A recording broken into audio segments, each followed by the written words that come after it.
for a little rest after breakfast. This is the life. Wait a sec. Isn't something important supposed to happen today? Oh, today's our big day! We're supposed to leave the Fortress of Mirapede! Come on, we've got to go complete the release procedures now!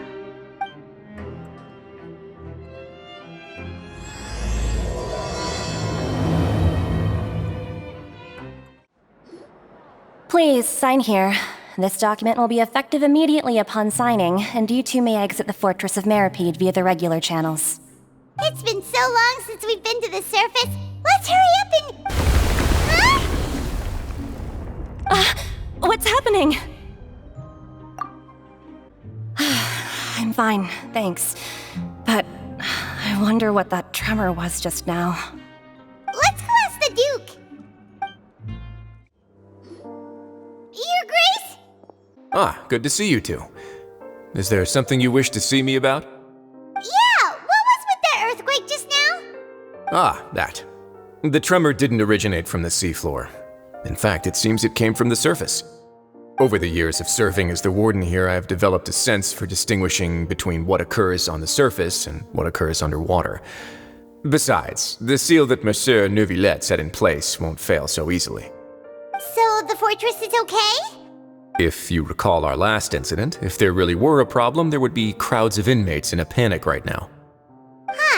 You've got a point. Okay, seems we need to get back up to the surface and ask about what happened. By the way, do you know what day it is today? I believe today is this month's pipe cleaning day. Wait, seriously? Yes. Have you completed your release papers? Yep. It's you two. Are you leaving now? That's right! Today is our last day in prison. But now that Paimon says that, it doesn't feel like we were confined here. It's actually been pretty nice. Oh yeah, Paimon feels fond of this place now. Then be sure to come back and visit. I'll miss you. If you've signed the release papers, then you're free to go. The guards will escort you out. You're not going to see us off? I knew you'd ask. All right, sure. Let's go. Well, you actually agreed. No worries, you must be busy. Paimon was just joking. So you do have a polite side, I see. After being down here for so long, I imagine you must feel like you're lacking companionship. Shall I come along too? Yeah, don't worry, we'll come back to see you. Paimon really likes the cafeteria here. The chefs sure do know how to make good grub. I hope you won't be here as convicts the next time I see you. We'll do our best to stay out of trouble. Well, it seems our work in the Fortress of Mirapede is finished. That's the end of another chapter in our journey. And since Neuvillette was the one who asked us to come here, we should probably go report to him now. Next up, the Palais Mermonia. You're going to see Monsieur Neuvillette? Please pass on our kind regards. I'm sure just your regards will do, no? I believe it would be the polite thing to do. You're right. I've heard the Palais has been terribly busy these days. Tell him that I hope he hasn't been overwhelmed by the recent string of troubles. If you're concerned about things at the Palais, why don't you take some time to go up and check things out? I believe you should still have some vacation time to spend. Thank you for being so understanding. It means a lot. It's been some time since I've gone to the surface. I must say that I've started to miss it a little. The Palais Mermonia sure is buzzing with activity today. Halt! Huh? Oh, it's you two. Apologies. Monsieur Neuvillette did say you'd be welcome at any time. Excuse me, would you mind helping me take a look at this report? I'll be right there. Sorry, I've got my hands full here. You can see yourselves in. Everyone's so busy. Seems a lot has been happening.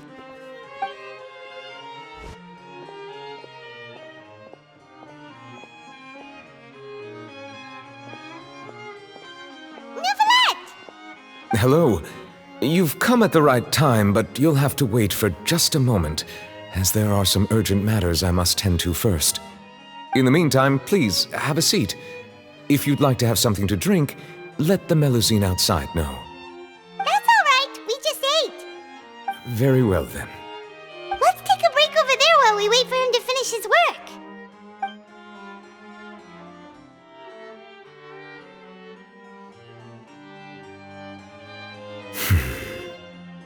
All right. That should wrap things up for now. Are you done with your work? Yes, sorry to keep you waiting. Today should be the day you were released from the Fortress of Meripede, and it appears that you have managed to complete all the release paperwork. That's right, and we came here to see you right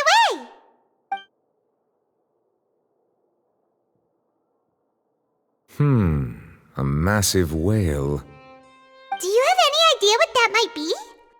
Judging from your description, that cannot have occurred in any ordinary waters, but rather something like the Primordial Sea. A whale of that size and shape cannot usually be found in the waters of Teyvat. Therefore, we can only assume that Childe is presently immersed in primordial seawater. Immersed in primordial seawater?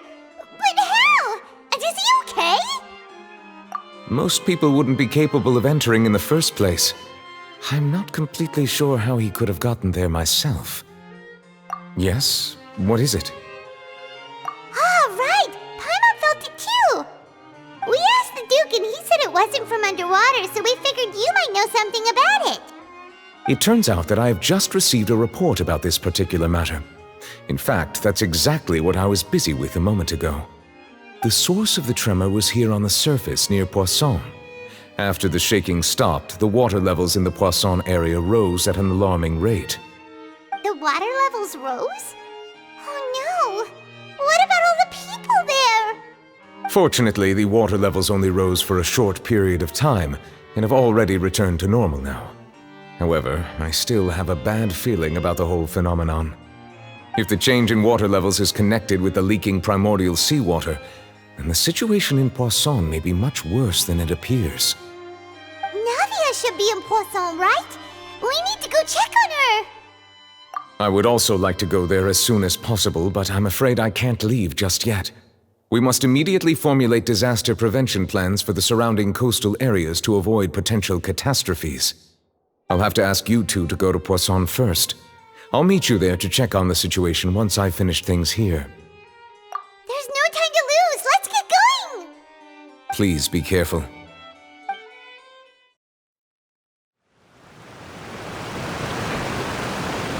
Oh no! What happened here?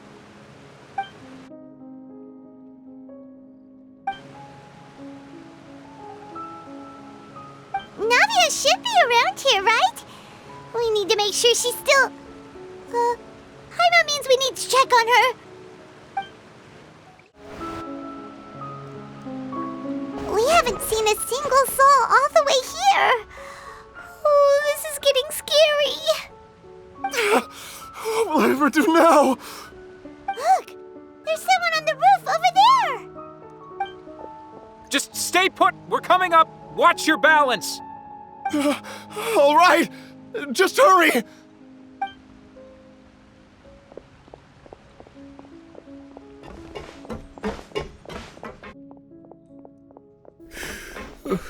I'm not young anymore.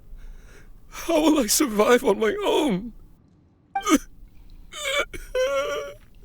My Desiree! Oh, he looks pretty sad. My leg! My leg! How could this have happened? It hurts! Just hang in there. Help is on the way. You can hold my hand if it makes you feel better.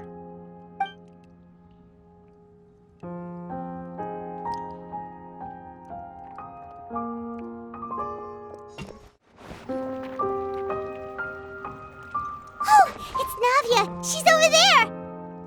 Hey, Navia, are you okay?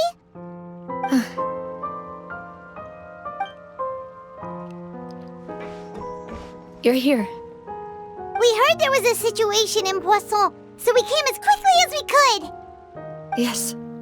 As you can see, the water level suddenly rose. It caused quite the disturbance, in fact.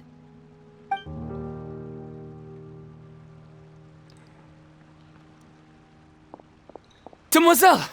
There was a wounded resident next to a building southeast of here. We've already transported him to safety, but we've run out of medical supplies. He's wounded? How badly? He fell, so it's probably a broken leg. He's pretty shaken up. When the water level rose, he desperately climbed up to the roof. Once the water receded and he saw the ground, he became terrified and eventually... He jumped down then.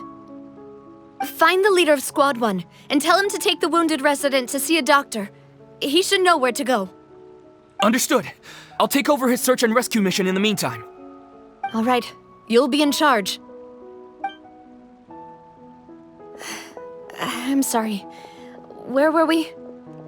The situation in Poisson? Right. Allow me to explain.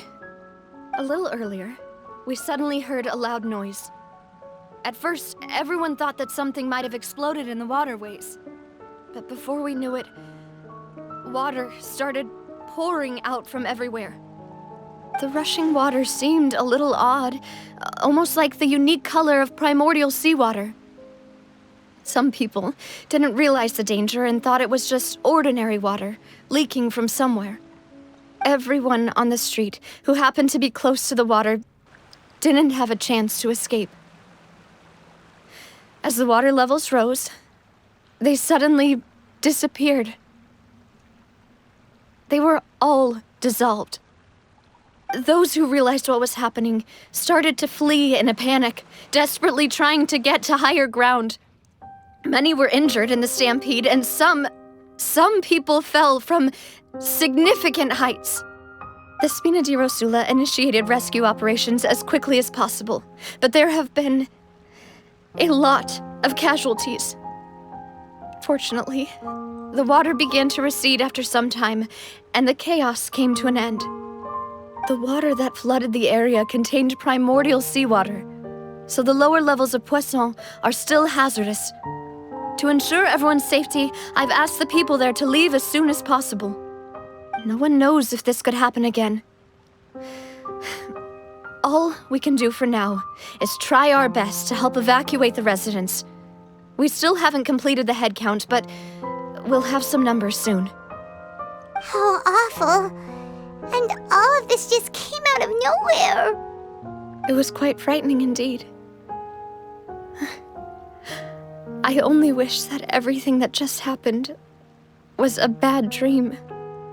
Is there any way we can help, Navia? Thank you for being so willing to help in a moment of crisis like this. You don't know how much it means to me. I really can't express how grateful I am. Don't say that, Navia. That's what friends are for. Demoiselle! We've got a situation here! I'll be right there. Sorry, I need to go for now. And off she goes. Seems it might be a while before she can take a break.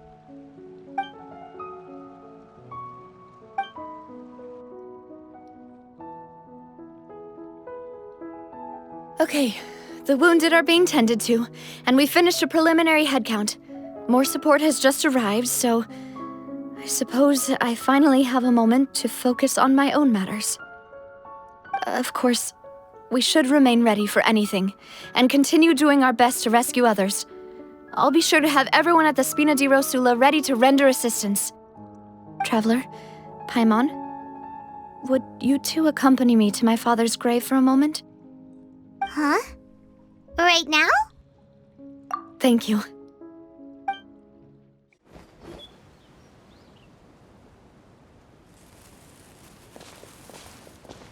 Not a lot of people here, huh? Well, given the time of day and the whole situation in Poisson, Paimon doesn't think there'd be a ton of people here visiting graves. Right. That's how things are now. The living are so exhausted that they've no strength to spare any words for the dead. Navia?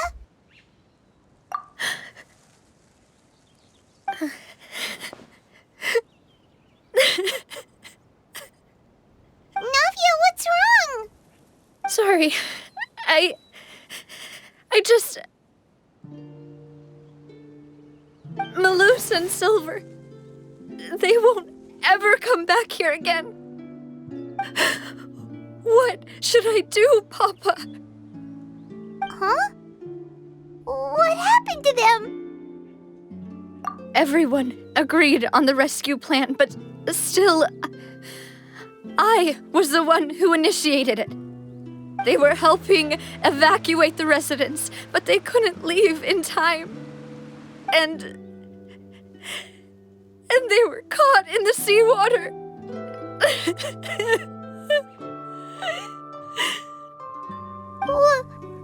What should we do? I've known them for so long. And I know they weren't afraid.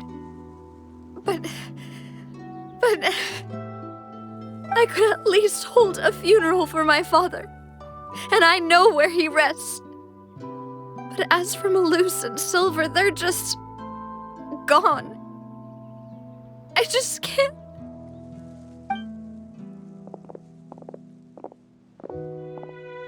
Everything looks so clean after it rains. Even the gravestones. I didn't expect that you'd enjoy a glass of red wine in front of Master Callus's grave. I can understand. Besides, the scenery here isn't half bad. See, it's not just me.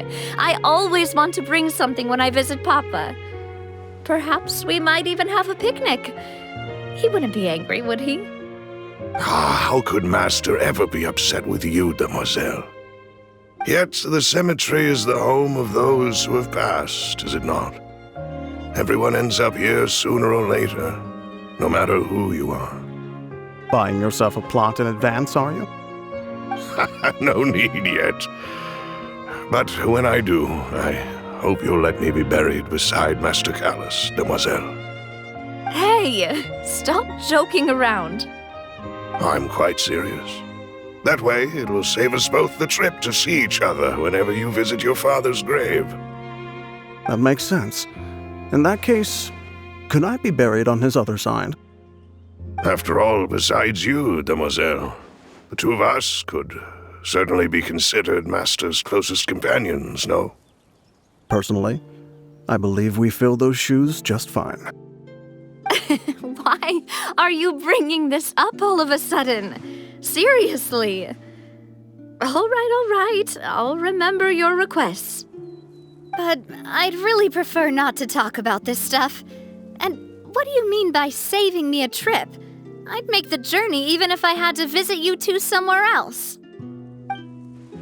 I'd promised to let them rest in peace here. But here I am breaking that promise.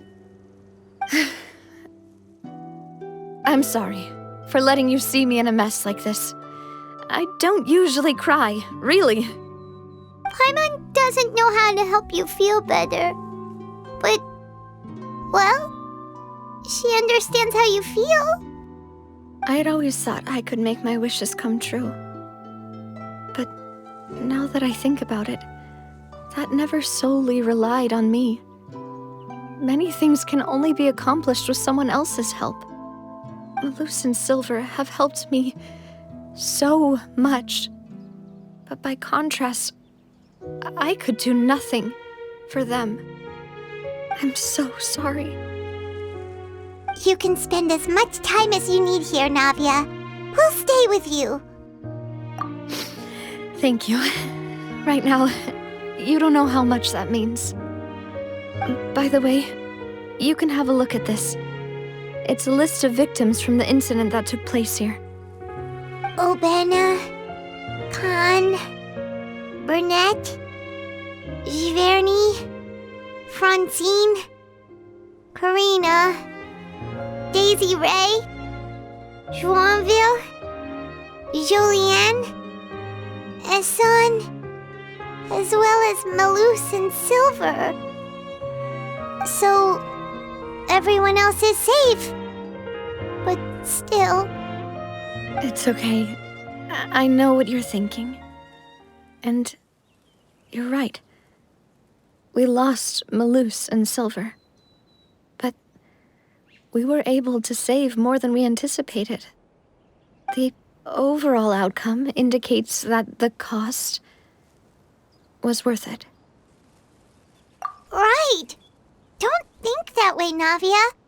One person might be saved at the expense of another, sure, but that isn't something we should ever consider a trade.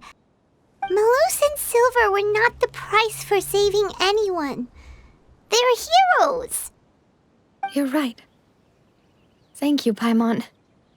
What you said just now was pretty amazing, actually. I'll remember your words. Oh, really? Seems you've become more eloquent in the time since we last met. The knave? What are you doing here? Is everything going well on your side? Yes, my people are carrying out the mission according to your request. All the residents of Poisson have been evacuated, and we're preparing to relocate them to higher ground. As for these supplies, we have everything taken care of. There is no need to worry. Thank you very much. Wait, do you two know each other? We just met recently. Right, Miss Navia? Usually, I would call this a coincidental encounter, but that doesn't quite fit this time. Besides, it never even crossed my mind that a Fatui Harbinger would come looking for me. Thanks to the Knave, Spina di Rosula received generous support from the Fatui, which allowed us to complete the rescue and evacuation work so quickly. Mutual aid is essential to fostering positive developments. We were already in the area, in any case, so it was nothing. That said, I must say that you're a lot sharper than you let on. I'm sure you understand what I mean. I apologize for all the ways in which I tested you previously. We've never worked with a Fatui before, and it's extremely important for us to know who we're working with. My subordinates have reported that Fatui soldiers have been observing water levels and taking head counts in various locations. I hear that they've also prepared a large amount of emergency supplies. I'm quite surprised. This is nothing to brag about, nor do I intend to. It is simply the way of powerful organizations to act forcefully, whether they are doing good or ill. You've witnessed that firsthand, in any case. As I've told this traveler before, I know of the prophecy, and I intend to prevent the impending disaster. Lending your organization a hand was a natural first step in accomplishing that. As such, do not be troubled by this token of our sincerity. Perhaps one day, you'll also be able to help me in the same way. Without your help, there would have been many more casualties. I won't forget your kindness. Furthermore, I sincerely regret what happened to Malus and Silver. I only wish that my people could have arrived a little earlier to prevent this from happening. Don't say that. You and your subordinates did everything you could. As Paimon said, Malus and Silver didn't choose to sacrifice themselves for any specific person, and they weren't the price paid for other salvation. They chose to become heroes themselves. I've never liked hearing people put it that way. It's like trying to relieve pain by saying some noble-sounding words. But right now, there's nothing more suitable. They really did become heroes. You're right. I'm sorry for your loss, Miss Navia. Water is life to Fontaine's people, and it also spells disaster. It's no wonder that people always say that prophecies represent fate. Fortunately, I've never been one for such opinions. So, you're one who will try to change fate, then? Of course. That is why I'm going to Hotel Bouffe de Thé. I still have some things to take care of, and the children need my attention. By the way, traveler, Paimon, one more thing. Alright, then we'll just... Huh? this isn't right. Paimon thought you would ask us to walk with you for a moment so you could tell us something in private. That is a clever and useful conversation technique, which I do like to use when necessary. But there's no need today. It would not hurt to have Miss Navia listening in. Traveler, I'm sure you remember that I said we could work together when we had the chance. You and I both know that there may be issues with the Primordial Sea. Previously, it was the Fortress of Merapide's sluice gate, and this time it was the water levels in Poisson. These are both signals. Indeed. Allow me to share the latest intel I've received from the House of the Hearth's intelligence network with you. During some recent investigations, a child claimed to have discovered some ruins near Poisson. The ruins date back to ancient times and seem to be worth investigating in many ways. Judging by the dating of the ruins, they may be related to the prophecy and the coming crisis. The situation is becoming more urgent, so any pertinent information will prove extremely precious. My people initially came to prepare for ruin exploration. Unexpectedly, this disaster struck, and at present, we're all busy prioritizing the rescue effort. So that's why the Fatui were already in Poisson. I wanted to take the children along, but unfortunately, Linny, Lynette, and Fremine have all been dispatched to higher ground to assist affected residents. Linny told me that outside of the house, the person they trust most is you. Which is why I want to give you this task. The House of the Hearth's members see each other as family, but Linny, Lynette, and Fremine said that they also see you as such, even though you are not from the house. I'm sure you already understand how earnest they consider their friendship with you to be. Oh, that somehow makes Paimon feel kinda happy. The intel I just shared about the ruins could fetch a high price. But since the children consider you family, it's only natural that I freely share it with you. Got it! So all we gotta do is go to some ruins, right? We can handle that. Excuse me, but may I tag along? You wish to join, Miss Navia? But are you sure you're up to exploring some ruins? You need to rest. Well, I'm sad, yes, but I can't just go back and plop myself into a chair by the roadside and do nothing. There's no point in being depressed while we still have a disaster on our hands. As my father's successor, I must live up to the hopes he had in me. Besides, I'm also doing this for myself. I need something, a distraction, to keep my mind off Malus and Silver.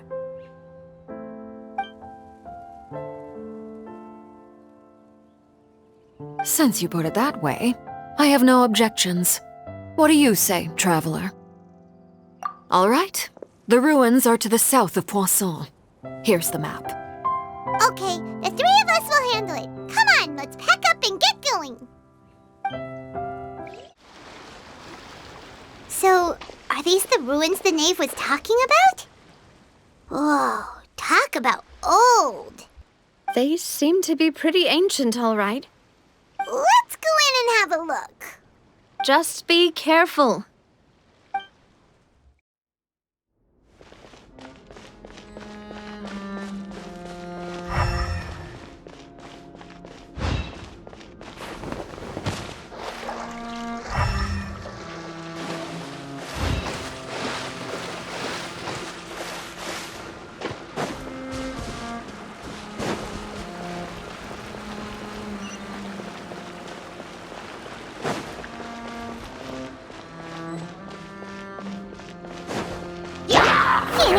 Drink. Come. Let the magic begin. Surprise.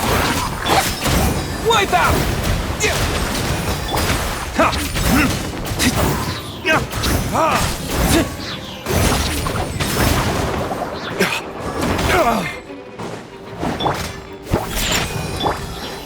Go.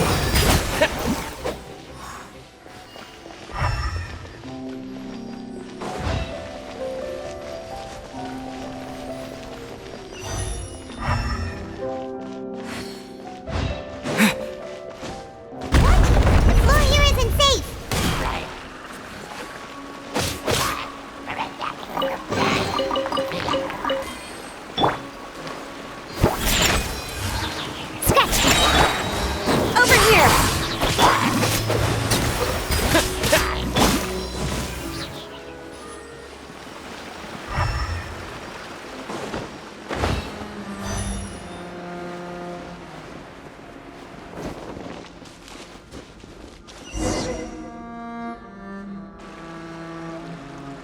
this place has also been contaminated by primordial seawater. Yeah. And a lot of it, too. A Fontainian would most likely dissolve the moment they fell in. Right! You can't go down if there's primordial seawater. It's too dangerous, and it won't be any help for you to just stay here. Don't get by my wrong. We're not saying you're useless. It's just that... No, you're right. I can't do anything in this situation. I'll leave this to you.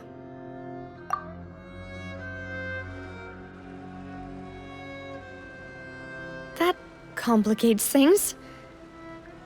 Maybe the only way left is forward. In that case, do you want to wait for us here? The water levels here are unstable, and there's a chance the water will rise. So staying here wouldn't be safe either. I'll go together with you. Perhaps we'll find the exit just up ahead. All right. Come with us for now then, but please be careful.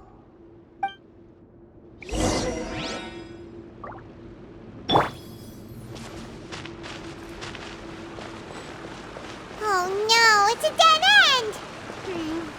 Let's try climbing over from the side.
Something wrong with this bridge?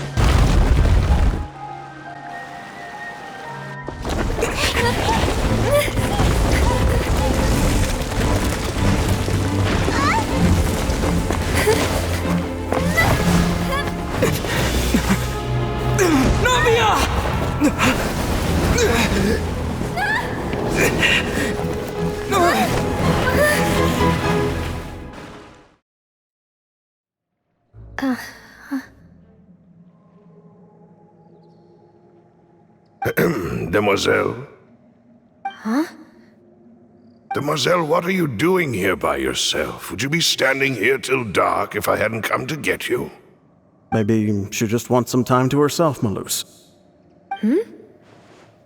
Oh, was I sleeping? Yes, it would appear so. I must be tired. That's quite possible. However, you were the one that suggested we go out for a walk. Oh, right. I nearly forgot. It must have slipped my mind when I dozed off. I haven't had a nap today yet. This is a familiar feeling, yet something's a little strange. Is something the matter, Demoiselle? Oh, no. No, I'm fine. I was just trying to recall why we came out for a walk. Do you remember Mr. Giverny? He'd requested our help before with foreign merchants who had a debt dispute with him, and we'd resolved the matter not long ago. We were headed to see how things were going with him at the moment. Ah, right. Yes. I remember now. Oh, Miss Navia. Ah, Mr. Malus, and Mr. Silver, too. It's good to see all of you. How have you been? I've been great. Thanks to your help, those bothersome merchants finally realized that I wasn't the one they were looking for. Why, I wasn't even the guarantor for that person. They were knocking at my door day and night. Even my neighbor, Obina, was getting fed up with them. Sometimes force is required to calm someone down and get them to listen to what you have to say. That's right. Oh, by the way, Burnett, what was it that you wanted to give to Miss Navia again? Oh, yes. One moment, I have it right here. Miss Navia, these are some flower seeds that I prepared. Please take them.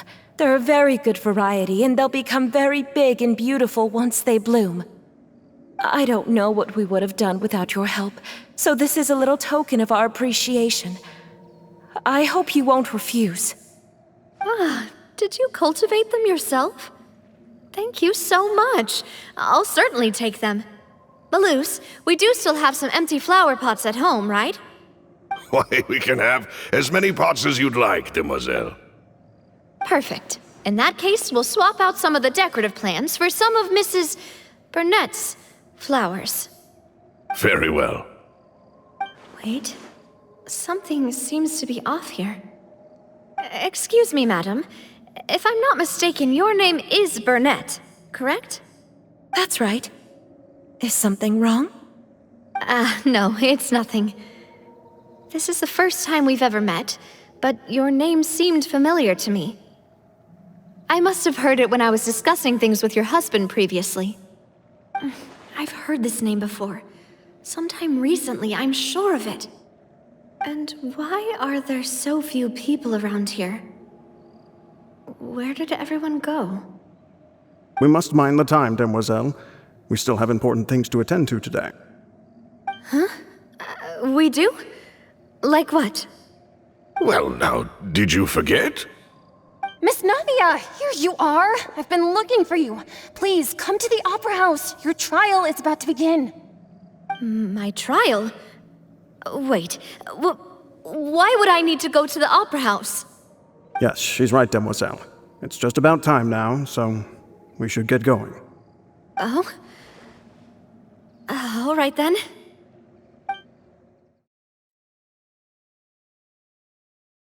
Look, it's Navia!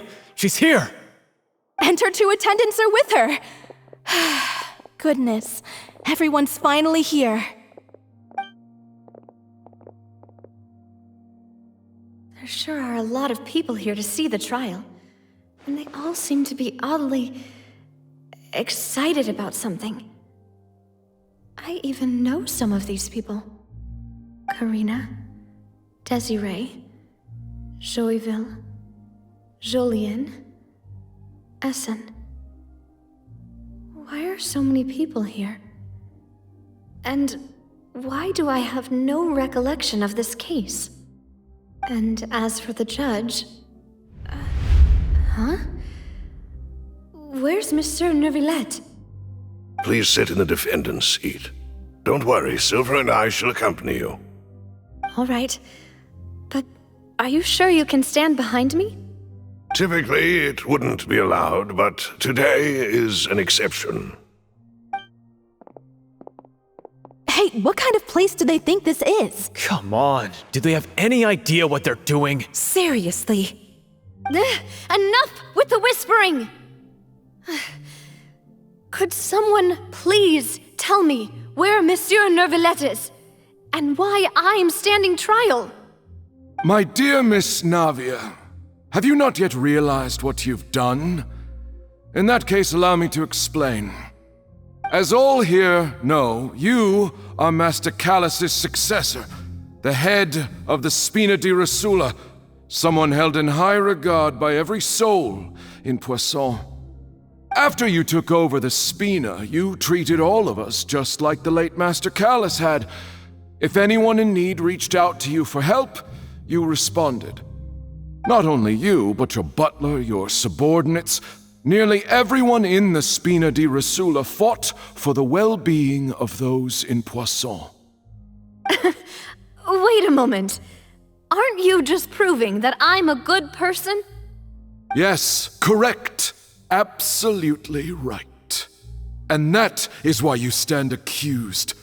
You have helped so many people get through so many difficulties. You are one with us. We are inseparable. We are one big family, all of us who are from Poisson, inextricably linked. And with you being so important, we couldn't possibly do without you.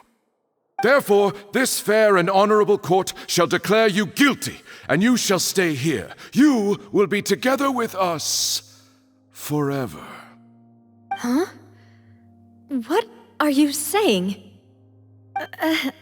Everything you have said is correct. I have indeed done a lot for my hometown, and I would be willing to be with you all, but what is the purpose of having me stand here like this? What is there to discuss? Ah, well, if that's what you think, then I have no further comments. How wonderful, Miss Navia!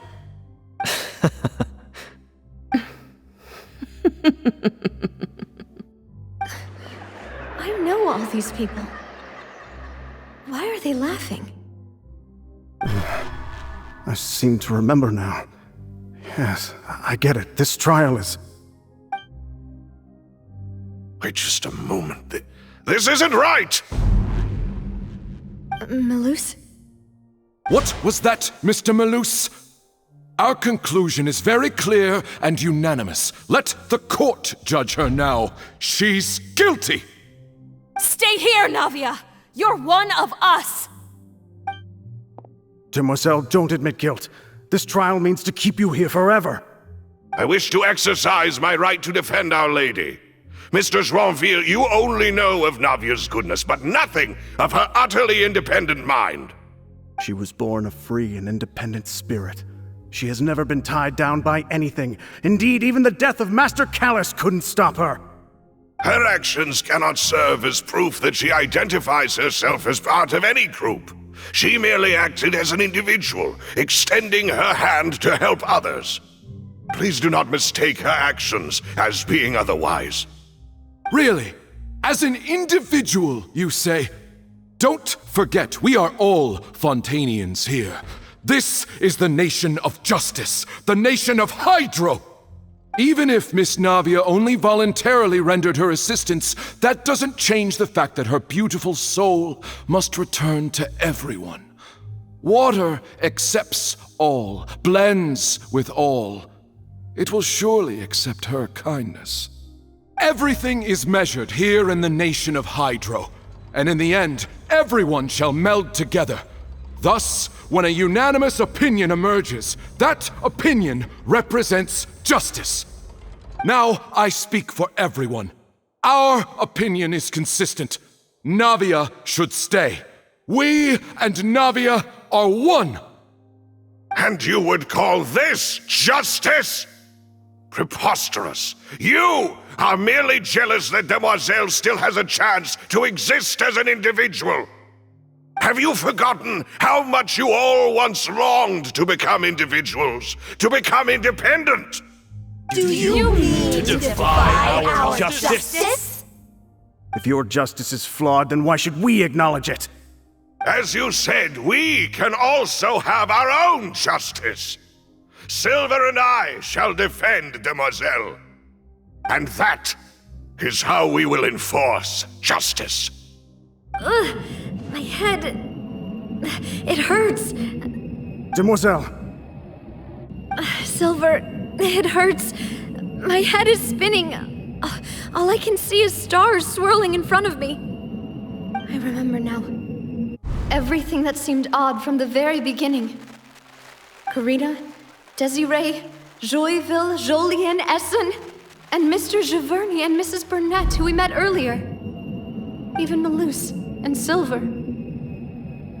I don't want to admit it, but they're all dead. Don't be afraid, and don't admit guilt. We will protect you to the very end. Absurd! Who are you to say that she cannot be judged? We are the majority, and in the nation of trials, the majority is absolute justice. We are the will of all. Don't let them escape! We shall keep Navia here with us! Mr. Malus and Mr. Silver, must you be so stubborn? How could the two of you possibly hope to stand against the collective? Do not resist. This judgment is fair and just. Navia belongs to us. After all that happened, she should not be left alone in Poisson. What are you saying? No more excuses. He says we're jealous. Jealous? How could she possibly be an independent individual? What's with these people? Who's jealous of her? She belongs to us! Miss Navia, she... Silence! That's... Monsieur Neuvillette! Such commotion is prohibited in the court. The accusations you just presented are nonsense and cannot constitute a proper trial. The court will adjourn for the rest of the day. In this, I shall hear no objections from any unauthorized party. Our thanks, Monsieur Neuvillette. Please leave with me, Miss Navia, while there is still time. But... Go on now, demoiselle. This is your only chance to leave this place. What, can't bear to leave us behind or something? Malus. My apologies. I couldn't resist making one little joke once I realized that this shall be our last goodbye. Malus... Silver... Quickly, you must come now! Goodbye, demoiselle. Farewell. No, wait! Just a second! Navia? You're awake. Good. I must have been dreaming. Malus and Silver were still alive, and they were defending me at some insane trial. It looks like you're all right. Did all the sad feelings cause you to have a nightmare? Paimon could give you a hug. The ruins you were exploring suffered a cave-in. When I arrived, I found you falling toward the water. You were just about to be dissolved within, but I... What is it? I think I saw 2 Oceanids protecting you. It was only for a moment, perhaps even a fraction of a second, but they gave me the chance to retrieve you. Were it not for their intervention, I would not have been able to rescue you before your consciousness dissipated. Wait, did you say Oceanids? You mean like what happened with Vacher? Perhaps those 2 Oceanids were the people you saw in your dream. I always told them that they didn't have to protect me. To think that they'd keep doing so even after death. Please come with me.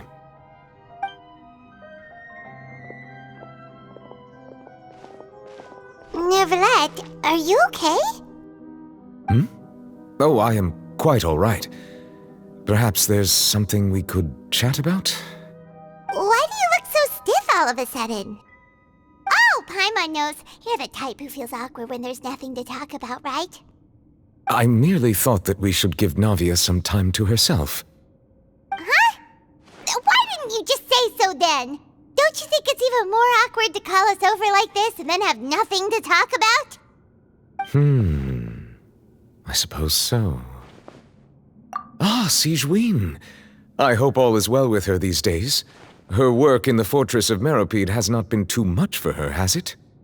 No way, don't worry. She's doing fine down there. She's an amazing head nurse. I see. Well, that is good. I have always worried that Sigewinne would need a lot of time to understand the world of humanity, just as I have. Oh, and the Duke also says hi. Even though Sigewinne made him do that. He hopes that you haven't been overwhelmed by all that's happened lately. Thank you. I have indeed been busy lately, and I also hope that everything is going well in the Fortress of Meropide. He still doesn't know what to talk about. Let's chat about something else then. So, Neuvillette, you're probably quite the swimmer, huh? Yes, of course. going anywhere. Let's try something else. How did you find these ruins? Did the knave tell you? Yes, in fact. I had arranged to meet you in Poisson, but when I arrived, I discovered that the Fatui were helping the residents evacuate. They had even transported a large quantity of supplies to the area. Amid my astonishment, I ran into the knave, and we had a chat. She informed me that she had asked you to investigate the ancient ruins here. Yeah, we originally planned to meet up with you, but we thought you might still be busy with all those official documents. We didn't think exploring the ruins would take very long, and who would have thought you'd wrap things up so quickly?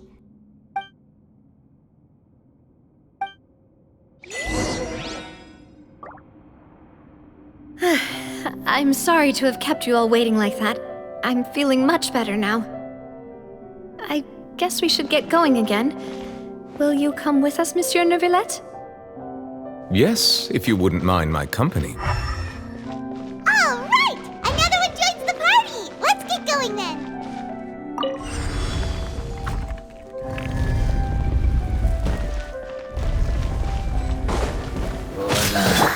Yeah. Look at you, Fontaine! Think you can bullet? Be amazed! Verdict is...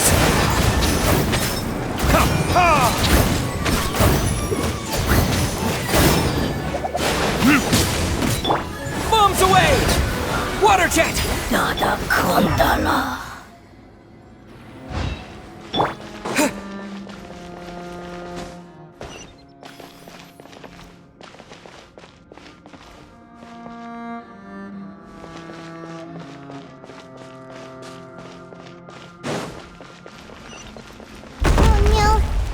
Unstable path.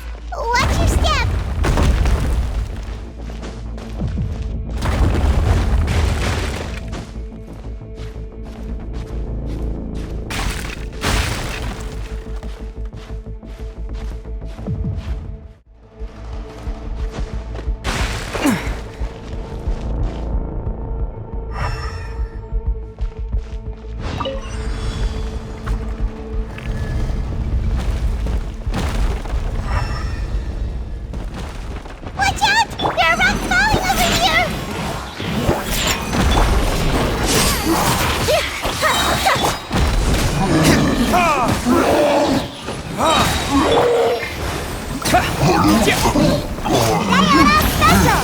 Cue the spotlight!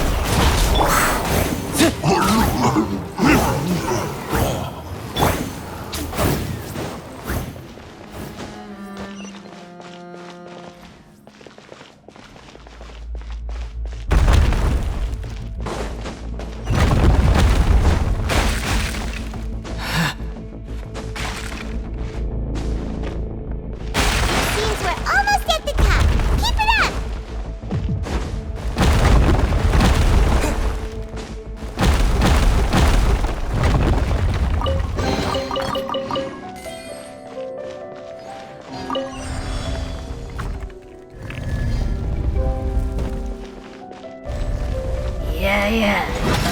You can. Scratch! I'm here. Think you can bully? Over here! Look at you, Fontaine! Let the magic begin! For retribution!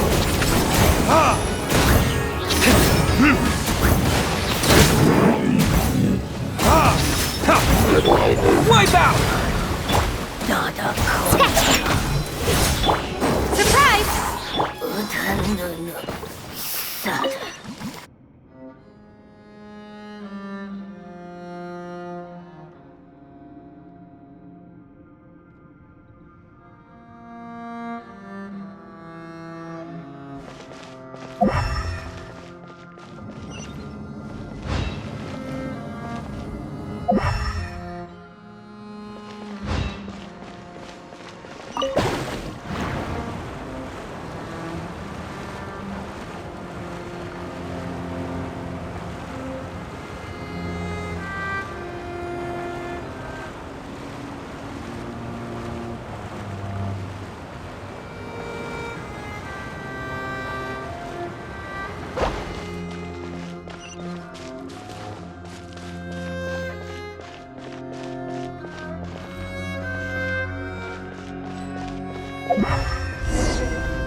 Looks like we've reached the end. This is the place. There should not be any other hidden spaces in the vicinity.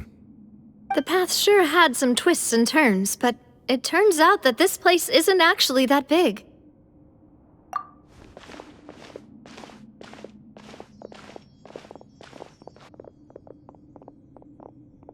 Stone slates?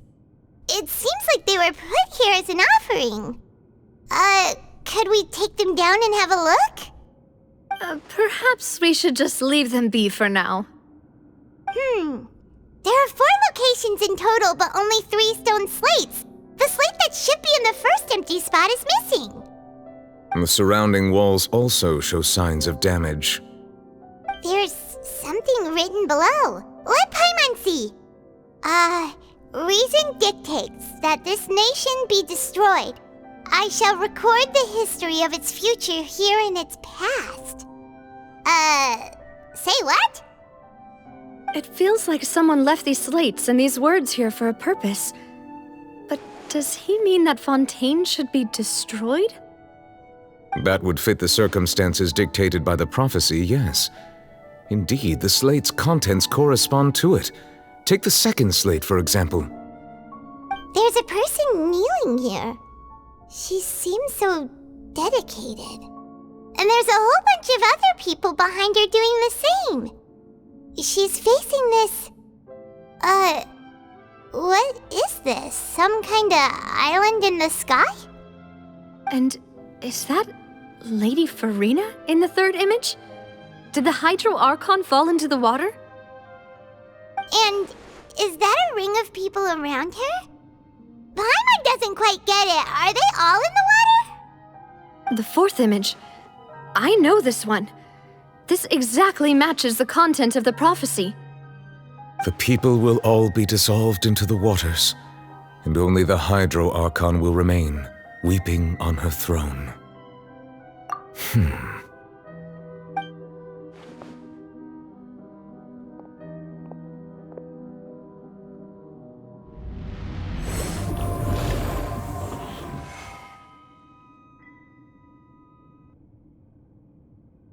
More information should be hidden in these slates, but I fear I cannot easily uncover it, most likely due to us missing the first slate.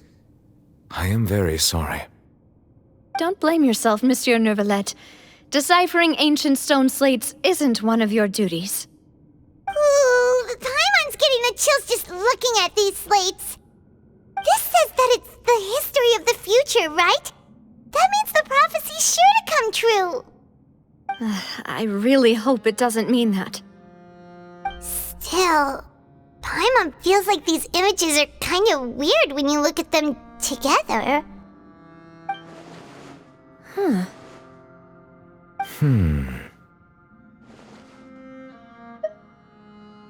That's right! If the images are in chronological order, shouldn't the fourth, the waters drowning Fontaine, come before the third, where the Hydro Archon herself falls into the water? And yet the order is reversed here.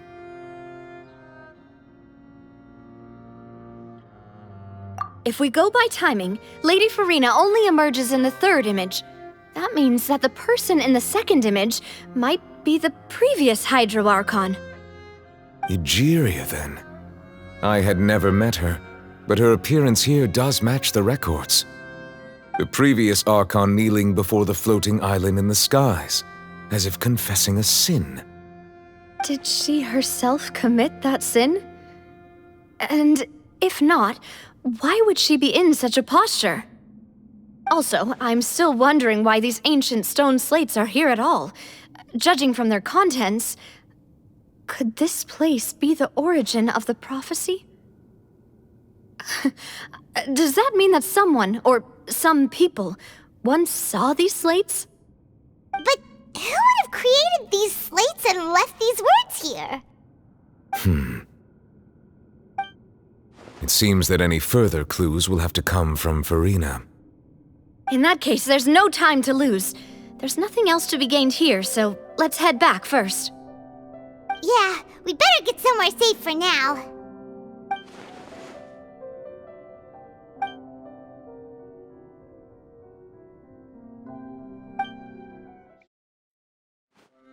Let's split up here. I'm going to check on what's happening with the Spina. You know how it is.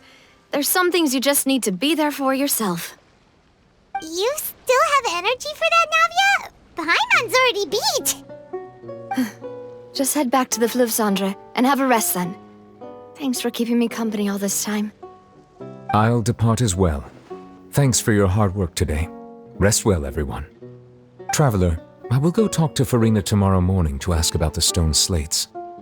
I'm sure that you're concerned about this matter as well. If you have time, drop by my office.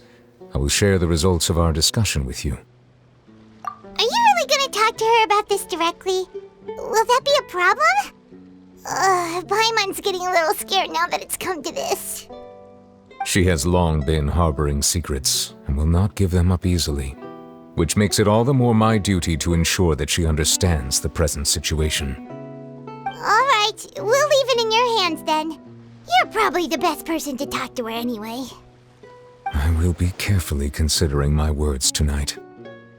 Traveler, Paimon, our safe house at the Fleuve-Cendre is always open to you as ever, so please don't think you're an imposition. All right, I'll be on my way then.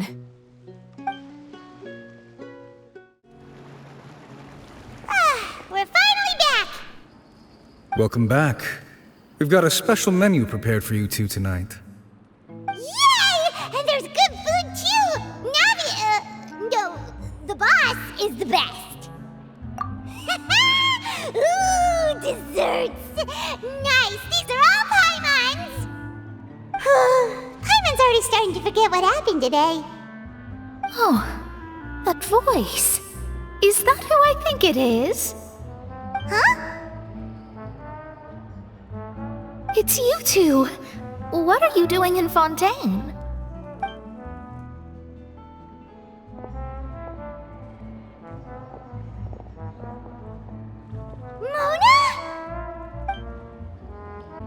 Seriously, nobody just uses a scry glass whenever they've got time to just see who they'll meet on the road. Still, we didn't expect to see you here. Wait, you're not a Fontainian, are you, Mona? Well, I have some business to attend to here, so I booked a hotel in the city. I was just out for a stroll when I bumped into you. Quite unexpectedly, if I might add. Why did you think I was from Fontaine, though? Is that because Magistus doesn't sound much like a Mondstadt surname? Yeah, let's go with that. Well, I used to have my own surname, which was, well, some other thing. Either way, the old hag told me when she took me as her disciple that the first step to being a great astrologist's pupil was to change that name. There was nothing for it, really. She really is amazing at astrology, so I changed my name to what it is now according to her wishes. To my surprise, however, Magistus is not the name of some ancient house or clan. It isn't? Nope. Although it is used by us in place of surnames, it generally just means great. Wow! Imagine including a boast in your name. Wait, are you gonna have to put that into your genealogy as well? I reckon so. In any case, I'd give my disciple a name like this as well, if I were to take one. Astromancer Barbeloth Trismegistus. Whoa, that's a long one. Does it also mean great or something? My name means Mona the Great Astrologist. As for the old hag, hers is, in plain speech, the thrice-as-great Scholar of the Stars. Just take it as a title specific to astrologists. Thrice as great? That's so petty. I know, right? That's just how she is. She used to call herself Magistus, actually, but when she took me in, she changed her name to Trismegistus. Talk about excessive. Magistus is thus the calling card of our school, so to speak, which makes it about the same as a surname. It's all right if you don't get it. You can look into it further should you need to study astrology more deeply. That sounds terrible! But anyway, you're not Fontainian, are you, Mona? You're you're from Mondstadt, right? Well, I was born in Mondstadt, yes. My parents migrated to Dorman Port, and I traveled with the old hag for a while, after which I settled down in Mondstadt City. Oh, that's a good thing then.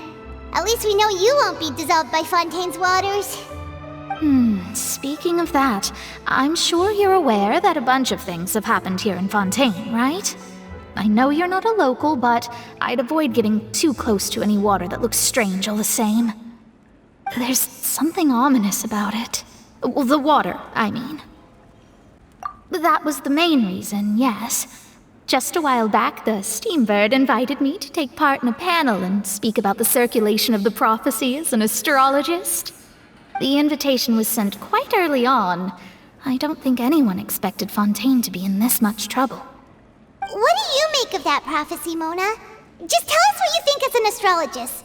Your word would go a long way to make things more certain and less scary. What I can tell you is that I'm an astrologist, and that this prophecy concerns the fate of Fontaine, even that of All-Tevat. Ascertaining this is akin to reading the fortune of the whole world. I'm afraid that this is not something that just anyone can do. If I could do it, you would no longer call me an astrologist, but a visionary. But on the flip side, the prophecy is so huge and powerful that it must surely come from a powerful visionary. Its contents involve the fate of the world. Disregarding it would be a mistake. A visionary? Sounds really powerful and all, but does such a person really exist? Of course. The old hag could do it, and I'd bet there are others amongst those Hexenzirkel colleagues of hers who could do something similar. Huh? Are you sure? All right, I'll help you. It isn't often that I see you with such a serious look on your face. I'll tell you once I hear back from her.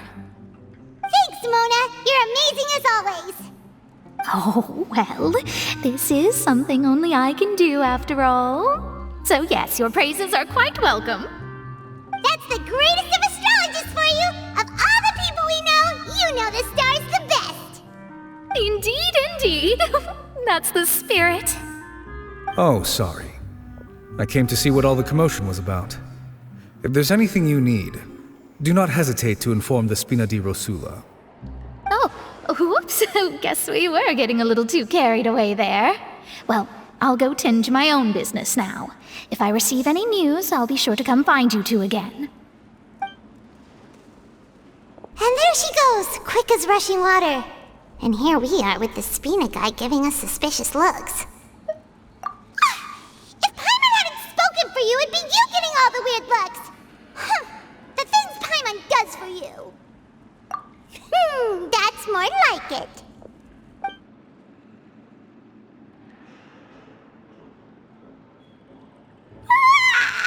Good morning. To be honest, Paimon's still feeling kind of sleepy. But it's time to get up, Traveler. We agreed to go see Neuvillette, so let's pack it up and get going.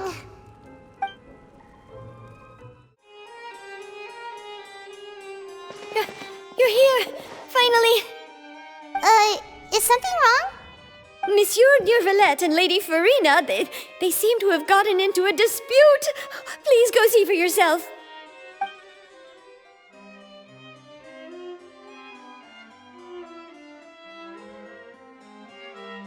Like I said, I've already explained everything! And yet the problem has not been properly solved. There is little space for excuses between us. It is not my intention to offend you, but please, tell me where you stand. You are the Hydro Archon Focalor, are you not? Look at this. This is a list of the victims from the recent Poisson incident.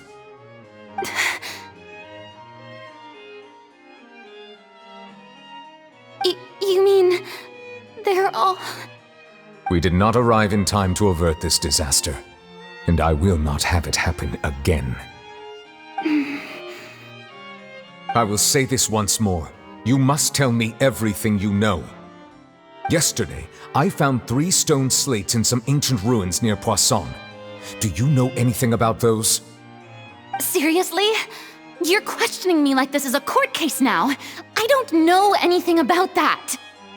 But you found them in some ancient ruins, you say?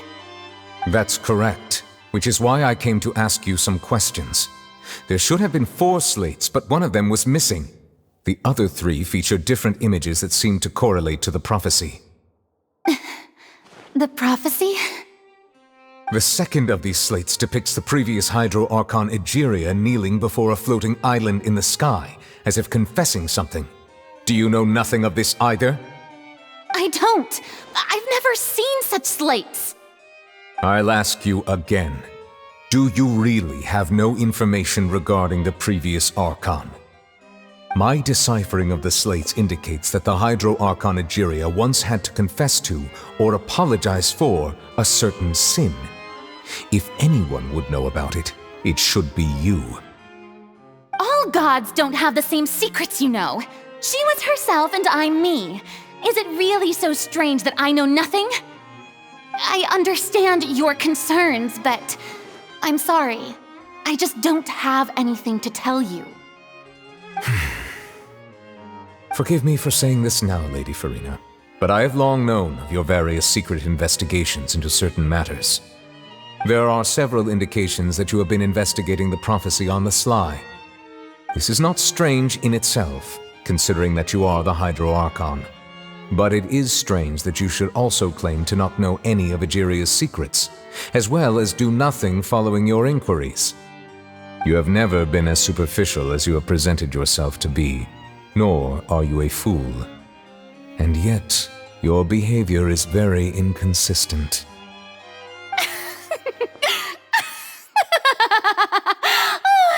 So you've been watching me all this time, have you? I didn't think you were that type. You... Well, since you know about my secret investigations, then you should know I'm actually working to take care of it. There's no point questioning or suspecting me. You're the Eudix, but you're still my subordinate. You should be following my lead. Just trust in me, you're Archon, and do as I say. Never mind whether you can truly convince yourself to or not. It'll all turn out fine. That's all I have to say. We do not discuss this matter again. Oh, the opera's about to start. Toodles!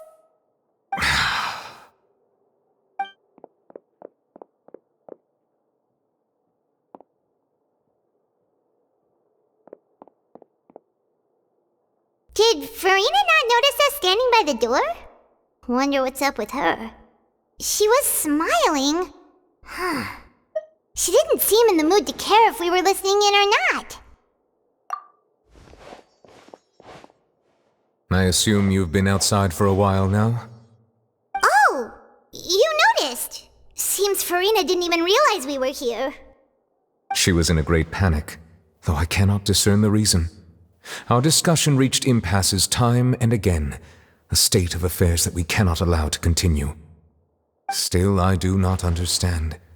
Dialogue is the basis for understanding, so why did she keep refusing to engage? Everyone in her inner circle has noticed that she is hiding some secret. The issue is her attitude. I fear that she will not reveal anything unless absolutely forced to. We may have to create a situation in which she will have no choice but to speak. Oh? Like what? Normally, people will only reveal the truth when standing trial. Perhaps we must have the Hydro Archon experience just such a scenario. But Furina's seen so many trials, and she's really good at dodging questions. How do we make sure that she won't just slip away at the first chance she gets? We will need to consider this thoroughly, join forces with various parties, and then do what we can. If at all possible, I would prefer to recuse myself from this affair, but we must prevent the prophecy from coming to pass. This may be cruel to her, but all Fontaine is in crisis. The information a god possesses is too precious, and so we must take a chance on this. But who will lend us their aid to do such a thing?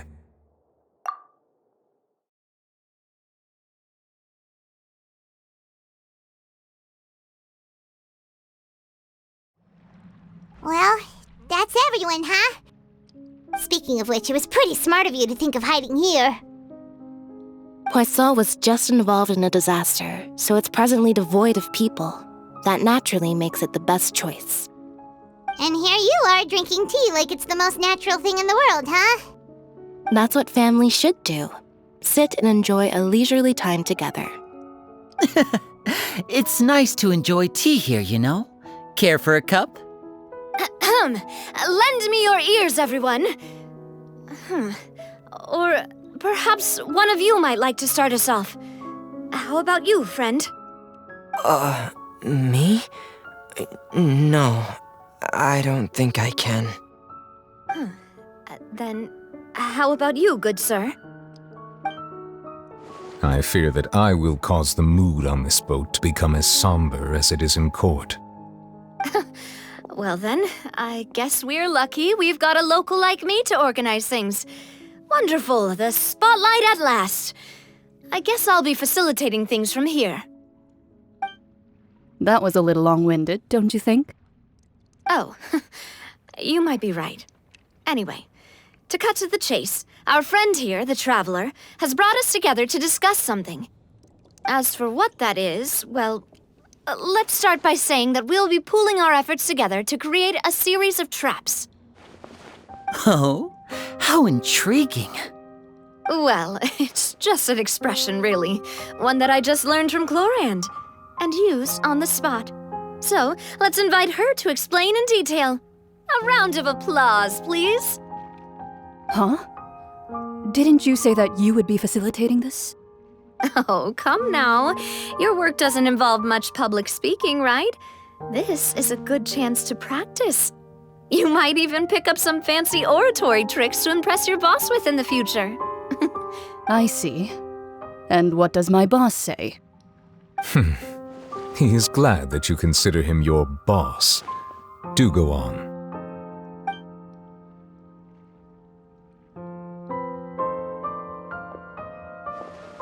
In that case, do any of you have experience hunting?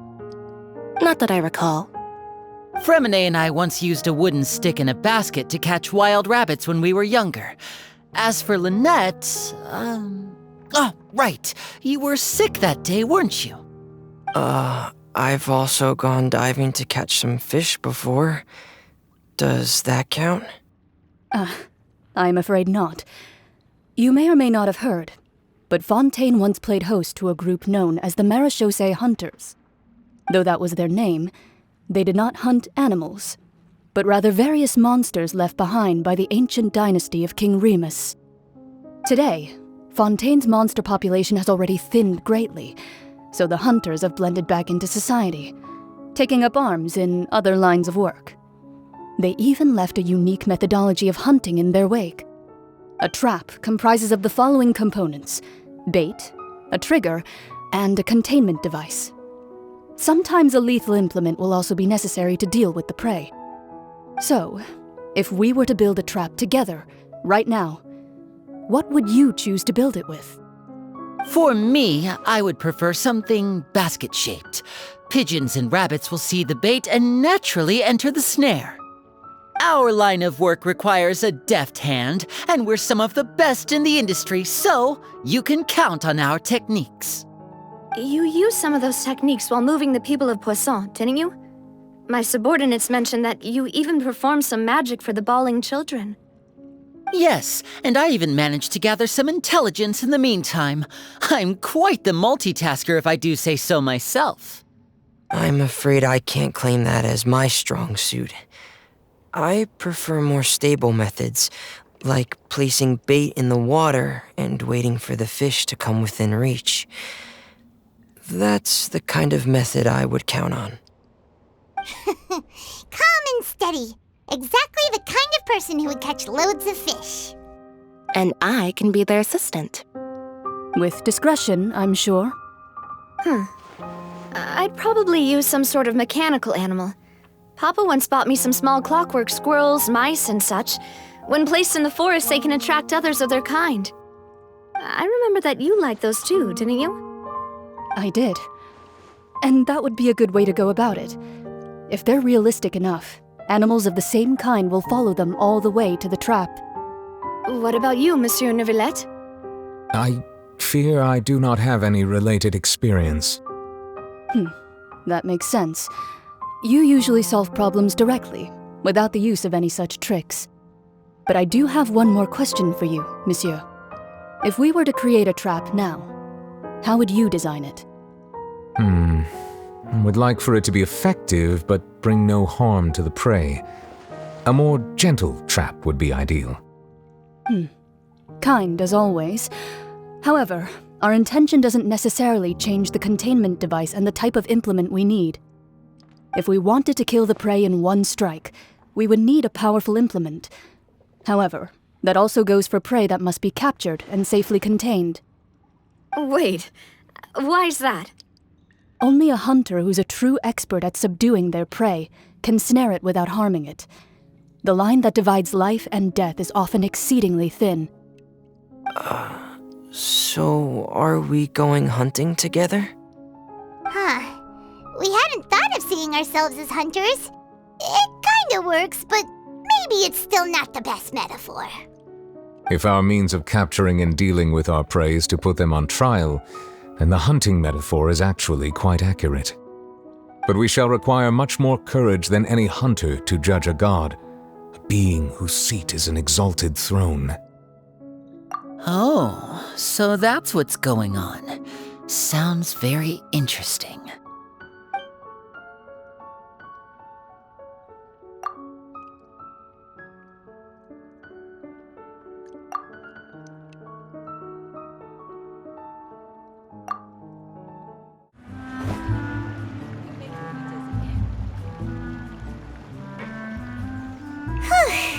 It's been a tough few days, hasn't it?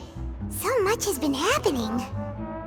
Paimon didn't think the meetings would go on for so long, but everyone seemed pretty fired up, huh? Paimon thought they'd be at least a little frightened. Well, Fremine was, now that Paimon thinks about it, but everyone else just looked a little surprised. Well, it's hard to say. Paimon doesn't have any experience with this sort of thing. But with you around, Paimon sure will do great.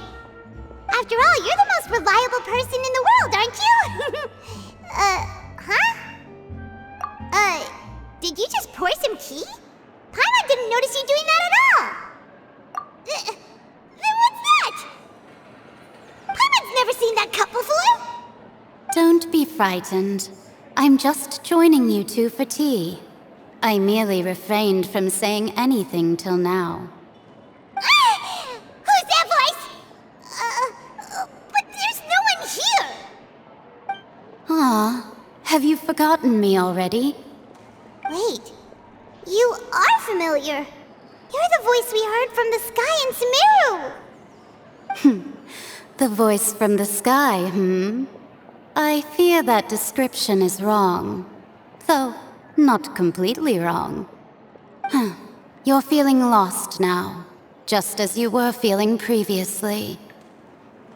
I sensed that confusion and thus came to you. Guiding people is an irresistible hobby of mine, after all. Consider me a passerby, just accepting a commission from my friend's disciple on a whim.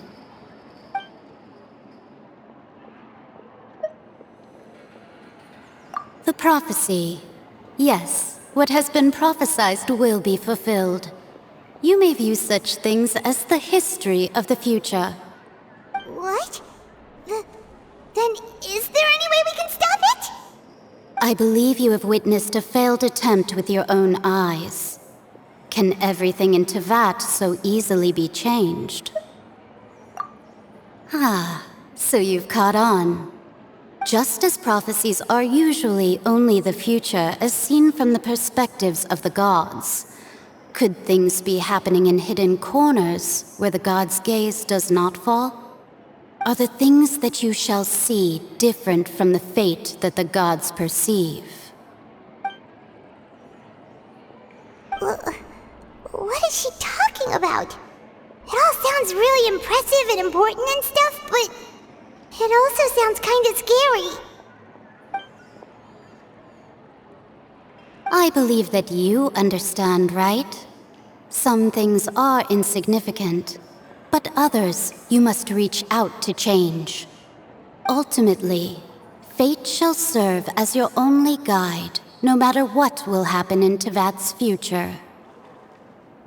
All you need to do is to play your part. This was good tea, by the way. Thank you for your hospitality. Well, that'll be all for today. The voice. It's gone.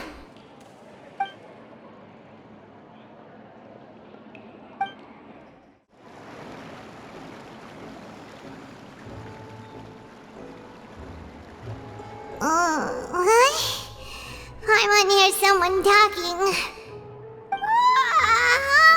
Alright, coming! Hey, it's you who's getting lazy, okay? Well, I see I've walked in on some lively banter. Luna! Fine, just fine. I went to take part in that Steambird panel.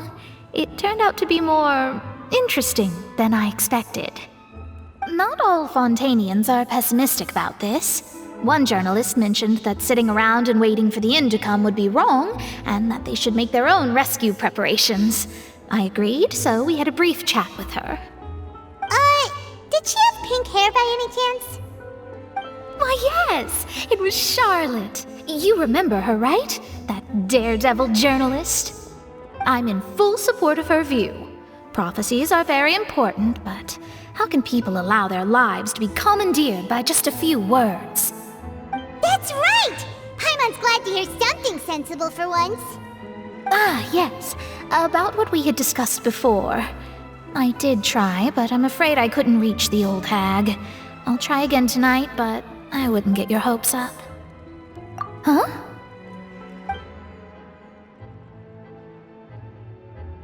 Goodness gracious. Are you serious? She said that even the god's gaze has blind spots. Pretty bold if you ask Paimon. Most people would believe the gods to be all-knowing, right? The Hexen Circle members are certainly anything but ordinary.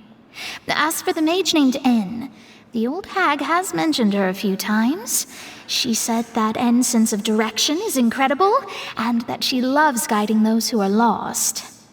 But I've never met her, and if she were still alive, she'd be... Well, suffice it to say that the hag's at least a few hundred now, and N's been around for longer than that. Whoa, the Hexen Circle sounds like a scary group. But they must really stay in shape to live so long. Their abilities alone are pretty terrifying. If she came to see you personally, then the problem you're facing must truly be of great importance. Well, it's not like Paimon could understand anything she said. Yes, she was quite cryptic, but I suspect she means that there is still a way to turn things around.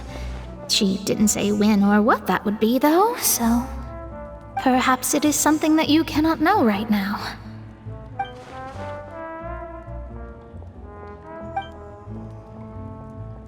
Traveler, Paimon, are you two all right? Oh, we're fine. We're just a little down right now. It kind of feels like the end is coming, you know? I see. I feel that same sense of desperation, too. I guess you could consider me someone who has often witnessed fate. So far as I have seen, it cannot be swayed. But even so, I still hope for, and believe in, miracles. Astrology is eternal and rational, but fate may not be. It is cruel, but it can also be beautiful. Perhaps that's what En was trying to tell you. Not to lose heart, and to believe that what you are seeing playing out before you is not yet set in stone. I did originally think of steering clear of all this, but I couldn't. Even if this is all futile, I still wish to help everyone. If we don't struggle to the last, then how can we face the end when it comes? Huh. You do have a point. There I go, talking about astrological principles again. Sorry about that. The moment I start talking about work-related stuff... I need to get going. It was worth trying to comfort you, even if only a little. I believe that you'll help those who are struggling in the same way I did. I suppose that might be why we always seem to meet by coincidence. Paimon feels kinda moved by what Mona said, but also kinda sad too. Hey, Traveler, Paimon suddenly feels like going outside for a walk. Let's go! Huh? Our names are written in this newspaper. What's going on? Let Paimon see! The underwater stronghold, the Fortress of Meripede, has continued in its noble autonomy, but that does not mean that others cannot interact with it. My recent attempts to enter the fortress bore little fruit. Guess Charlotte still hasn't given up on that. Thus, did an Outlander friend become the focus of this report, a blonde adventurer with their white fairy legends trailing in their wake. It is said that this mysterious traveler once visited the underwater fortress. So while the fortress's interior remains a mystery behind closed doors, do not fear, for the tales of the traveler contain surprises in spades. Journalist Charlotte's biggest scoop yet, the Traveler's Trail, World Walker. Charlotte took so many awesome photos of us and we never even noticed her. She hasn't been able to get a hold of anything at the fortress, so since we're easier to find, she's using us as the subject matter instead? Seriously? Well, fine. Those headlines and photos do look cool, so Paimon will forgive her this time.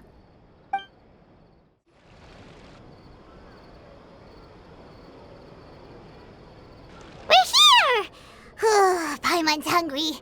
Should we go in and get something to eat?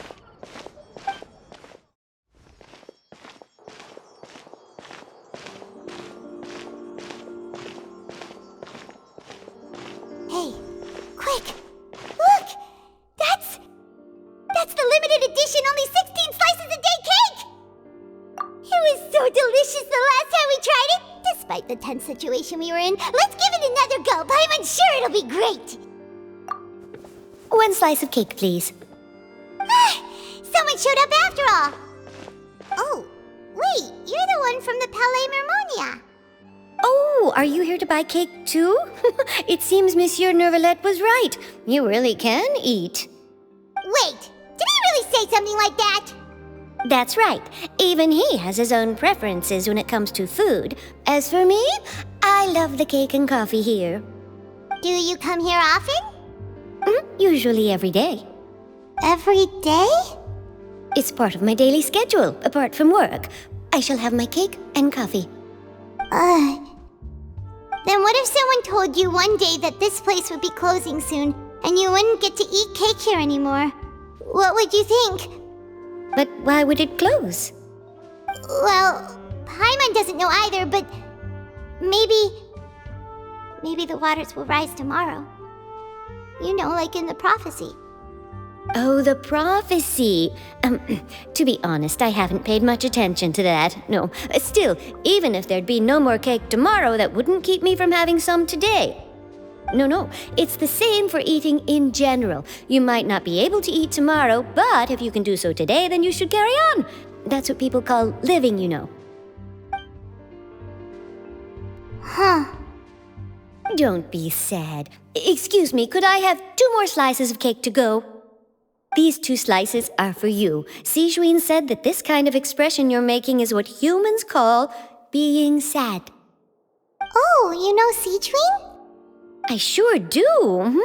She was born before me, and she sometimes comes to the surface to teach us things about humans. She said that humans are creatures that are saddened easily, yes, and you can only lift their spirits by feeding them delicious food. So please try the cakes here. I've got something else to do, so I'll be going now. You two try to stay in a good mood after eating, all right? Bye!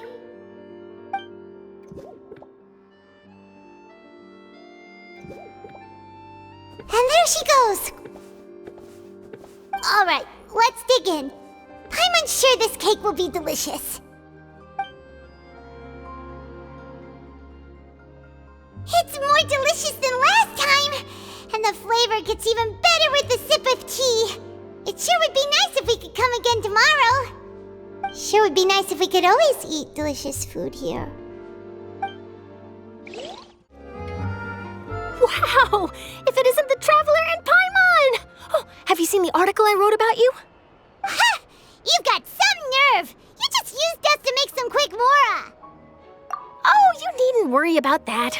I heard that you were in Poisson some time back, so I sent you a letter to discuss just that. It appears you didn't receive it, though.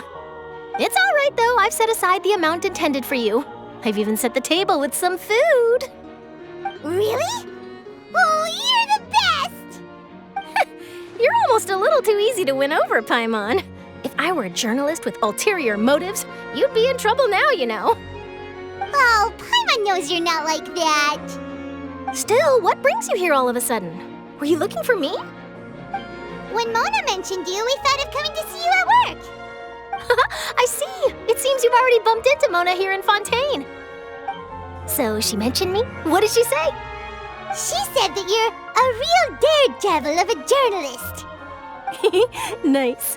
In which case, can this daredevil journalist dare to request an exclusive interview with the legendary Traveler and Paimon?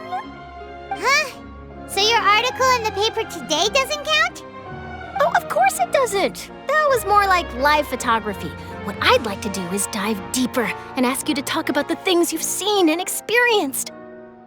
Yeah, are we even qualified enough?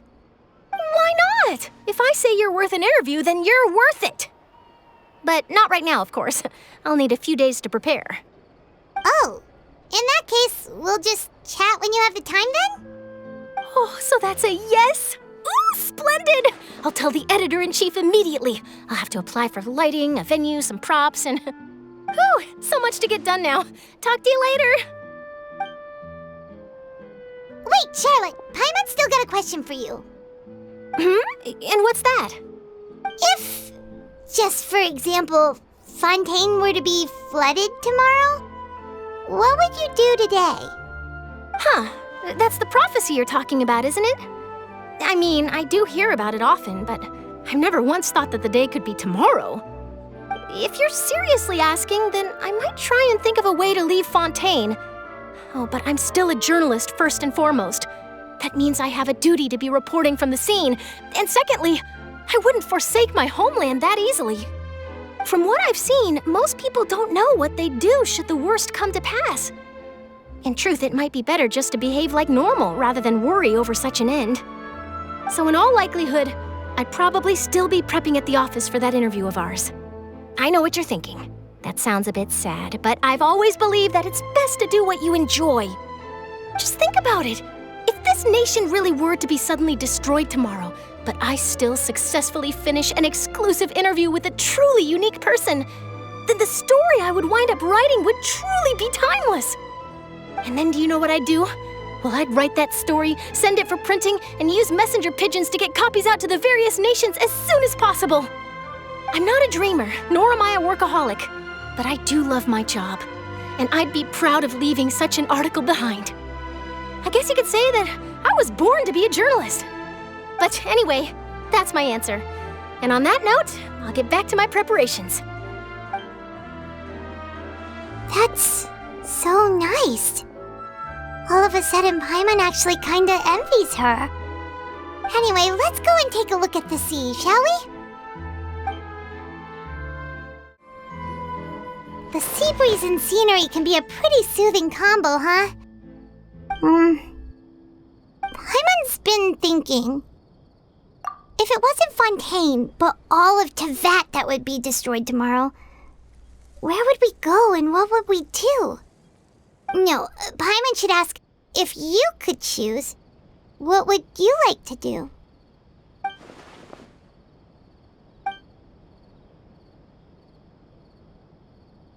We've always been moving to the next destination, so we haven't spent much time thinking about these kinds of things. We didn't have to either, with us always being on the road and whatnot. You mean, still traveling? Huh. Wait, isn't that what we've always been doing?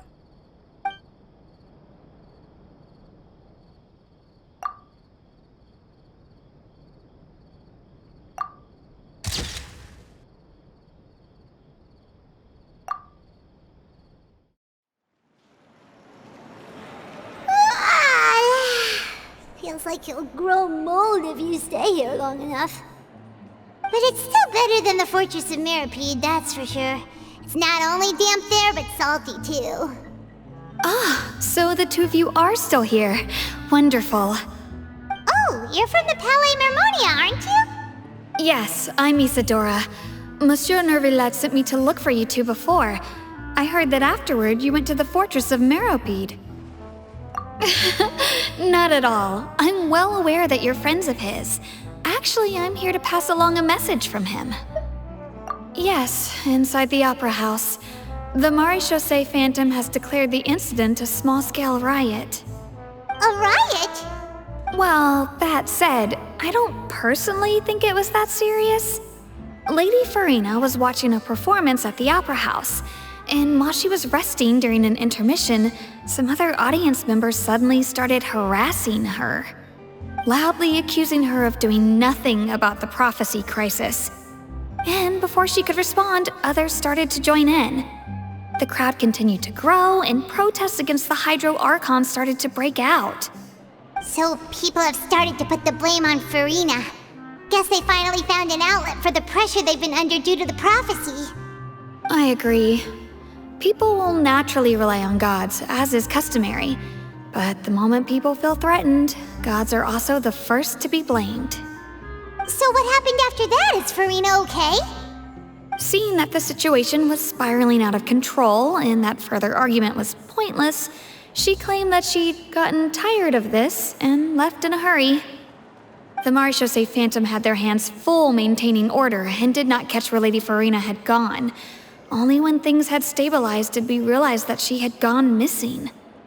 So, you mean she's still missing? That's right. The Maréchaussée has dispatched many people to search for her, but we don't have any leads yet. That said, I don't think there's much to worry about. She is a god after all. Even if she were to fall into the hands of rioters, what could ordinary people do to her? Good. Monsieur Nervillet sent me to tell you about the situation, but he didn't say anything else. Don't worry, this is more than enough to go on. Thanks for keeping us informed. Ah, is that so? Well, all right then. In that case, you two take care. I'll be heading back to the Palais now.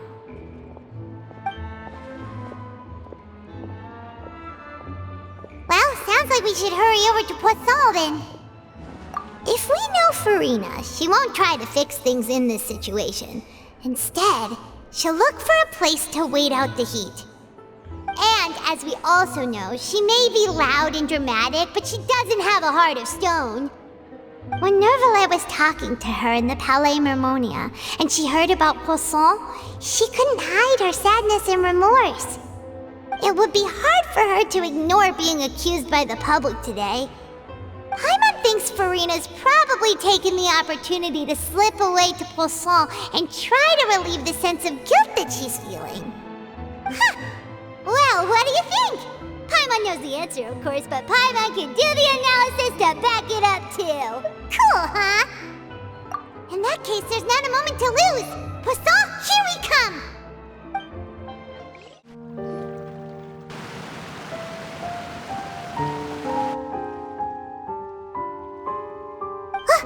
That's Furina, right over there! She really is here all on her own.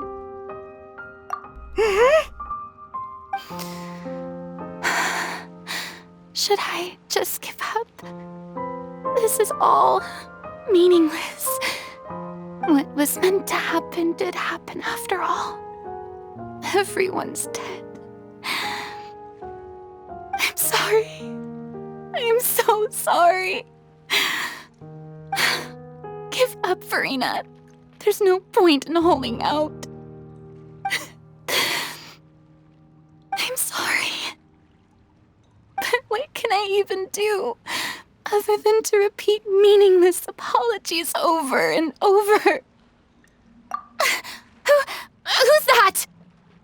Don't worry, Furina, it's just us. So it is you, blonde traveler from another land. Why, I almost thought you were someone from that mob of my ignorant subjects, come to kneel and beg for my forgiveness. Furina, you were crying just now, weren't you? The tear stains on your face are obvious. What do you mean, tear stains? Oh, I remember. The show at the Opera House earlier this morning was so moving. I'm still trying to process it. Who did that uncivilized rabble think they were, disturbing my enjoyment of the arts? They even dare to tout their Archon. I must teach them a lesson. I can just imagine their twisted and frustrated faces once they realize that I'm nowhere to be found. Oh, and I'm sure Nouvellette and those people from the Maréchaussée Phantom are freaking out right next to them, too.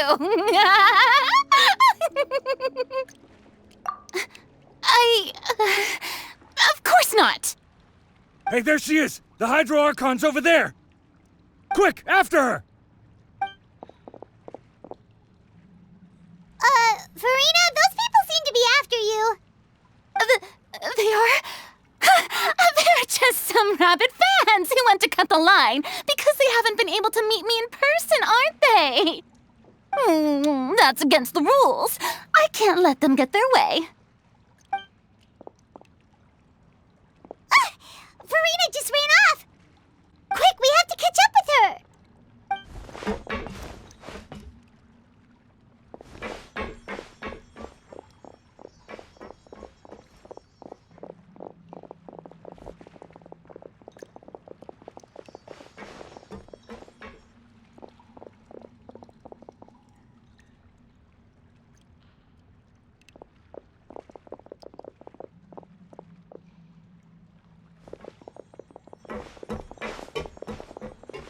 This should be the place, right? Hey, Furina! There's a good hiding spot over here. Quick, come to Paimon before the rest of them catch up to you. What is this place? Hurry, they're almost here! Fine. I suppose haste is warranted. Lead the way.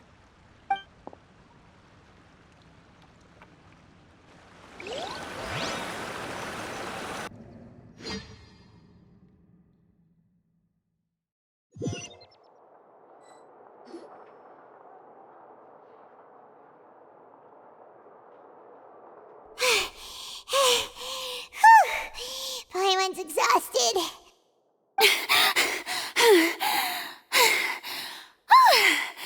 I'm so tired. I totally thought they had caught me. No,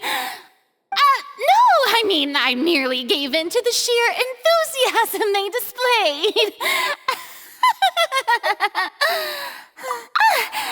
You're right. Yep, that's a good girl.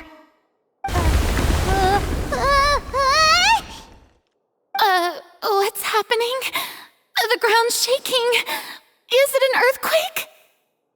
Yeah, a quake of this kind preceded the flooding in Poisson, didn't it? It can't be. It's happening again. Well, there's no need to worry too much about that. Nouvellette's made some emergency plans, so the evacuation should go a lot smoother this time. Yeah, I hope you're right. But the people of Poisson, they've already...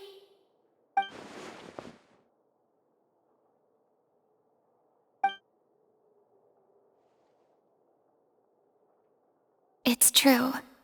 I've been investigating the prophecy for hundreds of years.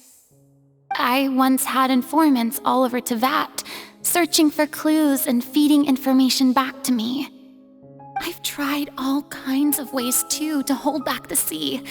Anything to keep the coastline from advancing. But all my efforts proved to be futile in the end. Really, the truth has been clear to me for a very long time. We cannot make an enemy of the divine. No matter what we do, the will of the heavenly principles will have its way, and the prophecy shall be fulfilled. Give up. I do love the sound of that phrase. It would mean finally coming to terms with fate, but also for me to finally be free. Indeed, I've thought about giving up so many times, especially after we almost lost Poisson. Fate is really unreasonable, isn't it? It has no heart and obeys no rules. The prophecy has only just started to come true, and so many people have already lost their lives. But just now, it all became clear to me. I still don't have the right to come to terms with fate on behalf of everyone else. As long as the final moment hasn't come, it's still not too late. Don't worry. I will keep hope alive for everyone until the very end. Well, that's enough for now. I got the impulse to play the stricken maiden, but honestly, considering my rank and station, that wasn't a good fit at all. Don't take any of what I just said seriously. How could I possibly let Fontaine fall to the whims of trivial prophecy?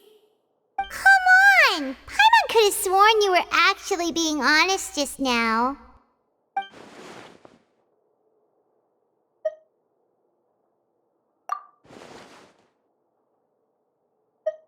Share my burden. That's impossible. It was fated right from the start that this would be my duty alone.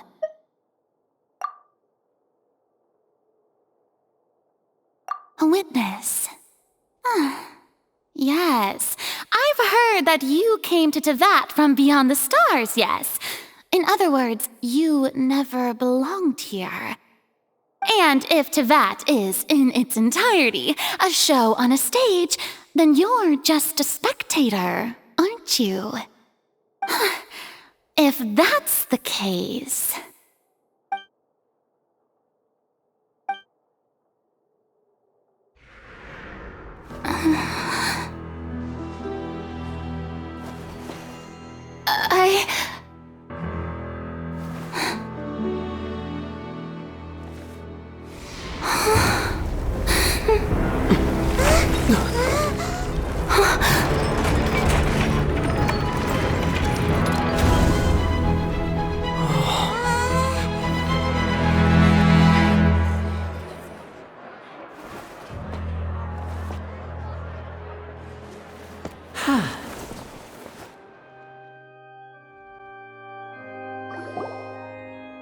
Ladies and gentlemen, this concludes my opening performance.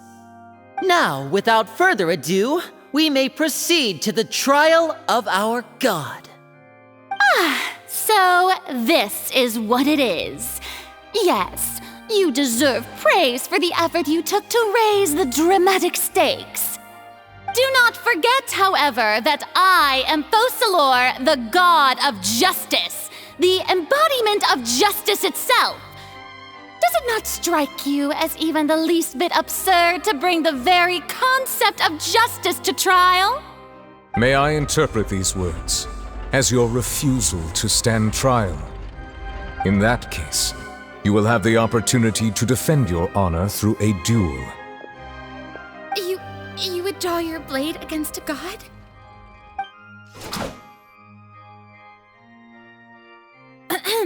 I see. It seems like you have made up your mind.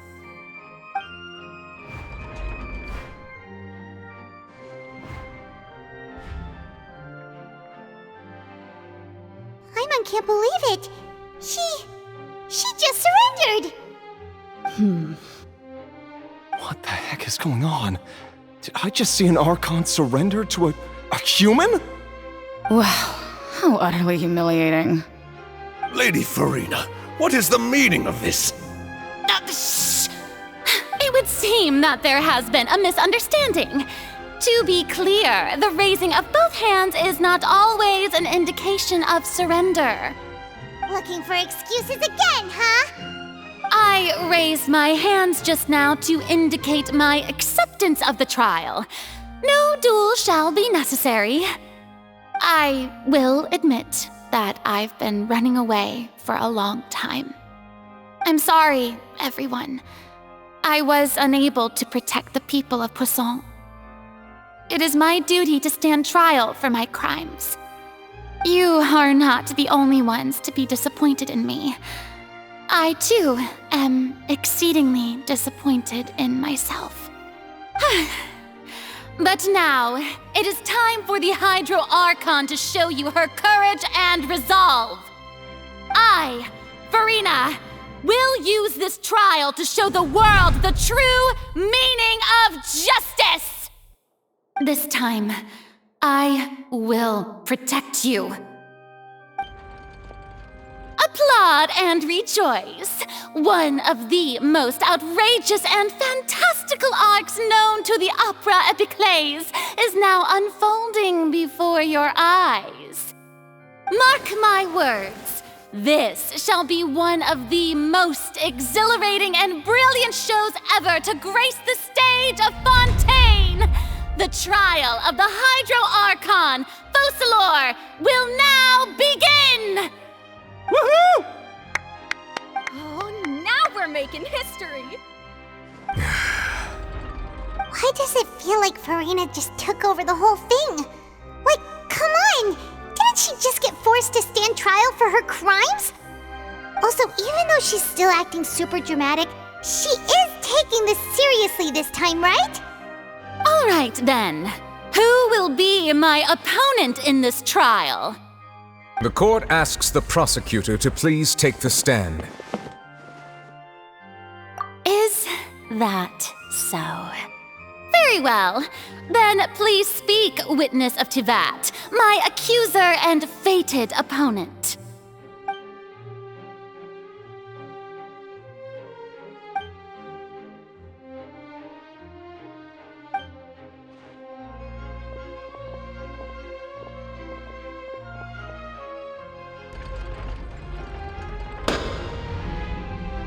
Also, please allow me to ask, as a final question before the trial begins.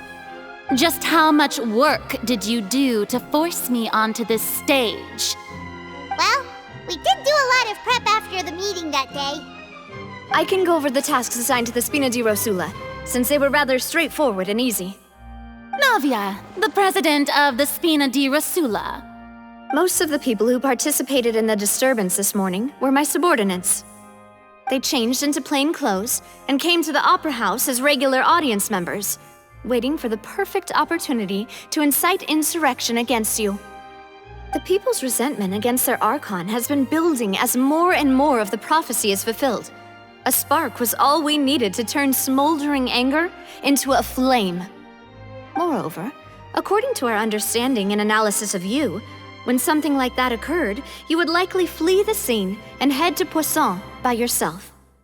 So, we arranged for a second group to lie in wait there. So, you mean, the ones who scoured the settlement for me were also from the Spina? And their goal was to force you to step into the giant magic box so you may personally participate in the greatest magic performance in all of Fontainian history. That's right. That house was a magic box, rather than someone's residence. As the super ultimate version of the setup that I used when I first performed at the Opera Epiclese, the volume of the box was increased by a whole order of magnitude, and the distance it traversed was the entire gap between Poisson and Areneas. Its cargo, of course, was an Archon instead of a human. My thanks, Furina. Without your help, we could never have pulled off such an extraordinary performance. You're welcome? Of course, this performance was only made possible with Father's support. The House of the Hearth spent a massive amount of labor in Mora to pull this off. We had to select a location, construct the giant magic box, dig a tunnel, and open up a path through the water. It was a lot of work for all of us. So, in other words, the earthquake that we felt within the giant magic box was just a normal tremor from the transportation of the whole house? That's right. It wasn't a sign of another disaster to come. Then, I can guess Nervilette and Clorinde's parts. You gathered a crowd, prepared a stage, and made sure that the champion duelist would be immediately ready for a fight. Also that as soon as I appeared on the stage, the trial may commence without a hitch. Am I right? Yes, that is correct. Well, Clorinde, I must commend you for your courage. Only the most outstanding champion duelist in all of Fontaine would accept a duel with an Archon without flinching. Thank you. As for you, traveler, I suppose your role was to keep me distracted with conversation once you found me in Poisson. You'd make sure that I didn't notice anything amiss before revealing yourself as my prosecutor once we'd arrived onto the stage. Oh?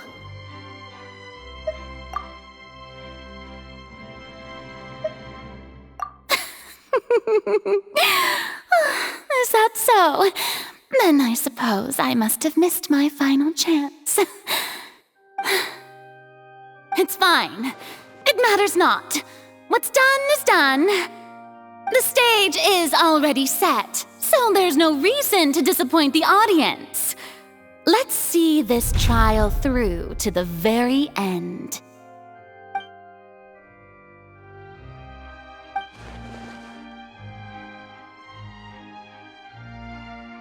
Sir Prosecutor, please allow me to pass this along. This is a document that Miss Charlotte applied for and received permission to share with you during the trial. According to her, it should speed up the proceedings. Huh? Charlotte wanted to give us something? Oh, so she's here too! Hey, Charlotte! Oh, let Paimon see. Isn't this the exclusive interview that she did with us before? So she's already finished it, huh? Wait, then that means this document is a perfect timeline of everything that's happened ever since we stepped foot in Fontaine! So in other words, we can refer to this anthology of evidence every time we want to use something from our journey as evidence for an argument! Let's quickly confirm the information in it. Just think of it as a refresher, alright? You defeated the Hydro Archon in the very first duels you took part in at the Opera House. That's one for the history books, all right. I didn't think that you'd wind up getting to the bottom of the case I'd been following all this time. I guess you could also see this as a happy coincidence. This is the first time Monsieur Neuvillette had a difference of opinion with the Oratrice. Even the Hydro Archon can't figure it out. A Fatui Harbinger. She's an extraordinary person. Her instinct must mean something. The fortress of Meripede was almost destroyed in a single day. That I didn't witness that scene personally will always be a source of professional regret, I think. According to Monsieur Neuvillette, both Childe and that whale should have been in the Primordial Sea at that time. I nearly lost my awesome friend Navia. To be honest, that still gives me shivers. The words of someone as extraordinary as a witch can probably only be truly understood when something surreal happens to you.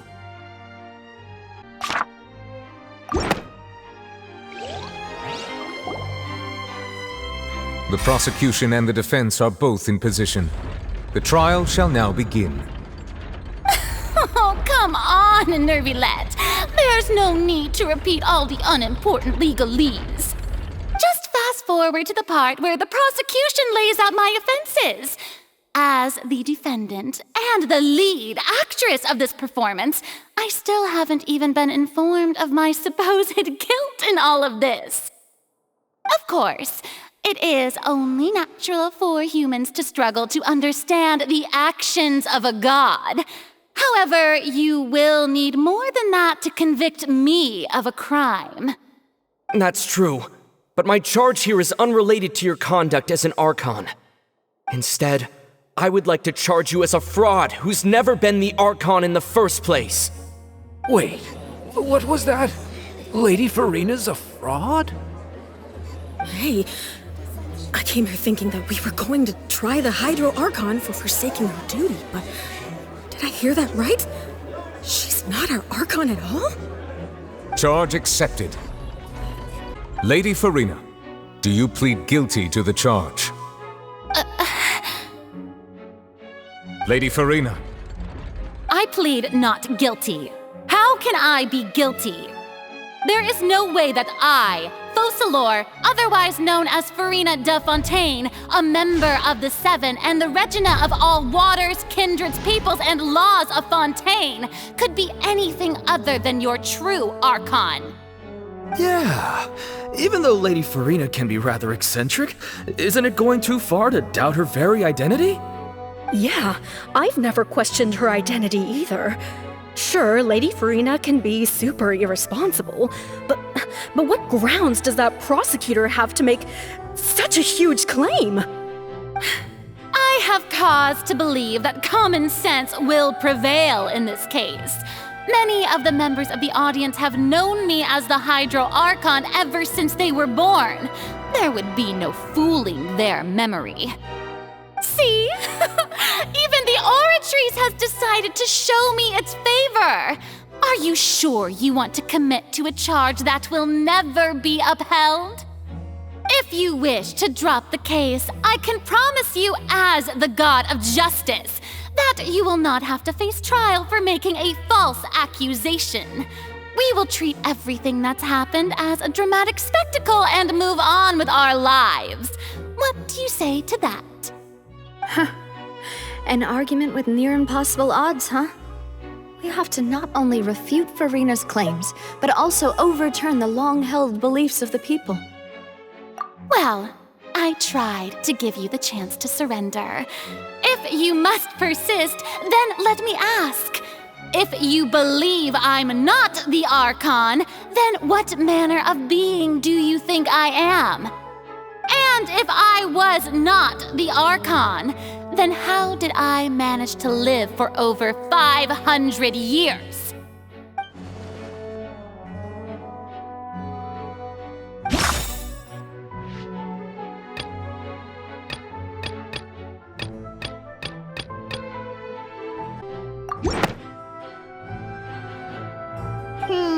That doesn't sound right.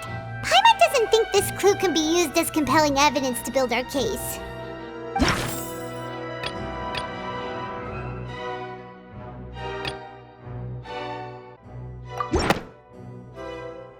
First of all, you may be a member of another long-lived race, which would allow you to naturally possess an extended lifespan. And second of all, even if that wasn't the case, there could be other ways to extend your life. Who gave you that idea? Was it the knave? You'd sink so low as to use a harbinger's words against me. A curse? I once thought it possible that the aura of an Archon might naturally resemble a type of curse.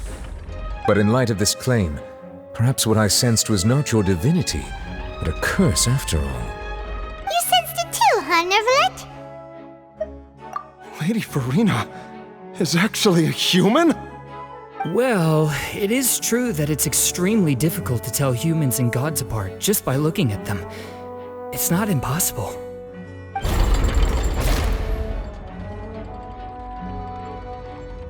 Well, don't start celebrating too early now. Even if I have been carrying a curse like you said, how does that prove that I am merely a human being? Besides, everyone knows that the main difference between a human and a god is the possession of authority. Gods can do what humans cannot. That's why they're worshipped as gods. For centuries, manifestations of my authority have served the nation of Fontaine. One need only to turn their eyes towards the Oratrice Mecanique d'Analyse Cardinale in this very opera house, or consider the indemnitium that is used in every aspect of life.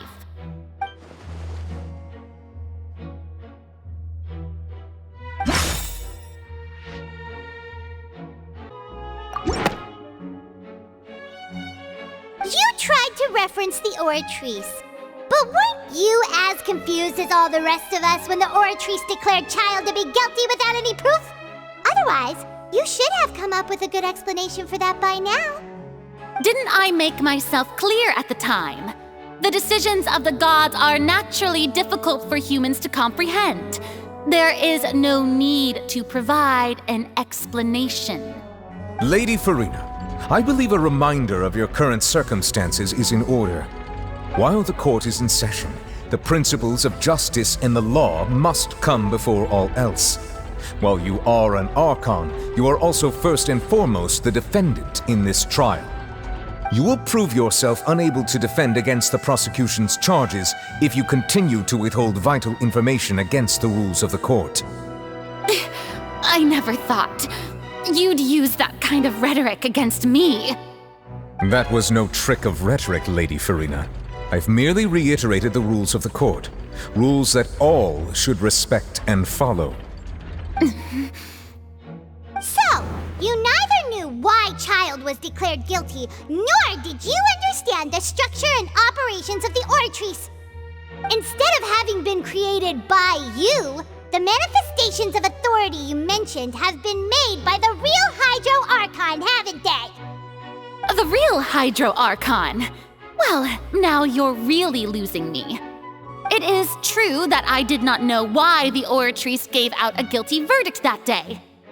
But the Oratrice handed out that verdict unilaterally, and it has been operating independently ever since it was first created.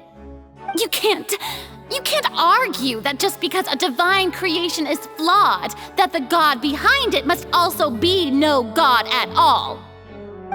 She's still throwing out all kinds of excuses. Seems like she's confident that we won't be able to produce proof that she has no power over the Oratrice. My power as an Archon. There are many ordinary citizens in the audience. How can I just carelessly demonstrate the formidable power of an Archon? If that poses a concern, I'm prepared to extend my protection to the audience. You don't need to go that far.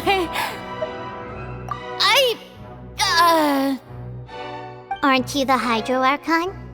Or is it that you can't even wield the power of Hydro, much less the authority of a god? Indemnitium! Yes! It's all because of Indemnitium! All Archons derive their power from the faith of the people, and I've converted the people's faith in justice into Indemnitium! Thus did I give up all of my divine power to provide everyone with energy for their daily lives. Have you ever seen a more magnanimous god?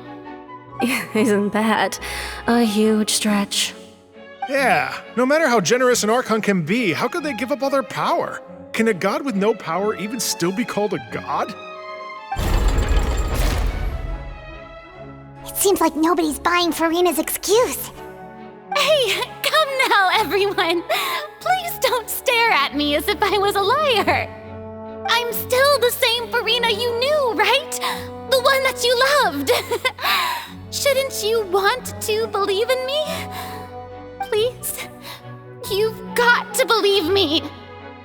If what the prosecutor said is true, she really has committed a grave offense. Did she deceive all of us? And all of our parents and grandparents too? And all of our ancestors? Ever since they were born? Enough! That's enough. Tell me then, if I'm not the real Hydro Archon, then who is? If you have no evidence of another Hydro Archon's existence, nor can you find anyone who can back up their claim to be such, then what grounds have you to say that I'm not actually the real deal? Wow, she came up with yet another argument. How can we refute her now? Seems like she really doesn't want to give up.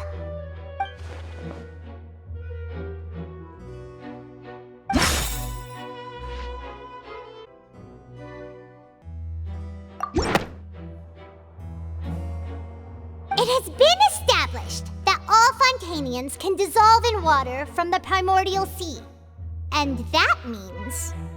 Since you insist on claiming to be a god and not a human, then there's a method that you can use right here and now to eliminate all suspicions of you being the latter. Miss Navia, please apply to serve as a temporary attorney for the prosecution before addressing the court.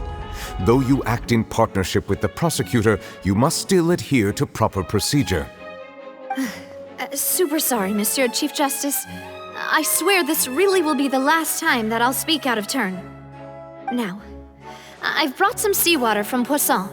As everyone knows, a massive flood struck the area not long ago, taking many lives, including those of some of my closest friends. So, Miss Furina, would you dare to touch some of this seawater? If we are to believe that you are indeed the real Hydro Archon, touching this seawater would have no effect on you. All it should do is strengthen your case. But if you don't dare to touch it, then we would have basically proved the reverse. Oh, and I must remind you that after the disaster at Poisson, nobody wants to see any more people dissolve. I do hope you'll act prudently and choose the simpler path of admitting guilt. Navia from the Spina di Rasula. The Spina has governed Poisson for many years. I guess her suggestion is valid. If Lady Furina is indeed just a human, she's probably Fontainian like all the rest of us. Would she really dare to try?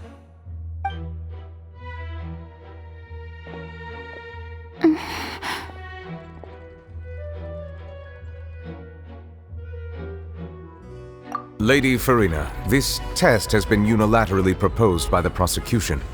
As it falls outside the realm of standard court proceedings, you possess the right to decline participation. Well, of course he had to tell her that. But refusing to participate is basically the same as a confession of guilt. She's just staring at the water without saying a single word. It really does seem like she's quite terrified of it. That could only mean... What's going on? Is she really planning to... that's not what we thought she would... Due to the inherent risk of the test, Lady Furina, you may... What? Hey!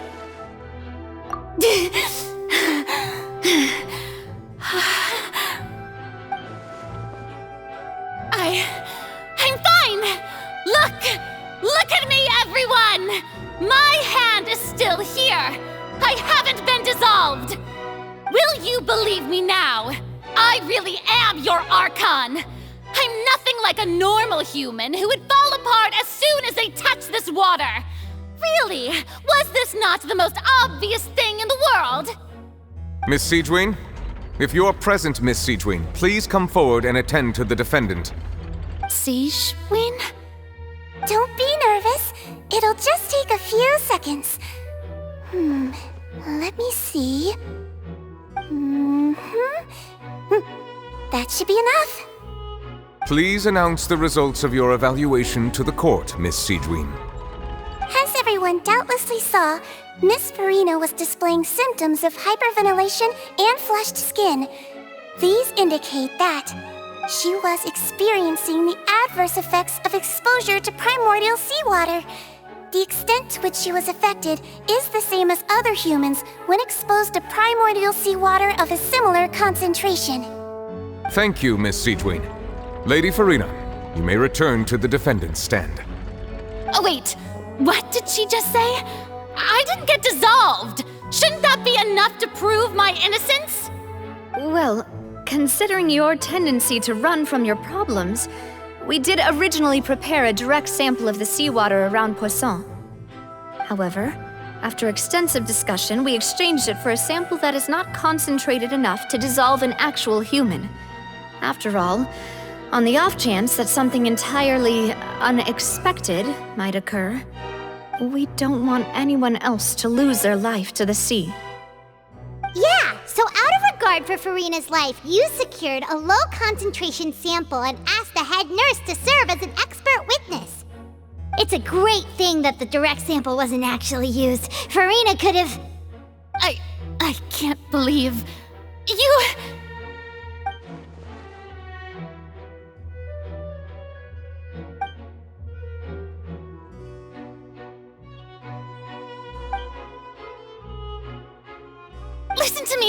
Listen to me, everyone! Please don't give me such cold and disdainful looks! What happened just now didn't prove a single thing!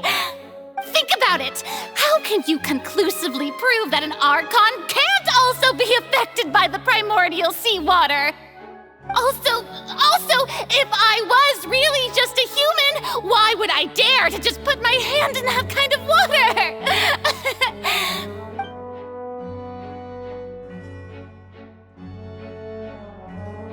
Please, anyone, just listen to me! I swear, I really am your Archon!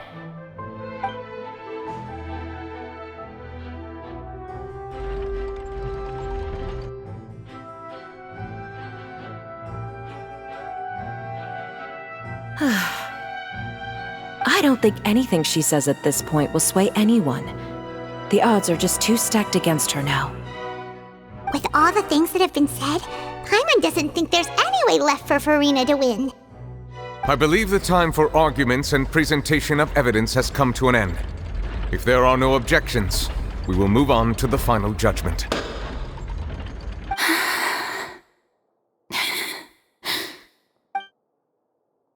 I don't think anything she says at this point will sway anyone. She's too stacked against her now.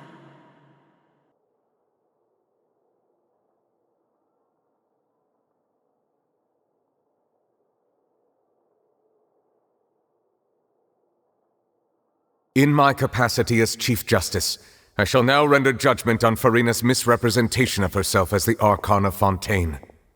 As a human who knowingly deceived her fellow citizens, Furina is guilty.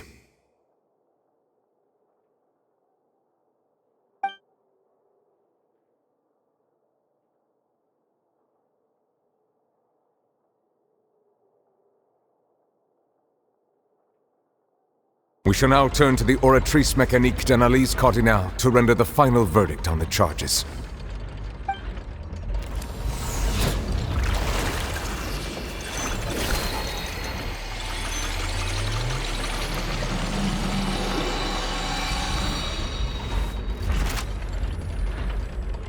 According to the judgment of the Oratrice Mecanique d'Analyse Cardinale, Furina is... Well, what's wrong?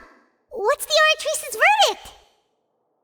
No, the Oratrice also displays a guilty verdict. Isn't that correct then? However, the exact wording of the verdict is thus: the Hydro Archon, guilty, to be punished via the death sentence.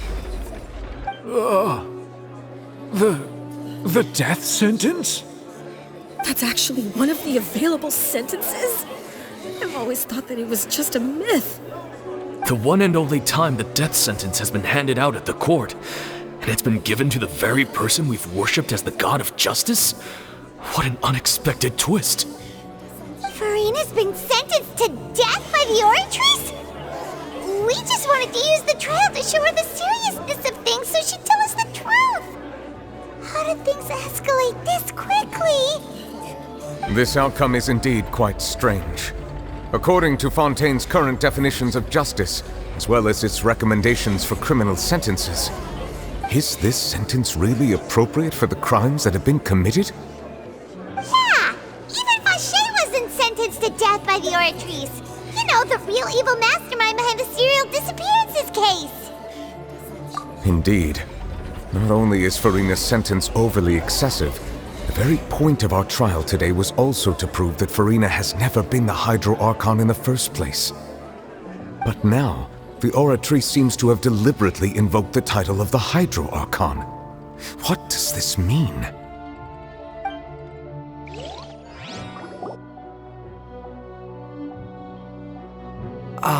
Excuse me, if I may interrupt. Is the trial still going? Fremine! Oh, you finally made it. I assume this means you've completed your mission? Mm-hmm. Any mission Father assigns to me will always be top priority. Is that the first prophecy slate? Huh. So the knave privately arranged for Fremine to try and find the missing slate. I looked everywhere and finally found it at the bottom of the sea. It took me a long time to get around some dangerous stretches of water. But has the trial already concluded? Then, doesn't that mean I've come too late? Oh no. Father will be disappointed in me. Thank you for your hard work, Mr. Fremine. Please allow me to review the record left on the slate. Traveler, I believe that you have already seen the other existing slates, and would like you to come here and confirm their contents. Huh? So what do you see? What is it?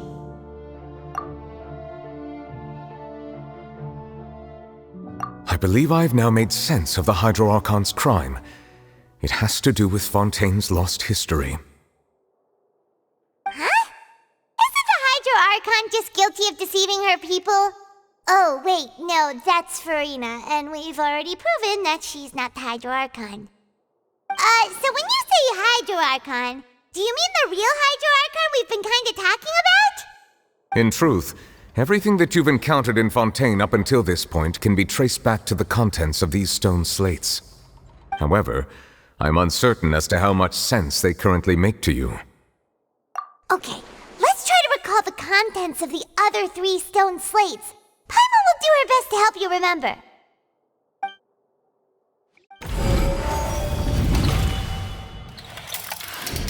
The first stone slate describes what you just said. It seems to show the previous Hydro Archon using her divine power, and then the Oceanids turn into humans. Does that mean that Fontainians are transformed Oceanids? Oh, Paimon wasn't expecting that. But if Oceanids can turn into humans, then perhaps this process can be reversed as well.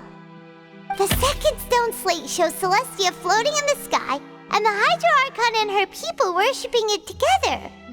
But the heavens still brought judgment down upon them. This must be the point when the Hydro Archon and the Fontainians were branded with their original sin. Does this mean that the original sin and the Hydro Archon sin are the same thing? The third slate shows the Hydro Archon sinking into the sea surrounded by many people. That reminds Paimon, didn't we also watch that happen to someone else? Well, the fourth slate is the prophecy the Fontainians have been talking about. People dissolving into the sea, the Hydro Archon crying on her throne, and so on. We didn't believe that such a crazy disaster could happen at first, did we? But after that incident, it was just a question of when and not if.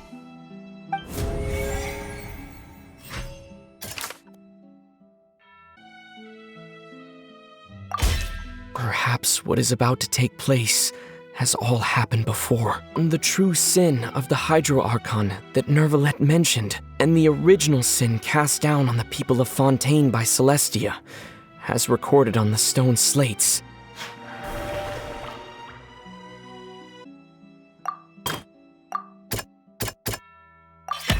It's not as simple as falling into the sea. When Navia fell into the sea, her consciousness was subjected to judgment. The stone slates show the people gathered around the Hydro Archon in the sea.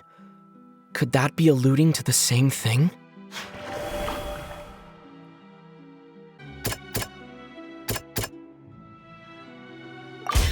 The prophecy from the stone slates found its way into society, but not many people believed it at first. The fortress of Meropide was nearly flooded with primordial seawater, which we know can cause Fontainians to dissolve.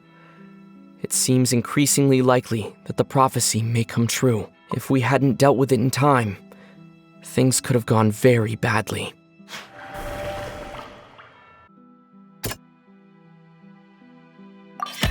We know from the case of the serial disappearances of young women that Fontainians can be dissolved in primordial seawater, and the first stone slate tells us that long ago, the Hydro Archon used her power to turn Oceanids into humans. This might be the reason that Fontainians can dissolve. They'll dissolve into the primordial sea but won't cease to exist. their essence will flow in the seawater, converge, and take the form of an Oceanid. The Hydro Archon was sentenced to death in court, shocking everyone present. Perhaps this means that her sin was actually Fontaine's original sin. Navia fell into the water inside those ruins, and she nearly dissolved. She was surrounded by the people of Poisson in a court within her consciousness, and was forced to take part in a trial meant to make her stay. The eruption of the Primordial Sea at the Fortress of Meripede was the surest sign that the prophecy was about to come to pass no matter what. The prophecy's contents can all be verified by recent events. If we combine what we know together, loads of truths should come to light.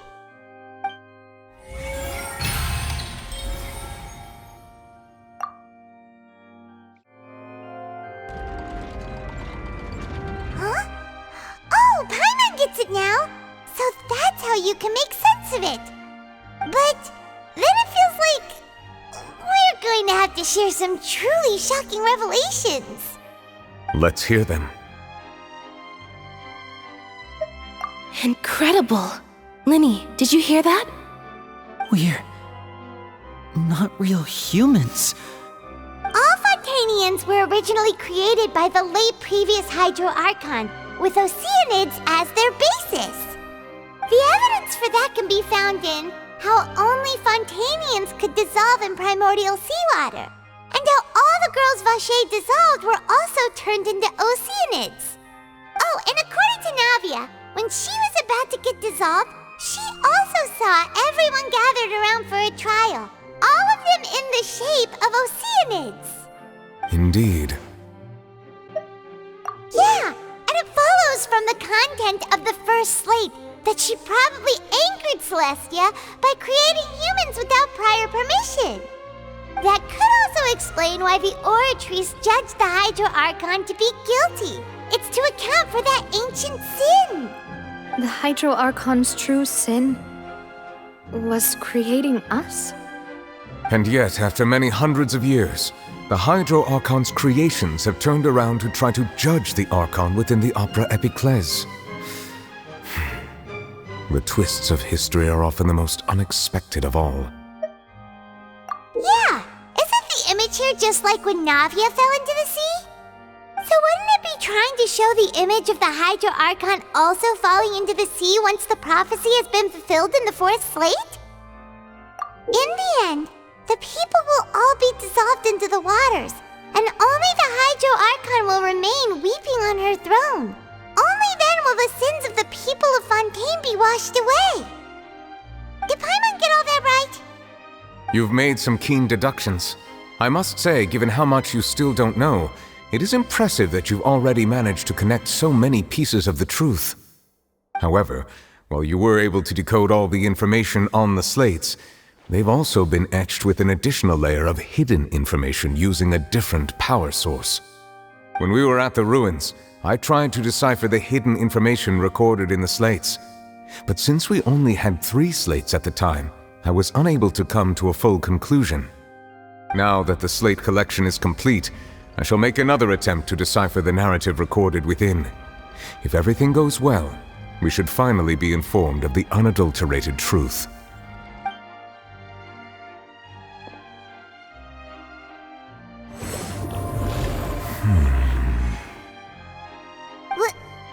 Well? Did you get it? I believe I should share this truth not only with you, but with all the people of Fontaine as well. I will try to briefly summarize it for you. Your hypotheses regarding the origin of Fontainians and the sin of the Hydro Archon were both correct. In the Fontaine of old, the previous Hydro Archon sensed the yearning of her Oceanid familiars for life on land.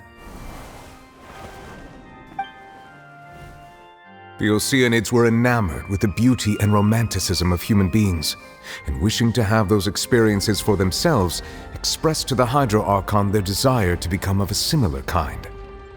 However, even though water as an element is intricately linked with the power of life, the Hydro Archon as one of the 7 did not possess the authority to create a new form of human life. Not one to give in, she eventually found a way to create permanent humanoid bodies for her familiars by appropriating the power of this planet's primordial sea. She poured primordial seawater into the Oceanids' blood vessels, creating humanoid mimics in the process. But if Fontainians were to ever come into direct contact with water from the primordial sea, the power within their bodies would escape these artificial restraints and return to the sea. As a result, their forms would collapse, and they would be reverted to their original forms as Oceanids. Of course, the Hydro Archon never received permission from the heavenly principles to create a new human race. And thus, the Hydro Archon and all of her creations came to shoulder the original sin of appropriating the power of the primordial sea. That is the true history of how the people of Fontaine first came into being. So we were all Oceanids before we turned into human beings? That's way too much information for me. I think I'm just going to pretend that I never heard a single thing.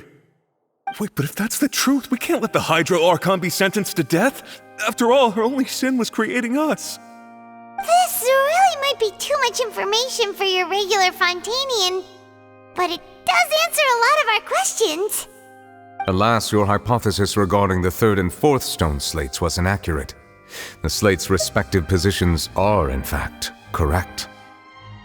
A key point of the visual on the third slate is how all the individuals depicted in the water are humans rather than Oceanids.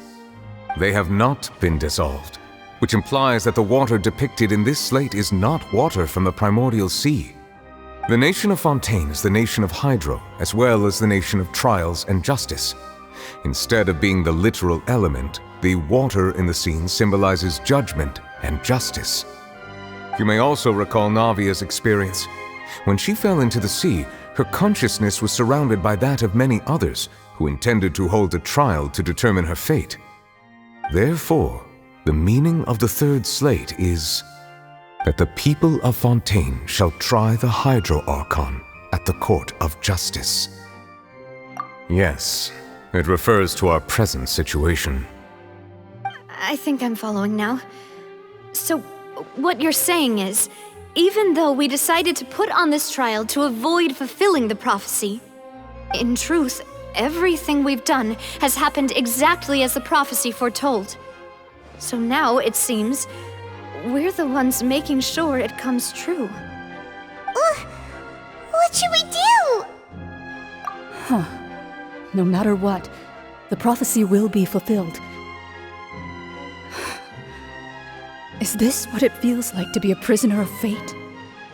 If that's the case, does that mean the scene in the fourth slate will also be fulfilled soon? Traveler, I would like to point out another small fallacy in your deductions. About the fourth slate, you probably thought that the eruption of primordial seawater beneath the fortress of Meripede served as the surest sign that the prophecy was about to come to pass, yes? However, I believe that rather than being a sure sign, that eruption could in fact only be a small warning of something far worse to come. As for the root cause of the catastrophe, I believe you've already encountered it once before.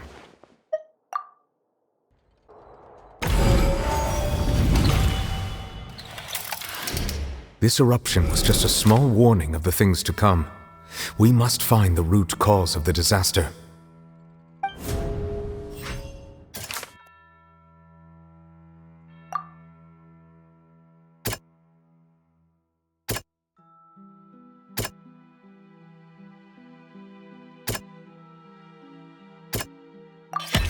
It was both dream and reality. If we're talking about a true culprit, that could only be that thing inside the primordial sea, right? The truth, the original sin, the trial, and the root cause of the disaster.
was way too close! How did that thing just burst into the Opera House? Wait, was that the huge whale you saw in your dream? So we've met it at last.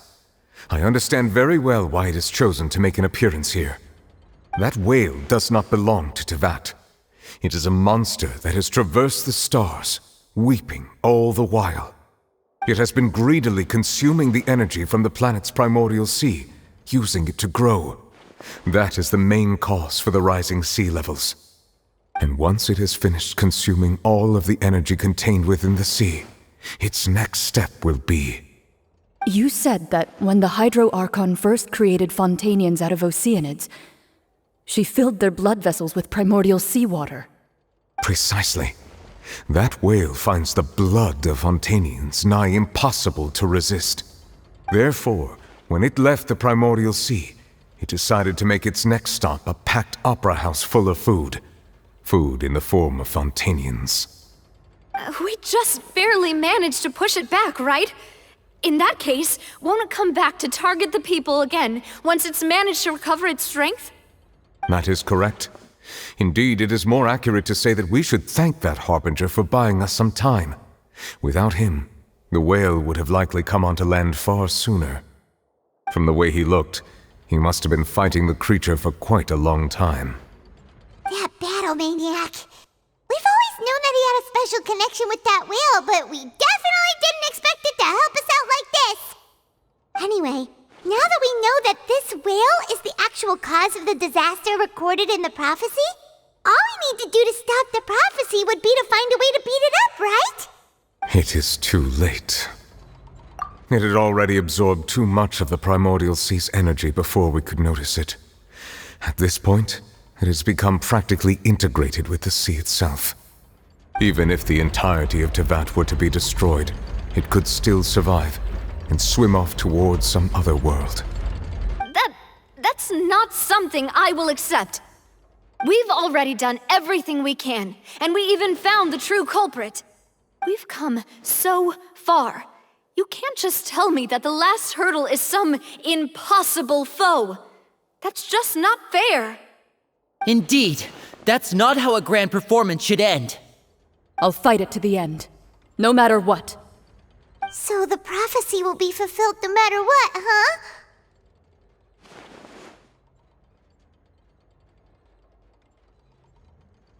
The prophecy. Yes, what has been prophesied will be fulfilled. You may view such things as the history of the future.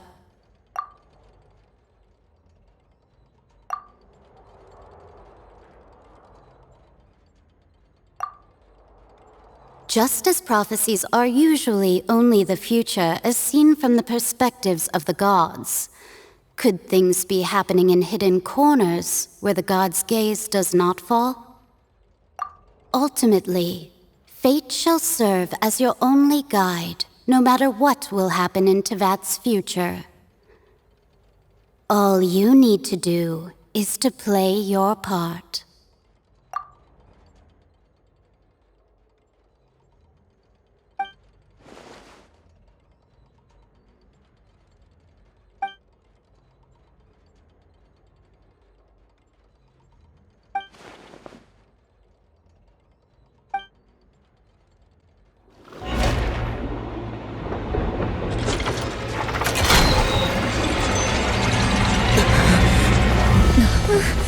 What's happening with the Oratrice?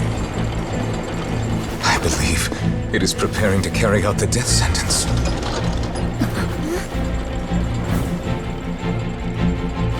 Furina!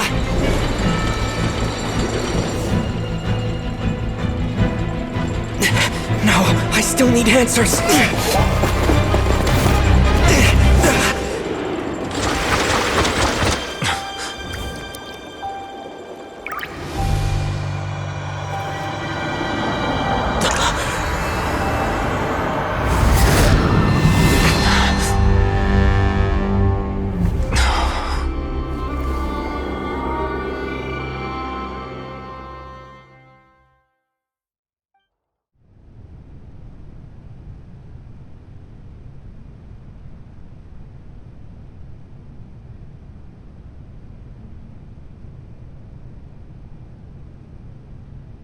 You...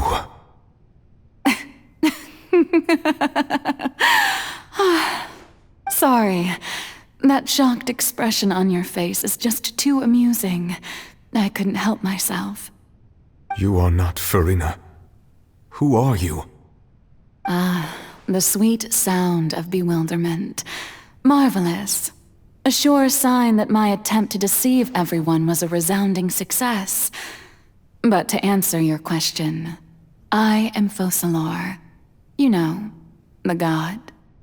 Focalor? Why did you deceive us? Oh, that wasn't my goal, of course. Goodness, no. But I had to fool everyone else too, if I was to stand any chance of deceiving the heavenly principles. Deceiving the heavenly principles? It's all because of that pernicious prophecy. Dreadful, wasn't it? Everyone doomed to dissolve. Fontaine condemned to be flooded. One was not amused. In fact, one was positively bemused when that problem was thrust upon me by my dearest predecessor. That's the former Hydro Archon Egeria, for the uninitiated. It hardly gets more disastrous than a preordained national catastrophe, now does it? She knew full well that the prophecy would surely come to pass. And as one of the seven, she also knew full well that one defies the heavenly principles at one's peril. So yes, as you have no doubt surmised, it was a rather impossible situation that I found myself in. I spent a terribly long time mulling it over, alone on the ocean floor. And I was almost growing barnacles by the time I finally realized there was only one possible solution to this confounding conundrum. I had to outwit the heavenly principles, allow the prophecy to be fulfilled, ostensibly at least, while saving everyone at the same time. I'm a genius, I know. I can only assume that's why Egeria chose me as her successor. Although, looking back now, it was hardly the inheritance one dreams of. Between the task of saving the nation, the quotidian duties of the Hydro Archon, and not to mention the original sin of creating a new race of humans, I dare say she left me quite a colossal mess to clean up. But one can only play the hand one is dealt. I did not choose this, any more than I chose to be one of her Oceanid familiars. So you were also once one of the Oceanids, transformed into a human by Egeria's hand? Yes, I was. I always dreamed of becoming human. And I still do, even now. In my eyes, to be human is to be part of the greatest opera ever known. After becoming a god, I separated my divinity from my body and spirit, leaving behind only a self that was as naive and bewildered as my past self on her first day as a human being. The me you see before you now is that divinity, and the human counterpart I left behind, I named Furina. She could feel joy, sorrow, and everything in between. She could be as vain and conceited, or as meek and vulnerable as she wished. Her strengths were of a kind only a human could possess, as were her shortcomings. But in my eyes, Furina's humanity was what made her perfect. She was perfectly human in every way, the person I always wanted to be. Anyway, so then I cursed her. All part of the plan, of course. The plan to deceive the heavenly principles. Do you still remember the final scene of the prophecy? The Hydra Archon alone, weeping on her throne.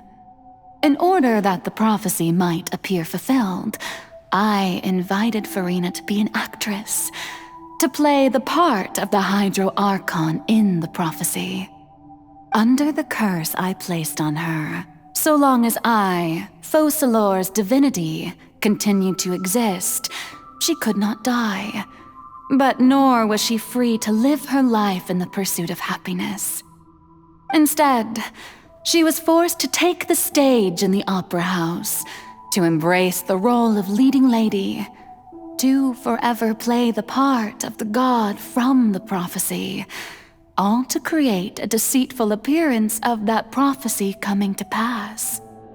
I suppose now you probably understand why your court is called the Opera Epiclese. But Furina is only human, isn't she? Even though she has had a long life, her mind is no stronger than that of any other ordinary human being.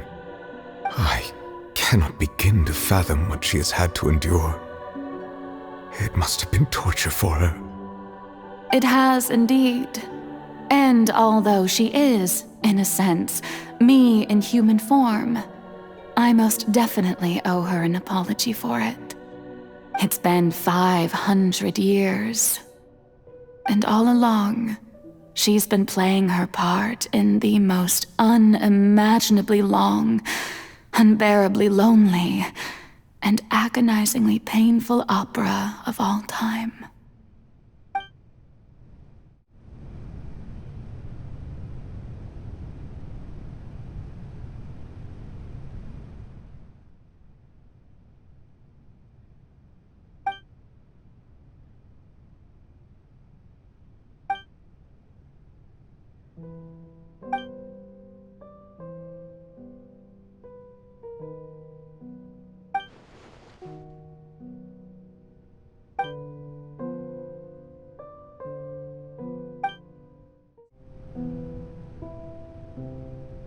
Oh, who permitted you to come onto the stage?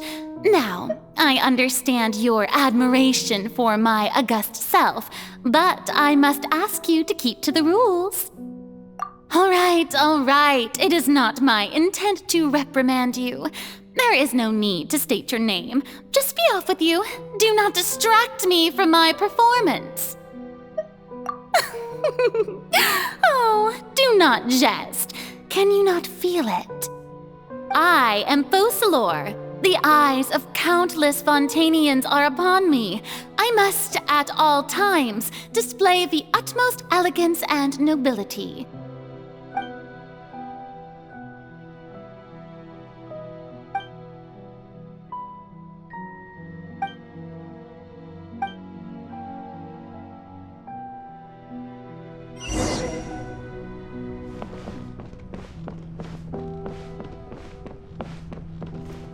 Dear audience, the performance is experiencing a technical difficulty, but worry not. The guards shall resolve it soon enough. Verdict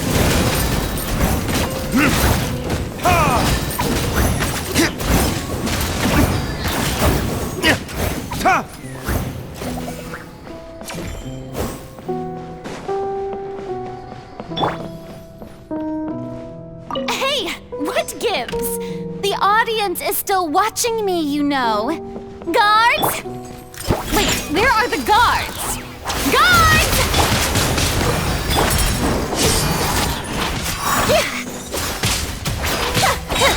Cue the spotlight!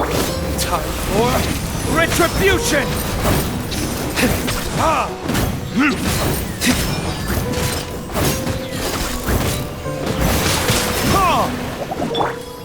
Water jet! Sketch!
Furina.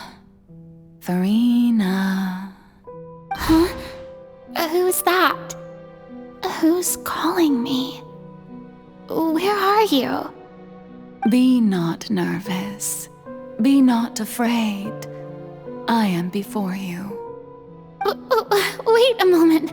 You're mirror me? How can this be? Mirror you, huh? You know what? That's not bad. Let's go with that.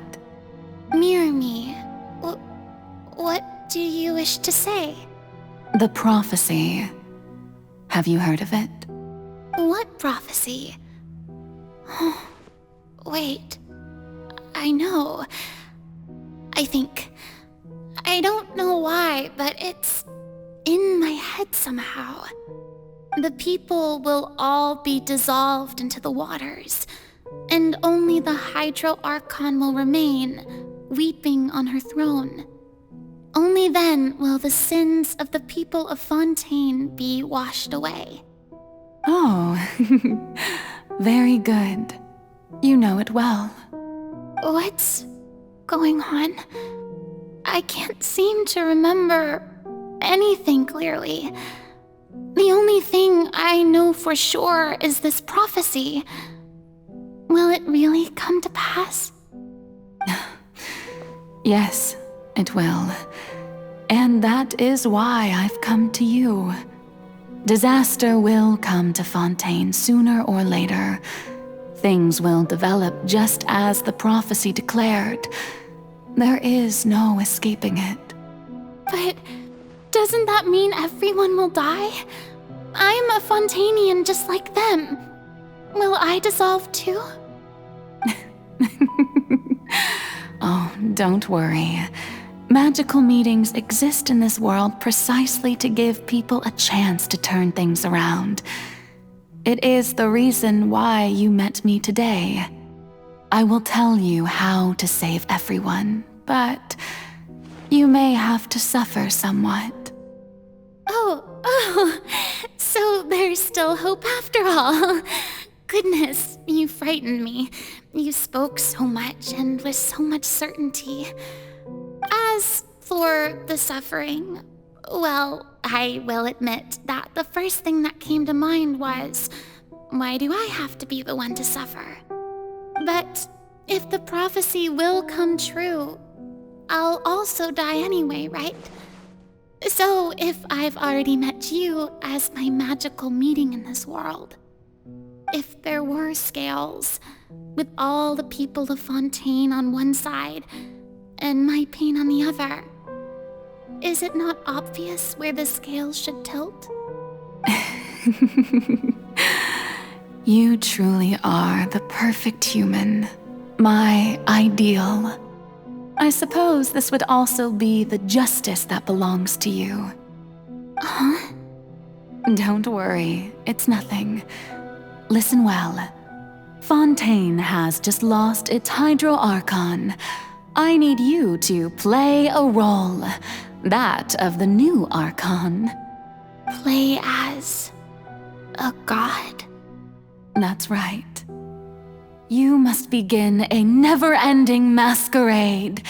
You must never let anyone suspect your identity. If you can keep it up, then I shall have my way of defying this prophecy. But should your identity be revealed, then all hope will be lost. But how will I do this? A human assuming the role of a god without being exposed. Don't worry. What you must do is not to turn yourself into a real god. You simply need to play the role of a god as humans imagine them to be. Being a human yourself, I'm sure you already know what such an entity would be like. Remember, your true challenge will not be pursuing divinity, but contending against humanity. I'm still not sure I understand, but I'll try. I'll try to do this. So, how How long am I going to have to play this role? To accomplish this mission, you will have to stay on the stage for many, many years. You will endure and not grow old until your task ends. But I promise you, all will eventually end in a magnificent and dramatic trial, and everyone will be saved. A trial? Huh. How exciting. I'll be looking forward to it.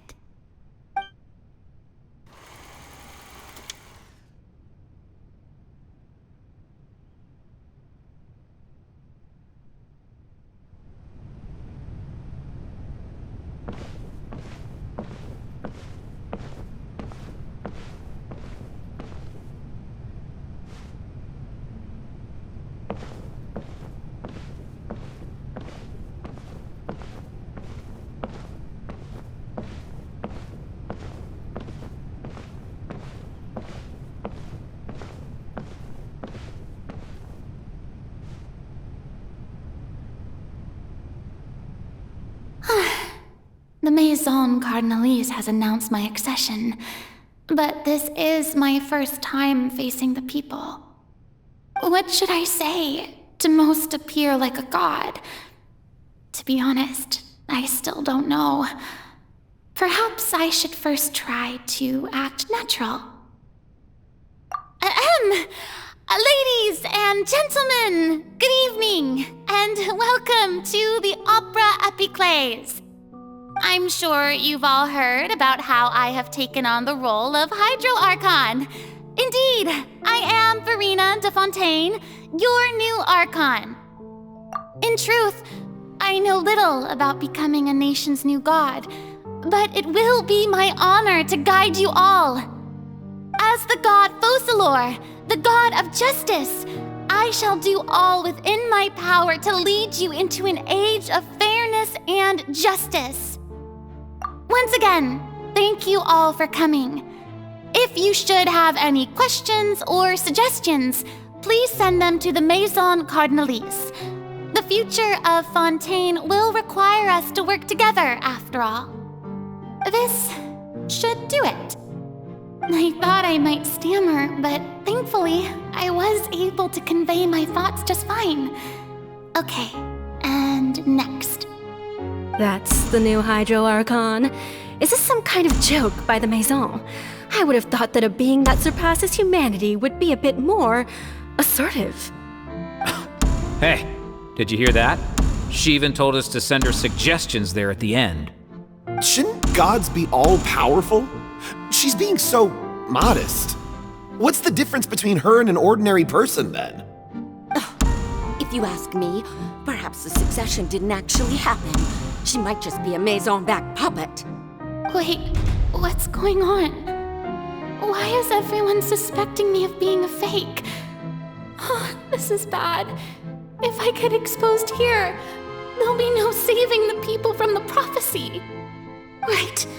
Mirmi said that I just need to play the role of a god as humans imagine them to be. Calm down, Furina. Think. What do the people want? How would they imagine a god to speak and act? Assertive, with a strong sense of presence. One who can dispel all doubt. That is the character I'm fated to play.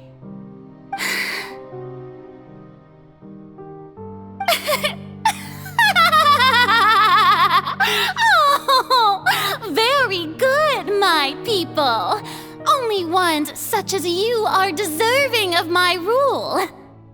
Now, I was wondering if some weak puppet were to one day come onto the stage and claim ownership of this opera house, would the children of Fontaine follow them? Well, it seems that you would all see right through them. Having passed my test, you are qualified to witness wondrous trials alongside my august self, here in this opera house. You may consider my previous act a door gift of sorts. I thought it was a debut that suited the atmosphere. Now then, let us be reintroduced. Ah, so that was just a performance. How could I have forgotten that we were inside an opera house? A personality? It's quite shocking, to be honest, but I suppose it's a better look than before. Such a fascinating and bold deity. How wonderful! Our future may yet be bright after all. It seems I've turned them around. Best follow this flow and restart my accession speech. My dear people, whether you acknowledge me or not, whether you trust me or nay, I say to you, keep faith in your ardor for justice. We have heard it said that this nation's sins can no longer be washed away. Well, I say that justice is most fragrant when it blooms amid sin. No, this won't work. They'll suspect me again. I must play the role that they want me to play. The scales of justice should not weigh heavy in the hands of its god. On one side, it must carry fairness and justice. And on the other, praise and applause. May law be the prayer on our lips. May judgment be our worship. Let us light the fires and drink to the future of Fontaine. There is no trouble in this world that justice cannot solve. All that is needed is for you, my people, to believe in it, heart and soul. So long as I, the Archon Focalor, stand within the Opera Epiclese, so long as I stand before the Oratrice, I shall even judge the gods of this world!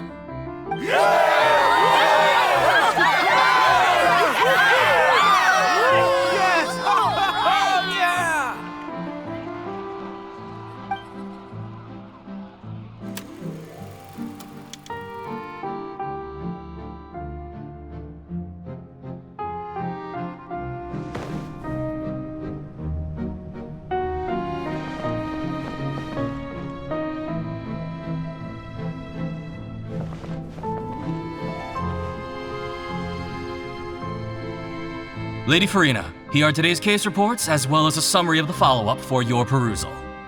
Come now, was I not just at the Opera House in person? Leave these kinds of things to Neuvillette. Besides, none of these trials were the one that I'm looking forward to the most. If I may be so impertinent, what kind of trial are you truly looking forward to? A magnificent, dramatic, and wondrous trial. A trial to end all things.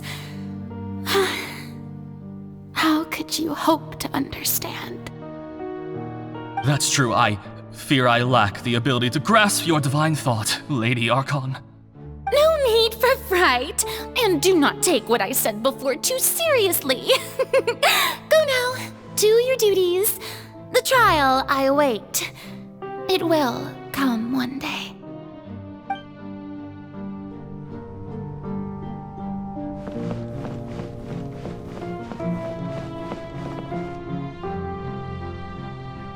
Lady Furina, I don't know what to say.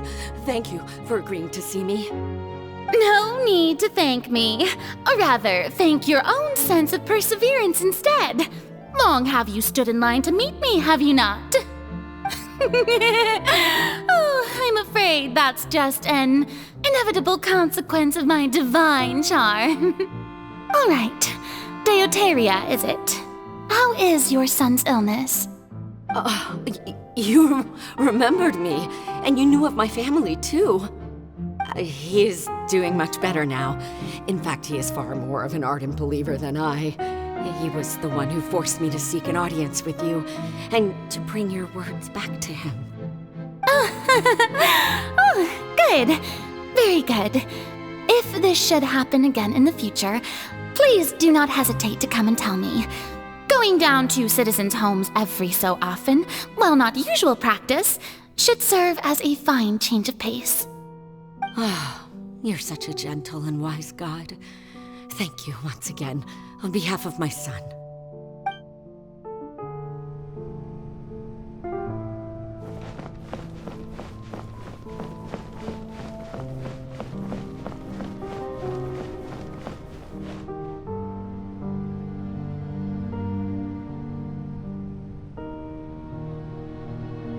Lady Furina, here are the latest hydrological reports. As for the specific parameters you asked to take note of, I'm afraid things still don't look good. I see. It's as I thought then. As your god, I did already expect this, but I wanted to see how far your human wisdom would allow you to analyze it. All manner of signs indicate that the prophecy will still come to pass. Forget it. That's not something you need to worry about right now. Well, as I understand it, the Fontaine Research Institute is also trying to find a way to counter the rising water levels. Really? Have they found anything? I'm afraid that they haven't found any effective solution thus far. Is that so? Well, no wonder. This issue has reached the realm of the gods, after all. Still, their spirit is praiseworthy.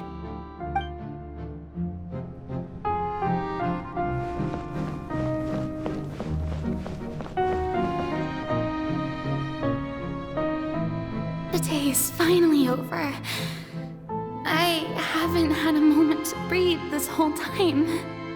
But it's good to see that everything's getting on track. There are no longer any voices of suspicion. Maybe this is fine. I just need to keep going, and everyone will be saved. All right, Furina, don't think too hard about this. You need rest. Tomorrow's a new day.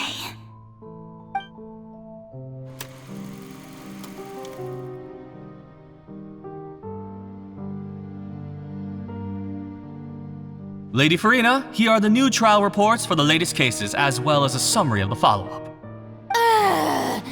There'll be no need for that. I've seen them already. There's no need to go back over scenes I've witnessed in person before. Lady Furina, I've waited so long for this chance to see you in this manner. Indeed, my dear, loyal citizen. This joyous moment is an honor for us both. Lady Furina, we're detecting significant hydrological anomalies near Poisson. Understood. Keep monitoring. Keep me informed should anything come up at the Institute.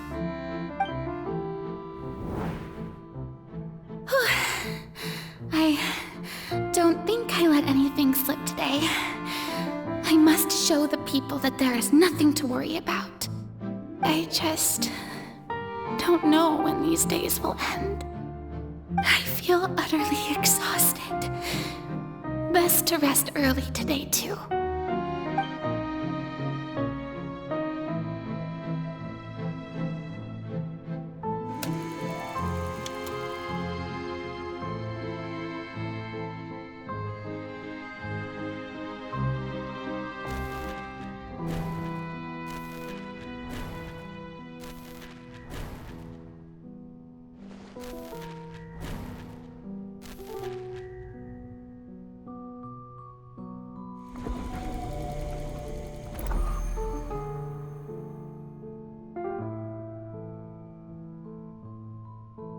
Lady Furina, it's like a dream being able to speak with you up close like this. I've heard that the first member of our family who was honored to receive an audience with you was Madame Deoteria, almost 20 generations ago. And what a fine family yours is indeed. It brings me great joy to meet such a faithful believer.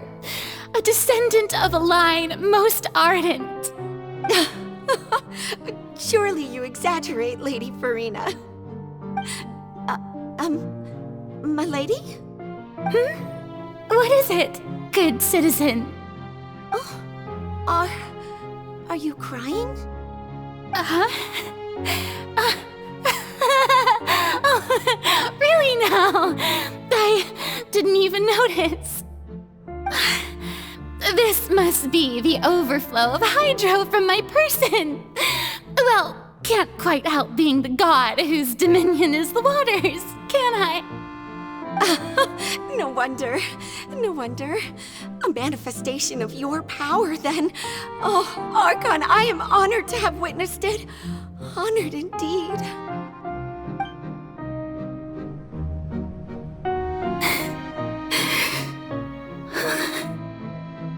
So interminable. So lonely. Just how much longer? Hundreds of years must have passed by now. Perhaps the show must go on for hundreds more. I never imagined that it would hurt so much. Have I reached my limit? No. Perhaps I reached it long ago. Today I didn't even notice my own tears. I want to tell someone, anyone, about this. But would that not destroy all I've done so far? I've conducted so many investigations across the centuries. But there's not even a sliver of hope that we might break the prophecy. All I can do is keep heart. I must maintain this act. It is the only way to save Fontaine. Please, mirror me. You have to succeed.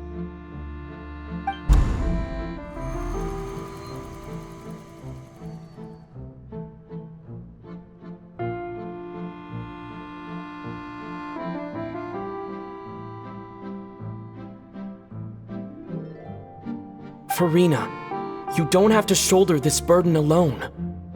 Although I don't know what you might be keeping from everyone, your people are more than willing to share your burden with you.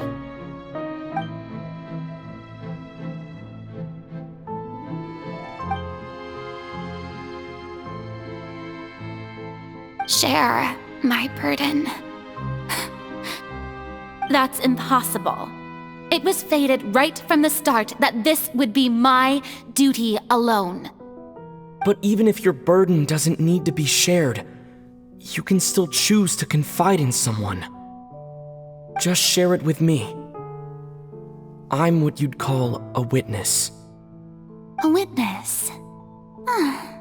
Yes. I've heard that you came to Tevat from beyond the stars, yes. In other words, you never belonged here. And if Tevat is, in its entirety, a show on a stage, then you're just a spectator, aren't you? If that's the case... He's right. I could confide in him, couldn't I? But if things don't play out as expected, the people of Fontaine will be the ones to pay the price. No, Furina, you shouldn't be selfish. But what if it's really all right? Furina, you've worked so hard for so long. Surely it would be okay to put yourself first for once. Just this once. Is it such an outrageous thing to do anyway? To find someone in whom you can confide your frustrations and sorrows? Surely it could not hurt. If you let this opportunity slip through your fingers, it might never come by again. Think about it long and hard.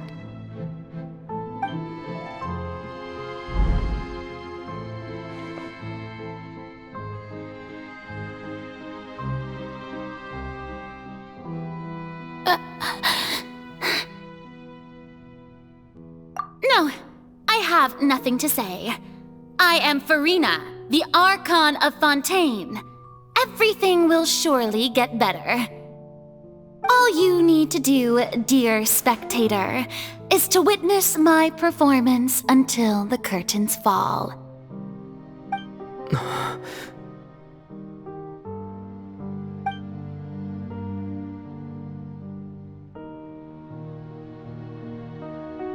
Fine.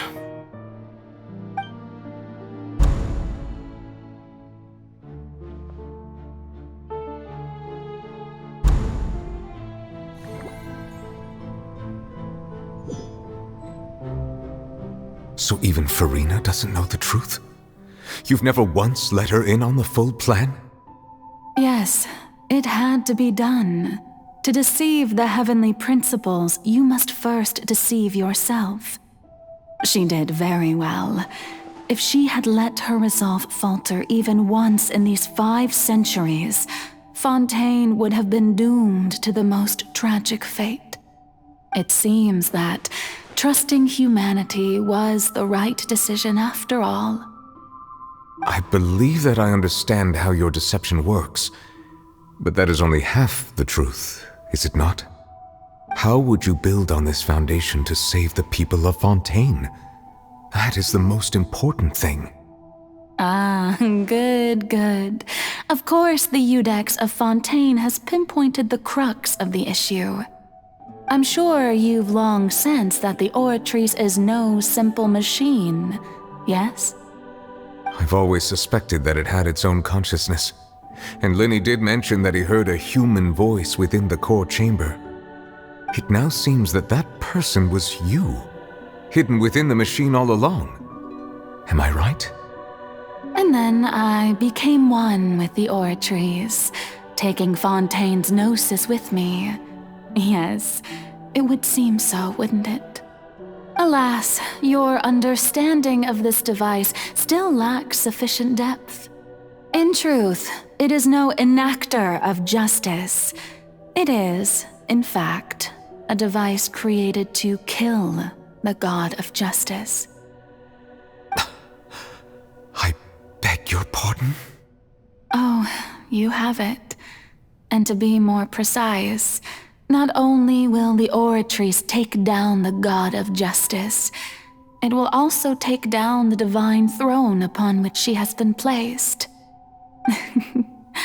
I mean, did you think I would be the sort to enjoy peaceful repose while Furina suffered? My work over these last 500 years has been to constantly accumulate indemnitium within the Oratrice.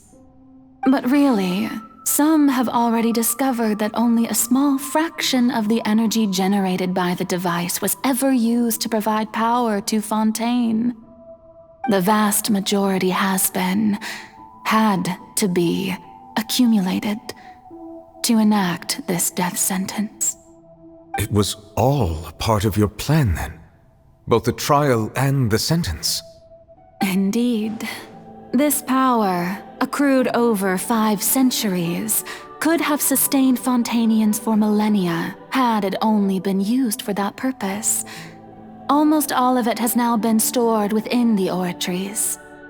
But only power of this magnitude could hope to destroy the Hydro Archon's divine throne, shaking the rules established by Celestia and breaking through the institution that is the Seven. So the Oratrice's call for death was for neither Furina nor Focalor, but for the Hydro Archon. The destruction of that divine throne. If I do not misunderstand your intent, you must be... returning what's rightfully yours to you, of course. In other words, this was all done to return the authority of the Hydro Archon to the Hydro Dragon of this planet. But...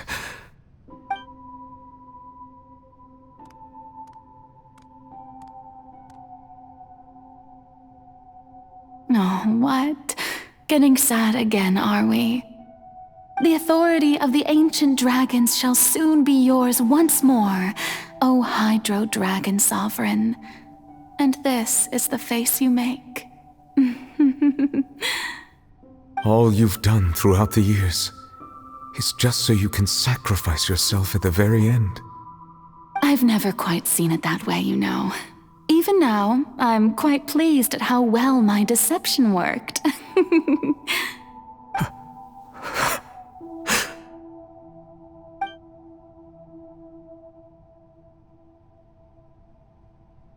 Hydro Dragon, don't cry. I must say, had it been within my rights, I would have loved to judge the heavenly principles themselves. Were they not guilty of essentially the same crime? Egeria stole the power of the Primordial Sea, and the heavenly principles stole the power you ancient dragons possessed. I, for my part, am the god of justice. And is it not just that your original powers should be returned to you? Speaking of justice, I have always believed that justice lies in the process of pursuing human existence itself. So, if the theft of the Primordial Sea's might was Fontaine's original sin, then, leaving matters of procedural right and wrong aside, the descent of the Fontainians as humans and their right to exist in this world would be Fontaine's original justice. In other words, existence was Egeria's justice, and to me, justice is the continuation of that existence. Defying the prophecy and ensuring that Fontaine's people shall live on, that should be the justice enthroned over all others. At this point, we, whether it be myself or all other Fontainians, have shouldered the burden of this sin for far too long. Iudex Neuvillette, the highest judge in our land, when you regain your full power as an elemental sovereign, what verdict shall you pass upon us? So when I was invited to the court of Fontaine to serve as Iudex, I see now that that was your idea too. At last, I now understand the true purpose behind this position. In the beginning, I was uninterested in human existence. But these 5 centuries of living alongside them have gradually brought about mutual understanding between us. And I have even attempted to feel as they feel. You are a devious one, Focalors. Things being as they are, surely you know that I could never declare them to be guilty.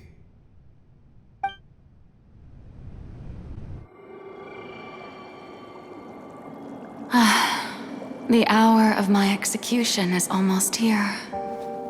For the sinner, the curtain call has come. I know I may not sound it, but faced with death, I find myself a little afraid. Perhaps this is one thing both gods and humans have in common.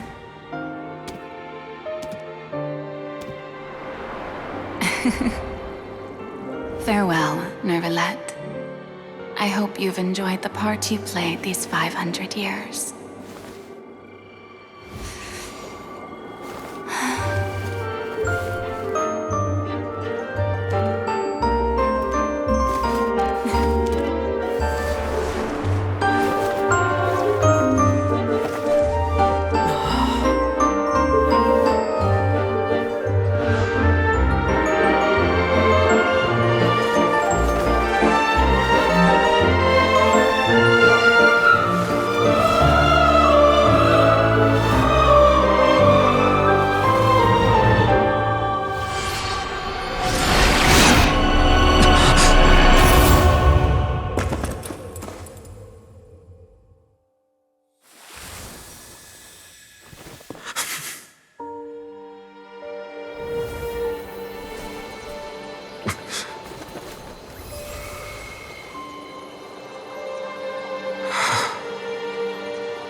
Judex Nuvelet, hereby declare,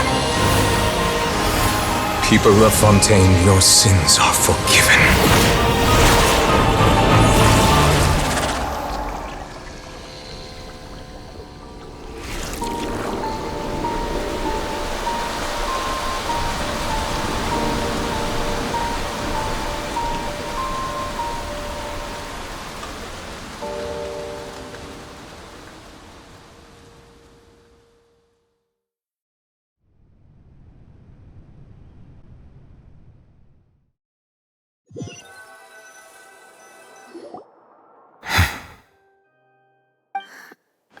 What just happened?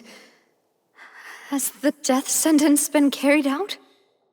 Was that bright light some sort of misdirection? I have a feeling that something huge just happened. But since we're all still alive and haven't been dissolved, I assume whatever happened was good for us. It's time to end this. We must mete out punishment to that beast. Didn't you say just a moment ago that it can't be defeated?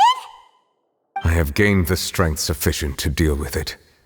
Through certain means, I now have the ability to separate the power of the Primordial Sea from that creature. We should seize the opportunity to pursue our quarry. Traveler, now that the Oratrice can no longer function, I require an executor to help me mete out justice.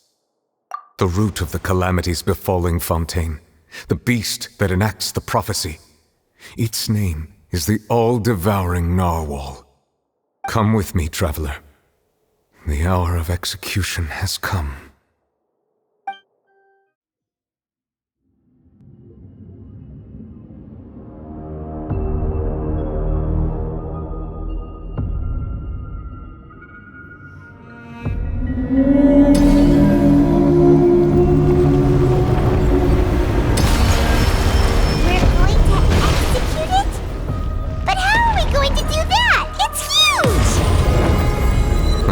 Done my best to separate the power of the Primordial Sea from the whale. Considering the size of the beast, I cannot reach the power source. Unless we can find a way to attack it from within. I shall share a part of the ancient dragon's power with you. We shall look for an opening together.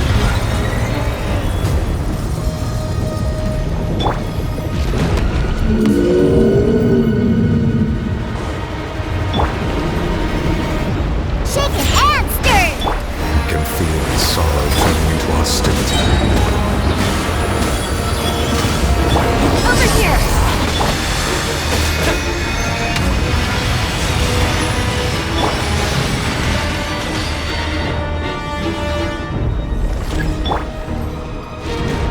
Scratch me! Look at you, Boozehound! The all-devouring Narwhal cannot resist its instinct to devour. Continue to trigger its hostility. Chance will present itself.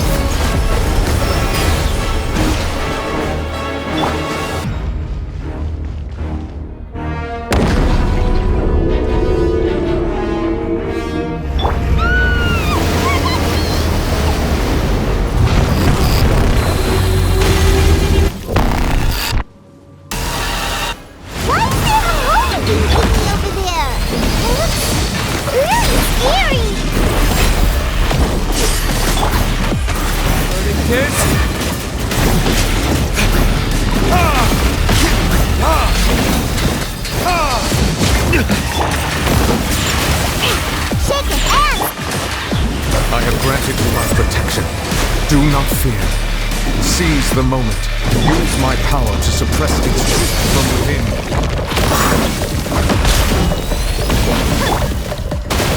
I'm here. Can't handle your drink.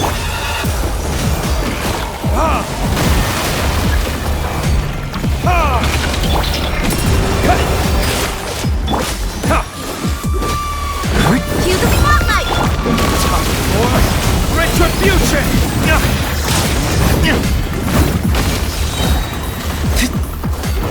Sayonara special!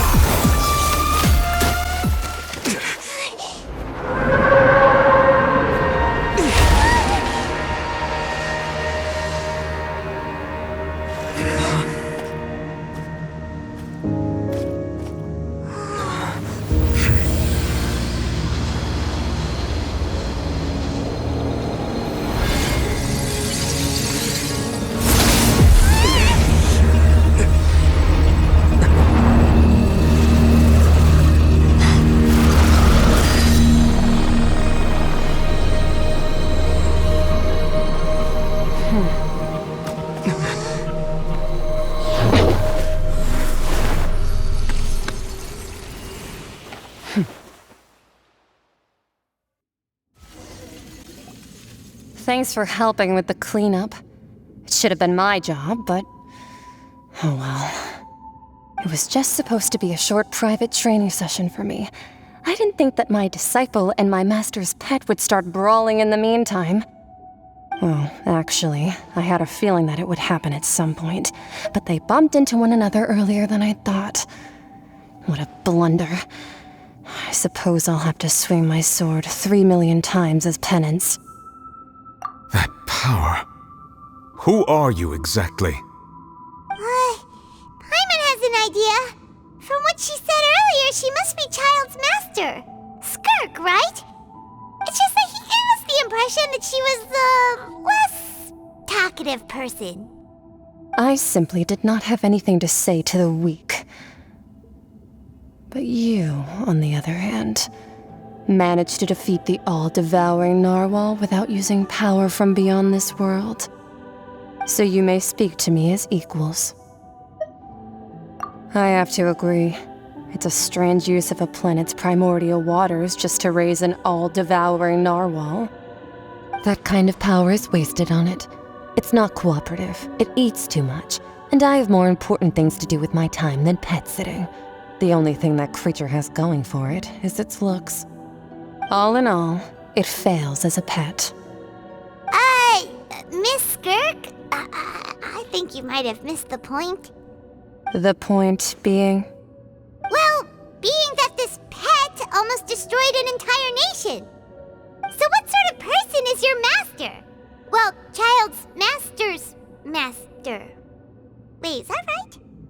Oh, right. So you don't know him. Sorry, I assumed you did. His name is Sir Deluge. Huh? I am unfamiliar with that name. Huh. So Master isn't sufficiently famous. How should I describe him then? Have you heard of the name The Fowl? The Fowl? Still nothing? Well, how about the Visionary? Vetterfulnir then? Or Gold Rhine-Daughter? Ooh, that one we've heard! Rhine-Daughter's part of the Hexen Circle. She's Albedo's mom, right? Oh, so you do know that name. To be honest, I also heard all of those names and titles from my master.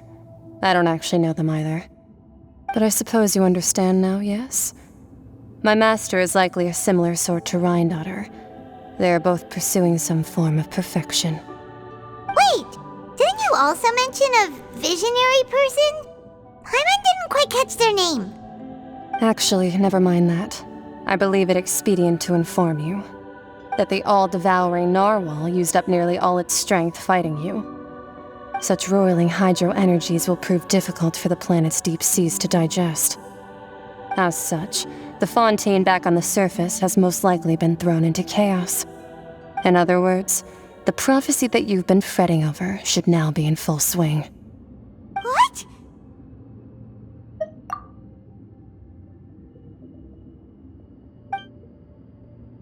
Not to worry. Focalor has already managed to deceive the heavenly principles.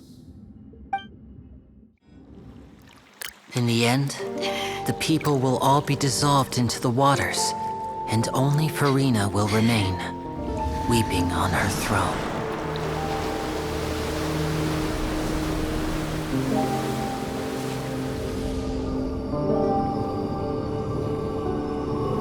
Only then will the sins of the people of Fontaine be washed away.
hands, initiate emergency rescue!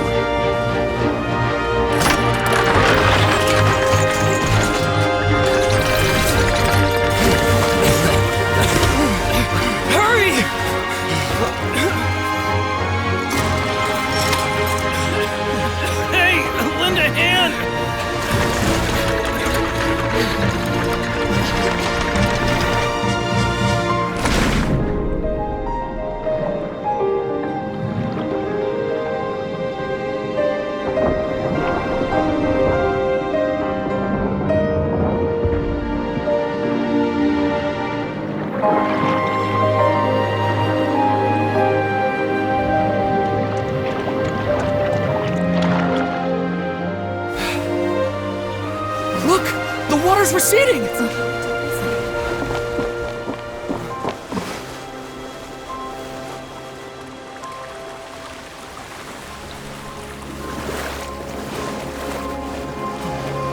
a miracle! Water's receding. We didn't dissolve. The prophecy was wrong. The prophecy was wrong.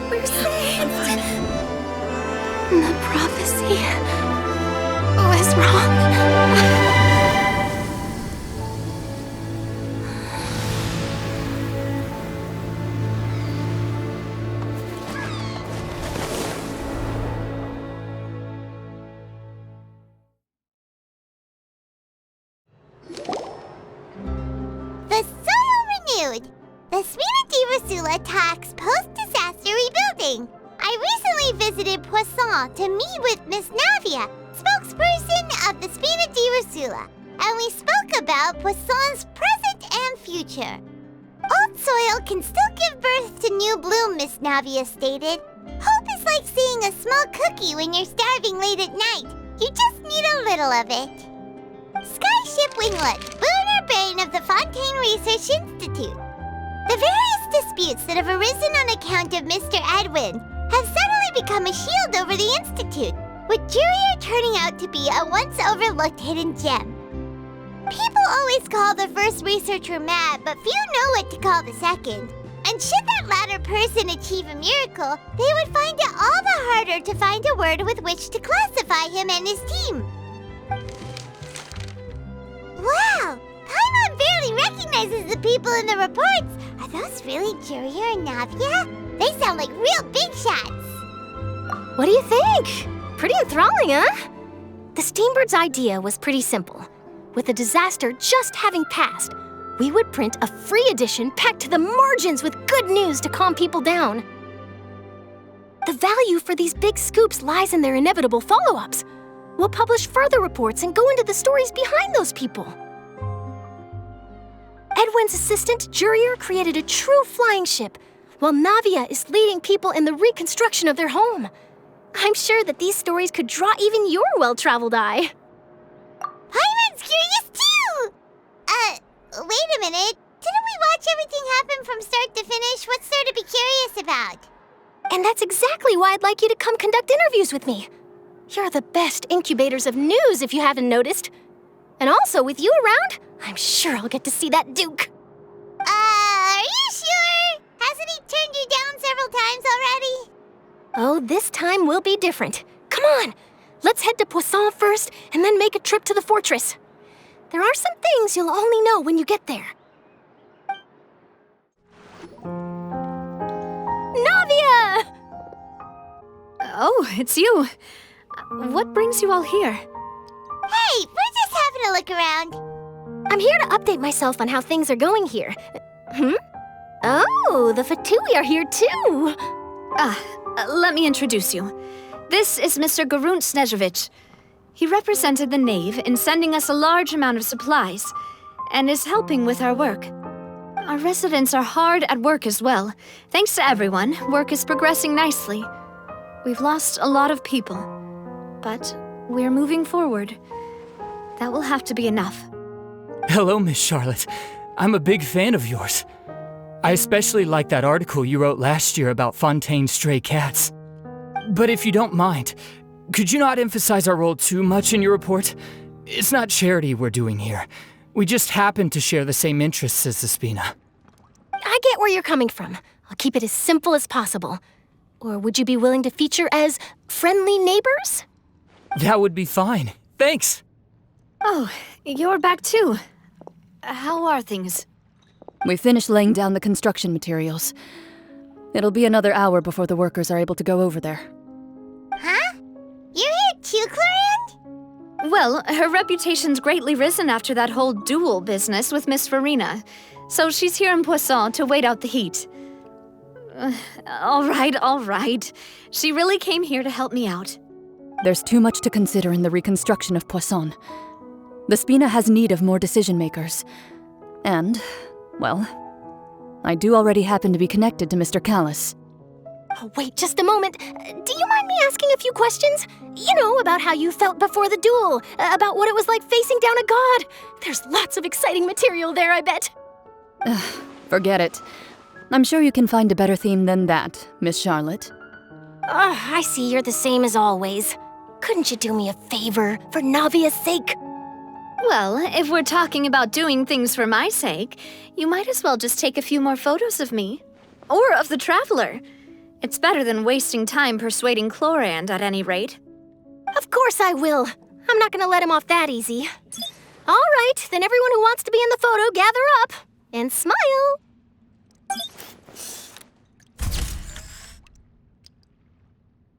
How did it go? Was it a good shot? Did Paimon look cute in it? Not bad. Your addition really helped the composition of the picture. All right, hang on a moment. Let me snap a few more shots. All right, that should do it. I'll be back here later anyway, so let's call it a day. You're very quick. Speed is of the essence when it comes to the news, and freshness is the key. Also, not to brag, but I'm pretty good at building connections. Who knows? I might eventually get that interview with you after all, Miss Clorinde. Wow, you really do have that never say die spirit. I'm impressed. I'll hazard a guess that this is how you got that interview at the Fortress of Meripede. Whoa, you're well informed. Let me make a guess too. I asked Sigewinne, who told Monsieur Neuvillette, and he told you, right? That's a very complete information chain. In truth, all Monsieur Neuvillette asked me was, when did the fortress become so friendly towards the media? I told him that it was best not to speak too soon. There's no guarantee that Wriothesley will make a personal appearance. You're right. I've got to treasure every moment I have with them. In which case, I'll be making a move first. Stay safe now. And tell me if you hear anything interesting. I'll treat you to afternoon tea in exchange. You seem curious about the fortress. Of course. That Wriothesley. I still remember going down to the fortress to grill him for information on my father's case. Boy, did he take me for a ride. Without telling me anything, of course. But he did invite you to tea, didn't he? 2 large pots of it, in fact. It was good tea, though. I have to agree. The tea there is very good. Speaking of that, would you like to have some today? I mean, you've got time, right? Well, I'd be partial to some shortbread. Wow, it's like we've got a menu or something. Sure. Good. What flavor of biscuits would you like, Mr. Snezhevich? Me? I'm fine with anything, but I would prefer chocolate should you have it. All right, leave it to me. I'll go over the newly arrived supplies with you later, Mr. Snezhevich. We should be able to finish the preparatory work today. That works great for me. Is it just me, or did you get a new lipstick? I did. It was a gift from Sigewinne. Want to give it a try? I think the color would suit you, too.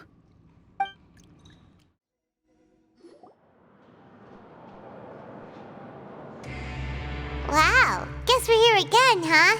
There's a real nostalgic feeling to this place. Looks like you've been missing us. Duke! Did you come all the way to the entrance to greet us? Of course. I'm here to welcome you and our dear Miss Charlotte, whom our good head nurse recommended to me. It's an honor to finally meet the much-rumored Duke. Thank you for consenting to my visit to the fortress, sir. No need to thank me. But that said, I shouldn't be the focus of your interview. I trust you recall our agreement? Of course, of course. All right then, this way.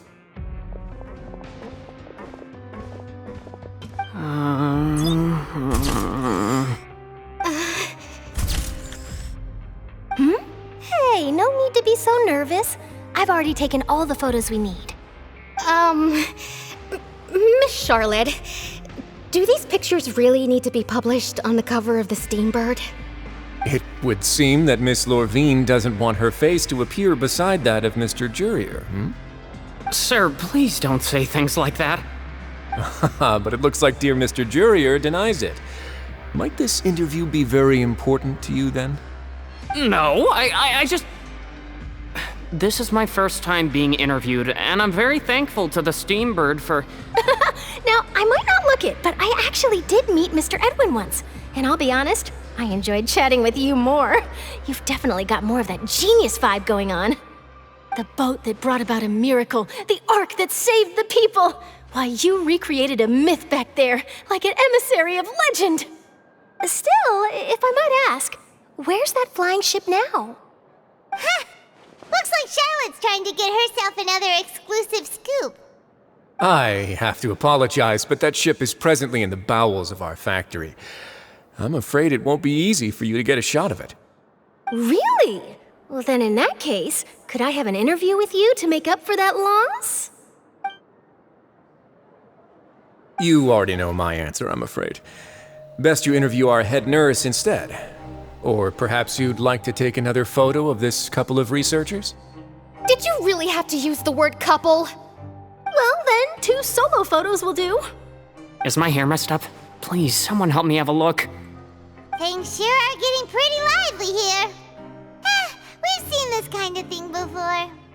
Oh, seems like everyone's here. Would any of you like to try this new drink I came up with? Ah, Sigewinne. Hey, Miss Charlotte. Why don't you, take some pretty photos of our head nurse? Sure. Come on, Miss Sigewinne, over this way. Let's find a brighter spot. Huh? Sure. Do I have to smile? So, how have things been at the fortress? Same old, as you can see. Fontaine's undergone some changes, but this place is still more or less the same.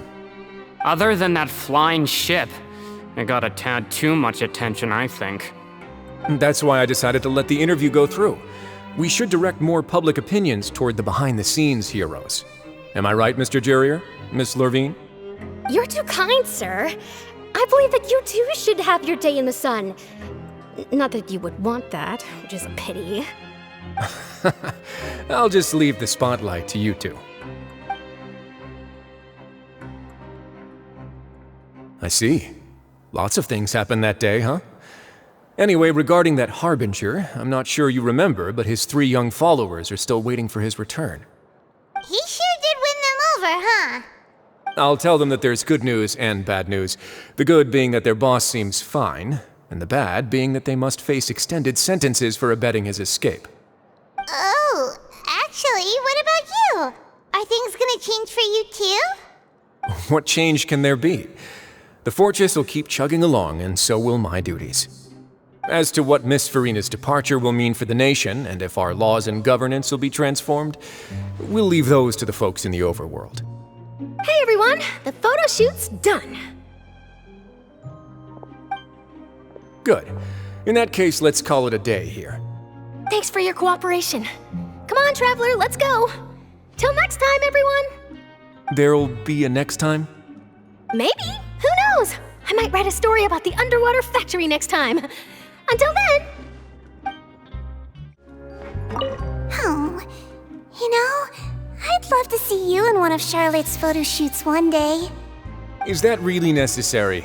Our line of work doesn't really require much photographing. It's precisely because we don't need the picture that they'll have value as keepsakes. You don't really look all that opposed to the idea, you know. Maybe I'm just happy that I managed to once again avoid the spotlight. I think this interview went well either way. Yes, you successfully kept prying eyes away by using Mr. Jurieu and Miss Lourvine as shields. Very good. You should be happy for them. They have a bright future ahead of them. Here are the interview notes. They mentioned that the flying ship may have many uses in the future, and the journalist asked me what I thought of them. Seriously, how would I know anything about that? Flight is just flight. Whether people want to use a flying ship to broadcast good news or organize weddings is none of my beeswax. A wedding? Huh.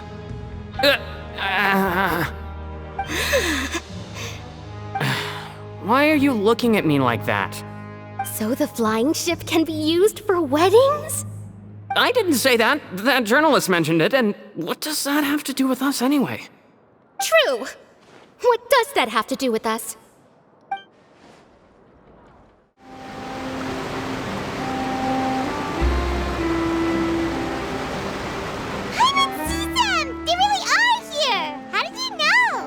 Navia mentioned that she stayed in touch with Linny and the others after working together. Apparently, they've been at the docks distributing these strange pockets the whole time since. Traveler, Paimon. And Miss Charlotte, too. Would you like a magic pocket? What sort of gadget is it? It's a wondrous bag that can be used to carry many things. The water level has returned to normal, but if you see any of your things floating around, you can use this to carry them. Or you could trick a friend into doing it for you. Trick a friend? I wonder which of my friends would fall for that. You could just make a friend like Furina here. Isn't that right, Furina? Is this what you meant by, I'll help you make some more friends? To be honest, that sounds pretty sweet. Could I have your contact, please? Sure. Please, write down my address. You sure are working hard to help Furina socialize. He was the one who proposed doing this. He even wants to assist in our magic shows. Yes, I was planning to first introduce Pear as an assistant, and later Furina himself. In the future, I think we can leave underwater escape magic to him too. That said, would anyone want to see a diver escape underwater? Oh, it'll work out. Every journey begins with the first step. He'll become a part of our show eventually. Lynette, could you come over? Miss Charlotte says she wants to take a picture of us. Got it. My, that Charlotte is rather perceptive. She got rid of everyone the moment she realized I had something to say to you. So, how have things been, Traveler? Father says that you did a great deal during the latest events. She's very grateful for your contributions to Fontaine. That's all right. We were more than happy to help. So, what's she doing now? Oh, I guess you haven't heard. Well, after Lady Furina left, Father and Monsieur Neuvillette opened negotiations, during which he gave Fontaine's Gnosis to her as a diplomatic gift.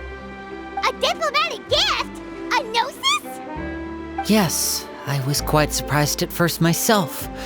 But when I thought it over, there were actually a number of things going for it. It could have been done as an apology for the incident with Lord Childe, or as thanks for his help in tying the all-devouring Narwhal down. Furthermore, Father did also lend significant aid to Fontaine and Poisson. Well, that's true, but this is a Gnosis we're talking about. Doesn't this seem a bit irresponsible? I would agree, but I've also heard that it seems that Monsieur Neuvillette has had a significant change of heart regarding the matter. So there's some reason for this that only Neuvillette knows about? I suspect you'll have to ask him about that yourself. Yes, speaking of which, I did see him strolling around the entrance to the Fortress of Meripede a while back.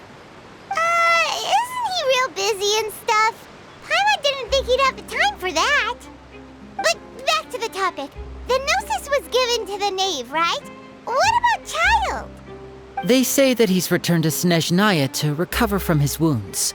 I hear that the recent disaster really did a number on his health. That's true. When you think about it, we've had loads of run-ins with the Fatui. To think we'd be allied with them this time. So shocked by such a simple switching of sides?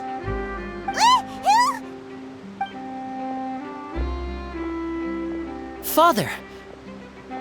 Well, what do you know? Come to the docks to see how my children are doing and meet the Traveler by chance. Please do not pay my accomplishments in Fontaine too much mind. I would have done them regardless. Are you going to take the Gnosis back to Snezhnaya? That is our duty as Harbingers, yes. Don't be too preoccupied with sides. The goal of the Fatui concerns not a single place or person, but the entire world. With such a grand goal in mind, it is inevitable that we must wear many masks. Switching my masks is something I've always done. Well, that depends on many things. No one truly knows what the future holds. What good is honesty if you can't rely on it forever? As for you, I very much look forward to our next collaboration. Good things cannot be achieved alone, and you've proved yourselves to be great partners. A vision? All right. I'll remember to return it. Thank you for keeping it safe for him this entire time. And that's a wrap for me. Huh? You're... Greetings, Miss Journalist. Hello. If I'm not mistaken, there are diplomatic channels I'll need to report to take a photo of you. That is correct. So forgive me, but I will not be able to serve as a subject in your article. However, feel free to write as much as you'd like about our dear magicians and our upcoming rookie talent. I will. The sea breeze is quite pleasant. I shall continue my walk while the weather remains so agreeable. Farewell. Farewell, Father. Oh, she has such an intimidating presence. I didn't even dare to take a picture. Thankfully, I've already wrapped up all my pre-scheduled interviews. Thank you all. This'll be more than enough for me to write about, I'm sure. Don't be too nervous. Why don't you take a magic pocket before you go? Here, Traveler, Paimon, you take one too. To move things about? That's right. Funny. I was giving out magic pockets when we first met too. And what do you know? I'm doing the exact same thing right now. So many things have happened, but the pockets are still the pockets. I guess this must be life. We will all follow our own paths, and serendipity will lead you to your fated friends. All right then. We'll be handing out pockets in some other districts later, so we'll get going now. Have a good day, you two.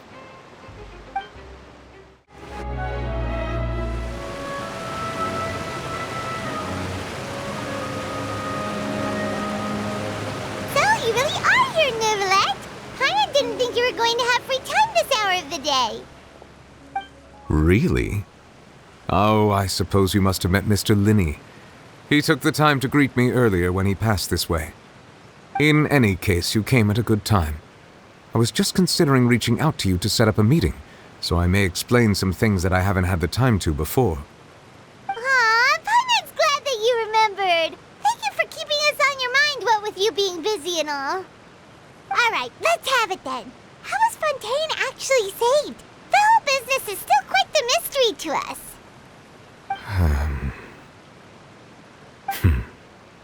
It is strange how words can often leave a bitter taste in the mouth when it finally comes time to say them out loud.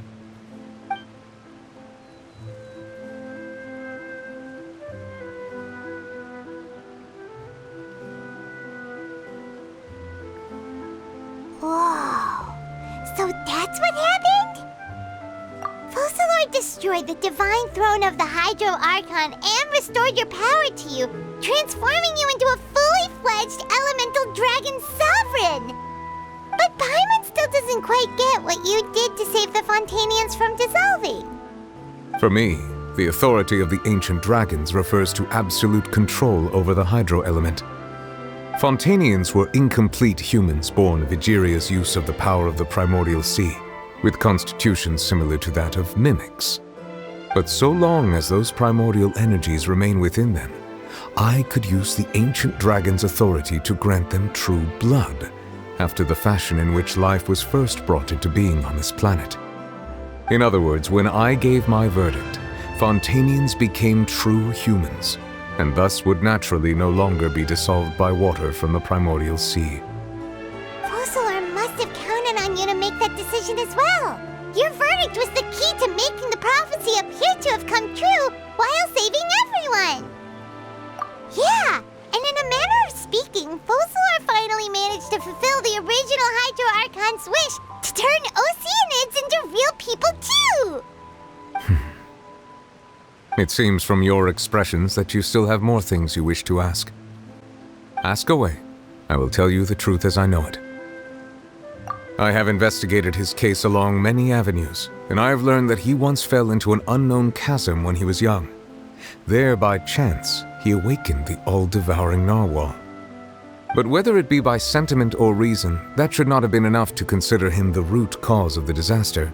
At most, he would have had tangential liability. As for the judgment passed by the Oratrice during the trial, whether it was due to that liability by association or Focalor deliberately using him to buy time for us on the assumption that he would be able to hold the creature off, I cannot say. Guess Focalor had Fontainians in mind the whole time. In the end, it was thanks to her that they finally became real humans. Hang on a second. Paimon suddenly got another question. Back when Fontainians hadn't yet become real humans, were the children they had also transformed Oceanids? Life has always flowed like water. Do you recall how Fontainians would often come to the Fountain of Lucine to pray for children? Yeah, Lynette said the fountain is where all the waters in Fontaine converge. In truth, even those couples did not know that such prayers were no mere custom, but instead a form of ritual. Those Oceanids who were blessed within the spring water would later descend as new humans in the coming months. Paimon sorta gets it now. Either way, seems like this ritual won't be of any further use, but it'll probably live on as a local custom. Ask away. I will tell you the truth as I know it. Yeah, about that. Wriothesley said Furina has already left. What's that all about? Ah, Lady Furina. The people are only aware that her death sentence has not been carried out.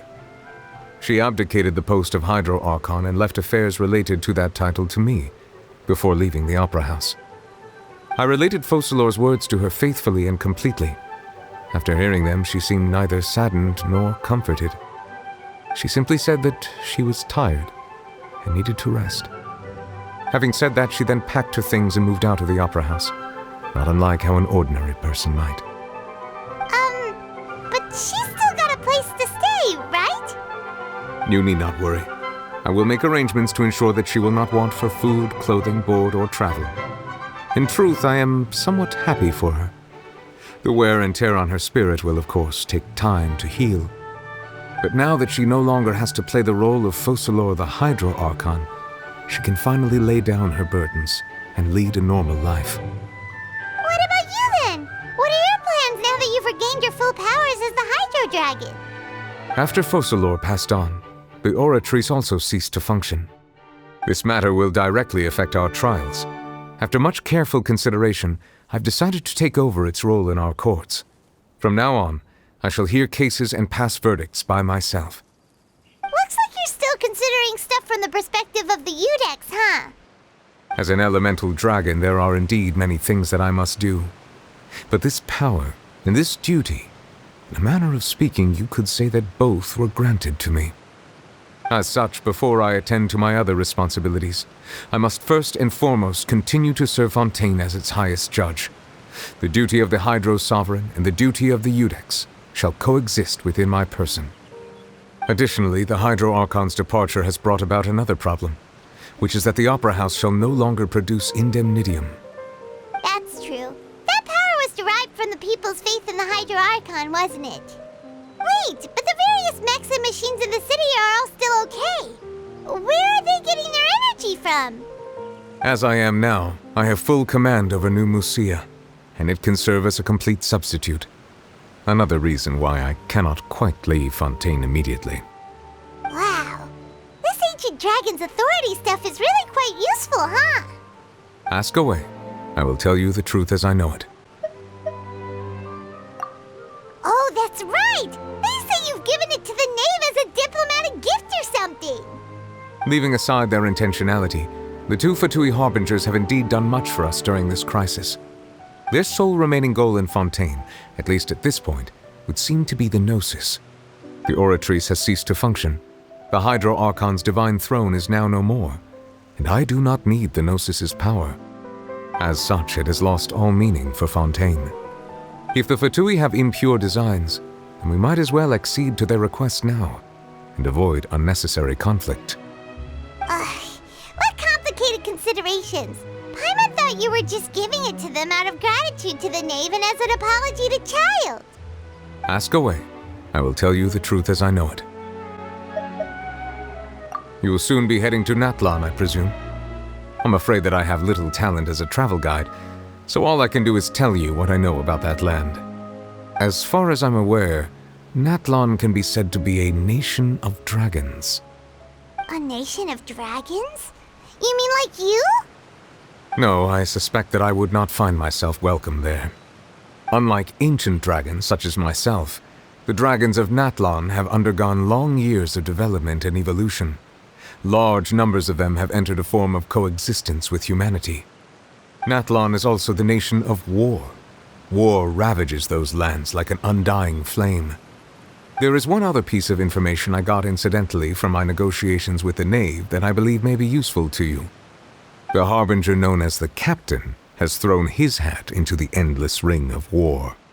The Captain. Sounds like a real tough customer. Seriously, everywhere you look, there's a Fatui Harbinger doing their thing. I suggest that you fully prepare yourself before going to Natlan. In the meantime, Fontaine's doors will always be open to you.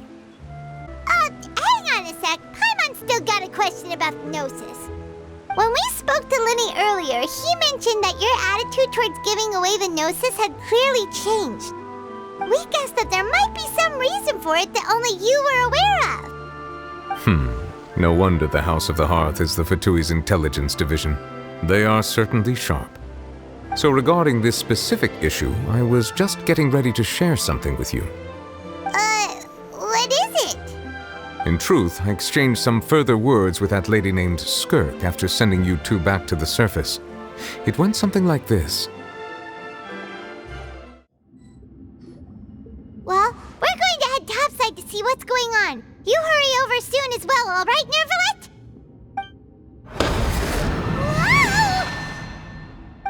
What next? The All-Devouring Narwhal isn't here, so I'm no longer getting any interference. I can finally catch the scent of your power, what it's made of. It is the authority of the planet's primordial dragons, but with something very similar to a god's curse mixed in. It's quite a novel blend. I'm sure I've encountered something like this before. What was it again? I do not know what you speak of. Of course. How could I forget? You should have the remains of the third descender on your person, yes? Remains? I've never heard of any such thing. According to your parlance, I believe it may be called a Gnosis. Well, that much is true. After Focalor's divinity faded, she handed her Gnosis to me. But I fear I have never heard of it described in the manner that you just did. I've been training with my master, the Foul, ever since I was young, and I have never returned to the surface since. So most of the information I possess, I got from him. It is only natural for those who are greater than humanity to possess a different sort of common sense, which is why there are so many problems in our attempts to communicate with humans. Regardless, you should probably get rid of objects of misfortune to prevent any disasters from befalling you. To live in itself is a blessing, but once a person dies, the bonds he once had with this world shall all turn to curses. What do you mean by that? No need to fret. These are just my personal thoughts, and my reason for no longer wishing to return to the surface. This third descender you refer to, who are they? And when did they die? Master never mentioned them to me. Perhaps it just wasn't that important for me to know. If you're interested, though, I could ask him. I'll be sure to pass the answer on to you next time. Next time? You believe we will meet again? I do. Wait. I have a disciple of my own, don't I? He can be the messenger then. That's what she told me. Whether it would prove useful or not, I wanted to pass that information on to you. The remains of the third descender? So that's what the Gnosis actually are. Paimon just thought they looked like chess pieces. How could they be a person's remains? All the same, assuming that there was no misunderstanding or special metaphor at play, that is what she meant to say. And she said that it would bring misfortune and that you should check it, which is why you gave it to the Fatui. If she speaks the truth, then I would simply be putting Fontaine at unnecessary risk by keeping it here.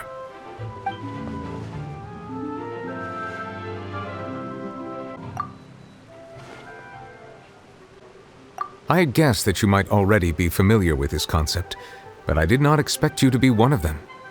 That means that the Gnosis, which are exceedingly element-compatible and can even enhance elemental abilities, do indeed come from the third descender. I wonder, does your body also possess similar properties? Like being able to use elemental powers without a vision. That does sort of count as special compatibility, right? No, let's not think about this stuff right now. It just feels creepy. Comparing the Traveler to the dead third descender and all. That's what you say, but this topic still feels like bad luck. Once Childe recovers, let's get some more answers out of him. Or go look for his master and get the answers that way. I too believe it unwise to make too many blind guesses when information is lacking. The same is true of being at court. Alright. Whatever the case, it seems like the crisis here in Fontaine's over for now. Yes. All of Focalor's efforts were for this moment as well. But she sacrificed herself in the end as a god, and she suffered through all those years as a human. Was that really what she wanted? I suppose that would be the mystery of a god's will. I suspect not. But once in a while I too would guess that if wishes were like the clouds in the sky, they will one day return to the earth as raindrops. Life flows like water, and rain is the final answer. The water levels may sometimes tilt one way or another, but the rain falls fairly upon all. And what, ultimately, is the difference between the rains that fall upon all of us?